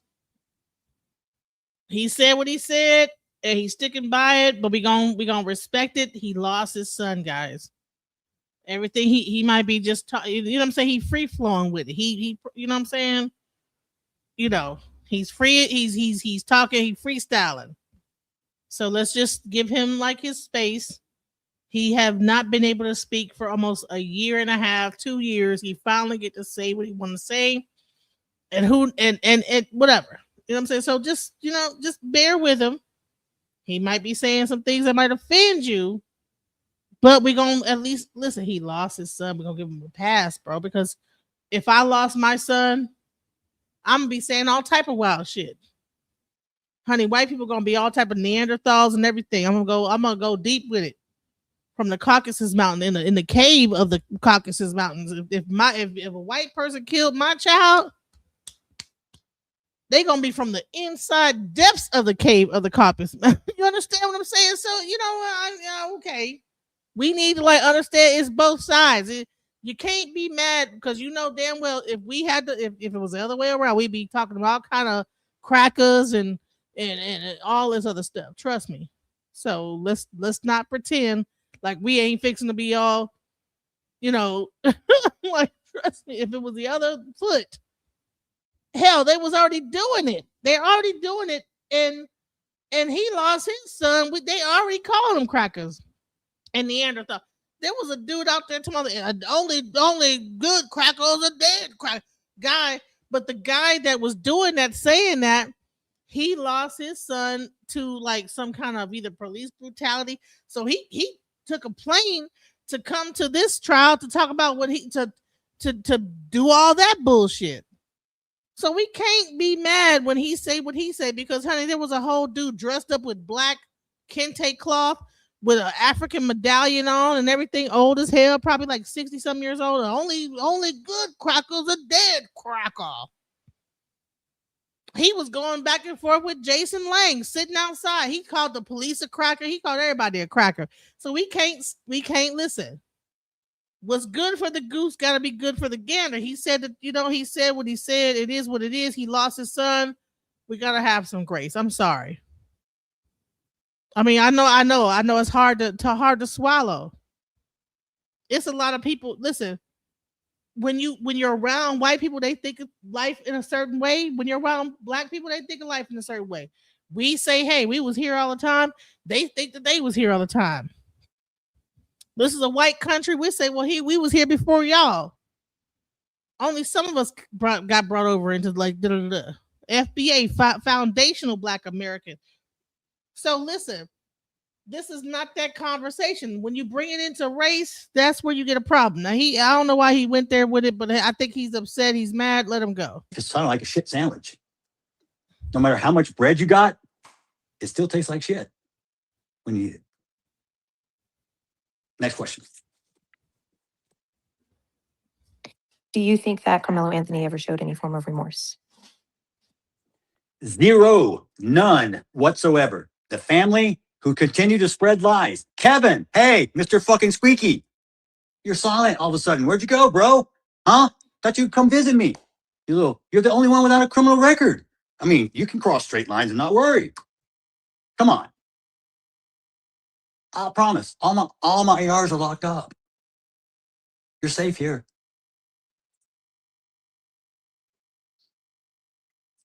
What about all you other grifters who want to jump on board? All y'all think since you have a phone and a voice that you're important? Oh, look at me. I have a platform. I got followers. That's your life. That's your identity. Good for you. It works for you. Hey, man, that's your gig. Cool. Doesn't bother me until you bring it in my lane. You bring your shit in my lane, I'm going to run your fucking ass over. You understand that? Lord. Don't underestimate old man. Anybody seen Dirty Harry? Clint Eastwood? Anybody know who that is? If you're old, you do. Yeah. Make my day. Make my day, motherfucker. Next question. The next question is, why didn't the prosecution call anyone for statements before sentencing? Why?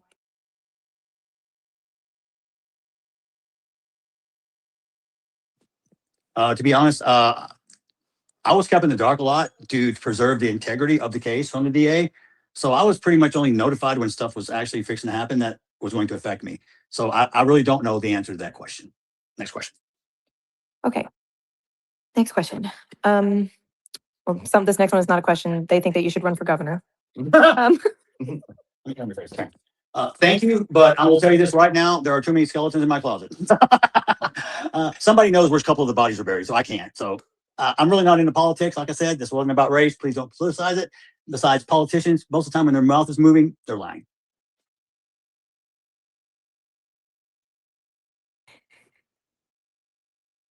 They also believe that you should start a podcast, but maybe we could talk about that another time. Well, go ahead now. I have been approached for documentaries, books, podcasts, speaking appearances, and I really don't know what I'm going to do. I haven't decided. Like I said, my whole focus was on this trial. That was my finish line. And now that I've reached it, I need to take a little time to decompress, get my head screwed on straight, and figure out what I am. How can I best contribute to society? What is it I can do to help? Because I told you, when things happen in your life, your priorities change. Like when I had cancer, one of the things, and I will recommend this. This was a movie I saw many years ago, and it changed my life. It's called Pay It Forward. And I still do it to this day. I did it this morning, matter of fact. I took my mom to breakfast. We were eating breakfast. This 81-year-old man walks in with his little service dog. He sits down. He has a Charlie Kirk shirt on, Marine veteran hat. He looks over. I say, "Hey, man, I like your shirt." And I said, "Hey, you vet?" He said, "Yeah." I said, "I appreciate your service." First thing he says is, "I'm sure glad that trial's over."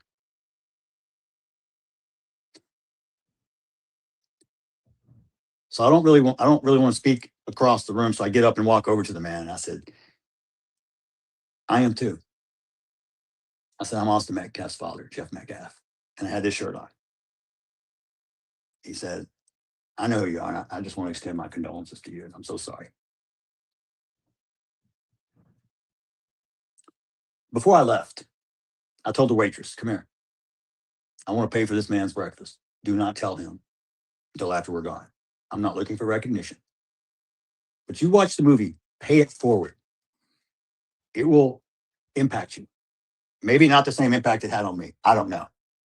But I know it changed my way of thinking forever." Now, I've done this numerous times because, one, I'm not looking for recognition. I don't tell people about it. I don't broadcast it. I damn sure don't go live with it. It ain't about me. It's about you paying it forward. I've done it in Starbucks line. "Hey, the car behind me, I got it." Cool. I can tell you another story. 6 years ago, I took my boys out. We ate at Outback Steakhouse. There was a young lady over there, and she was in tears. I don't know why she was distressed. I have no clue. I asked the waitress, "Hey, I want to pay for her meal just after we're gone." 4 months later, we go back to the same restaurant. Me and my boys. Waitress goes, "I know you." At first, I was a little panicked. "Oh, God, I don't remember you. Did I take you out? I'm so sorry. I don't remember your name." No. She goes, "You're the guy who paid for that woman's meal." And I said, "Yeah, that was me." Her husband had just passed away from cancer. I didn't know how to respond. Like, I had no idea. And she goes, "I know. But what you did, what you showed me, touched me to where I do what you do now." So what do you mean? You pay it forward too? She goes, "Is that what it's called?" I said, "Well, there's a movie, and yes, that's the way I refer to it, is I pay it forward. I don't look for recognition. I help. If I see a situation where I can help, I just do it. You don't need my name. I don't need a picture. God sees. God sees all. It's who I am. You know what? It makes me feel good at night so I can sleep because I'm a good person for the most part. There is a side of me that you don't want to see, but I know exists. I buried it a long time ago, and I keep it buried because if it ever comes out, somebody's gonna get hurt, and that's not me. I don't want to do that. Next question. So while we're like about to wrap this up, so he's getting to the last of his questions. I did put the StreamYard link. If anyone wants to come up that has a reasonable statement to make, the link is in the chat. It has to be reasonable, though. We're not going to be doing a bunch of racist stuff. This is not a racist podcast. This is not our racism. But if you want to, like,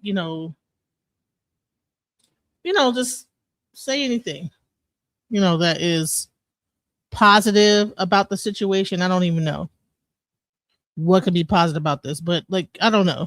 But leave racism out of it and let's focus on like how you feel about what he said today, the things he went through, you know, that we didn't know about, you know, I didn't know he did this, you know, just about the facts, not so much about the racial aspect, because this we need to like cut that out. So let's go. How do you feel about the rumor being spread that you're friends with the judge and the DA? I really thought it was very funny because the picture they posted was at my friend's house. We all grew up in Louisville. We all know each other. We all still stay in touch.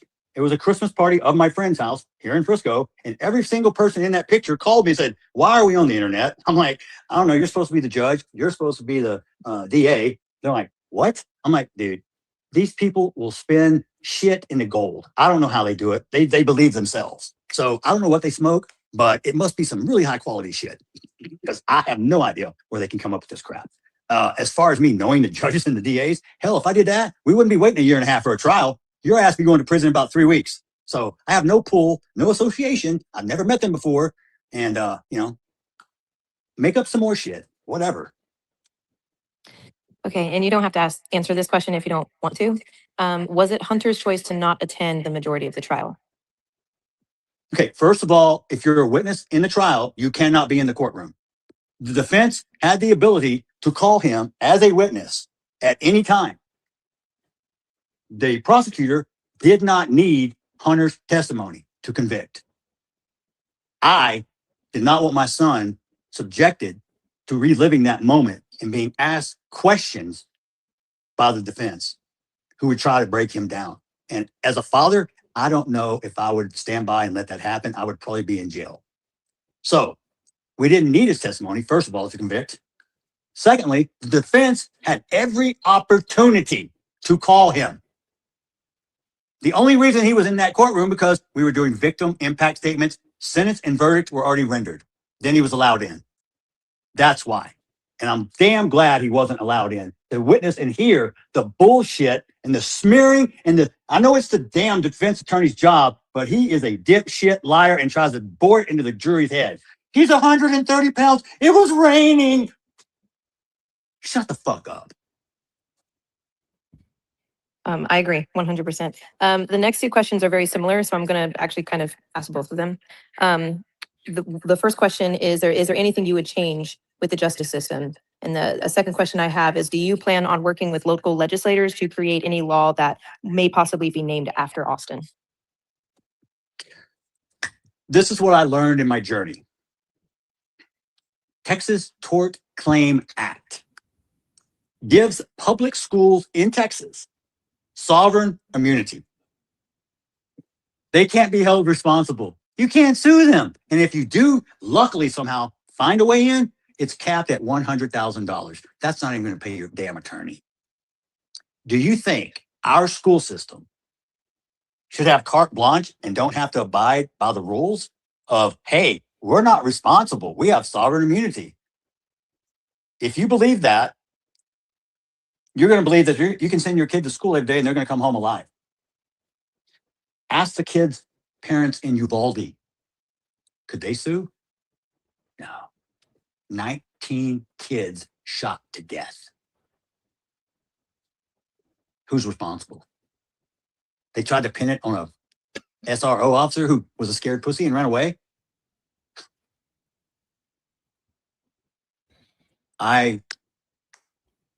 See, what he's saying is that this is everything with the school and not so much about the race. His battle is the school. Why didn't the school have certain things set in place? But guess what? He said he's capped at 100,000 if he says, like, if he tries to sue them. Wish and hope. If we start a movement to have some legislation changed, it's going to take, like I said, getting off the couch, getting off your ass, and putting in the work.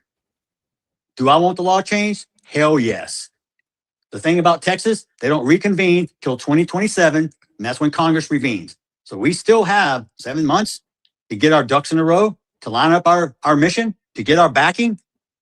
Do you want it changed? You tell me, guys. I'll be your voice. If you want me to be your voice, I will stand up and yell. We want this changed. You want to back it? You want your kids to be safe? You want them to go to school and come home? You want to be responsible and be held accountable? for what they do, 8 hours a day. To be honest, those teachers spend more time with your kids than you do. But yet we don't pay teachers shit. Why? Let me tell you something. He's the first parent, even with Carmelo Anthony's parents, that actually looks at the school. No one has been talking about the school system. I talked about the school system. I was like, okay, what's up with the coaches? Why wasn't they there? No one's talking about the obvious thing here.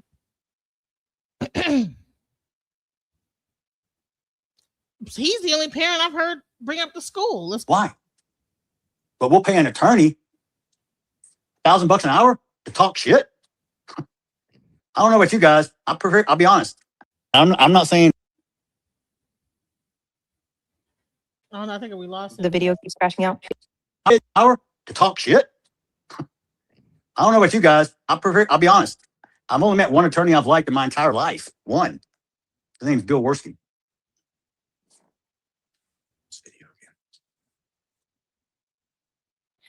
Okay, everyone. The video froze again, so we're going to fix that really quick. I'm going to ask 2 more questions, and then because it is getting late, it's almost 11 o'clock, and I know that everyone is tired, and I know Jeff is tired. I know Jeff is exhausted, actually. So 2 more questions, and then I'm going to ask you, Jeff, if there's anything else after those 2 questions, if there's anything else you want to say before we close up for the night. Let's give SIP just a minute to fix the video stream. Jinx, is it back up?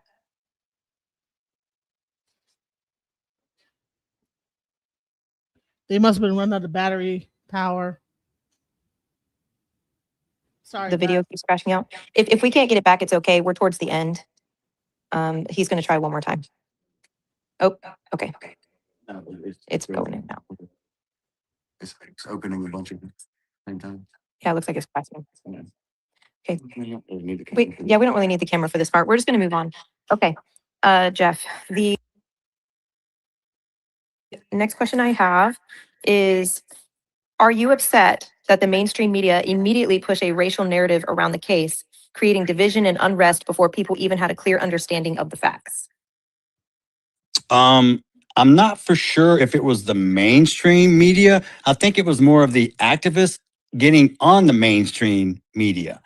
The job of the reporters was just to report on what people were saying, and the people, particularly Dominique Alexander, who can't speak truth if his life depended on it, but he'll give you an infomercial for NGAN anytime you want. Outside of that, no, I don't really blame the media, but I will say this. Legacy, do your homework, guys. Legacy Group, they own all major news outlets. What's their political affiliation? They're left-leaning, okay? So I'm not saying Republican or Democrat. I don't really give a shit. I'm not really a political person. I have my views and opinions, but I'm not actively involved in politics, nor do I have a desire to be. But at the end of the day, you have to look yourself in the eye and understand, where are you at? What are you going to do next? So that's where you stand. What's your next step? What's your next course of action? Last question is, how are you doing and how can we pray for you? God has protected me through this entire journey. I'm exhausted mentally, physically, spiritually, but I'm still fine. One of my favorite bands, the Red Clay Strays. I'm still fine. It's probably one of my favorite songs, along with Down on My Knees and Wondering Why. Those guys, when they came to town, invited me and Hunter to meet them backstage and speak with them personally. We got there 3 hours before the show, and we got to be able to meet the band, speak with the band, and they prayed with us. We didn't ask, they offered. These guys, they were telling me in 2020, Brandon Coleman was driving Uber trying to make $100 a day. They didn't know if they were going to make it as a band. But you know what? These people were real. They were humble. They weren't some, oh, look at me, I'm a big rock star, big head. You know, they were so down to earth, and they were so amazing. During the concert, Brandon Coleman, the lead singer, sits down in front of the piano and says, I want to talk to you people about this song that I wrote that I've never played before. And it's going to go out to a man and his son tonight that I spoke to before the concert about the loss of his twin brother. everybody in the arena all of a sudden knew who I was. And he sang this song. And I told him before that their music is healing for me. It helps me heal. So outside of that, I'd say go and listen to these guys, and now they've made it big time, won many awards and things like that. So outside of that, I'd say music has helped me heal, and moving forward, I will continue to heal. Awesome. Thank you, Jeff. We're going to close it out.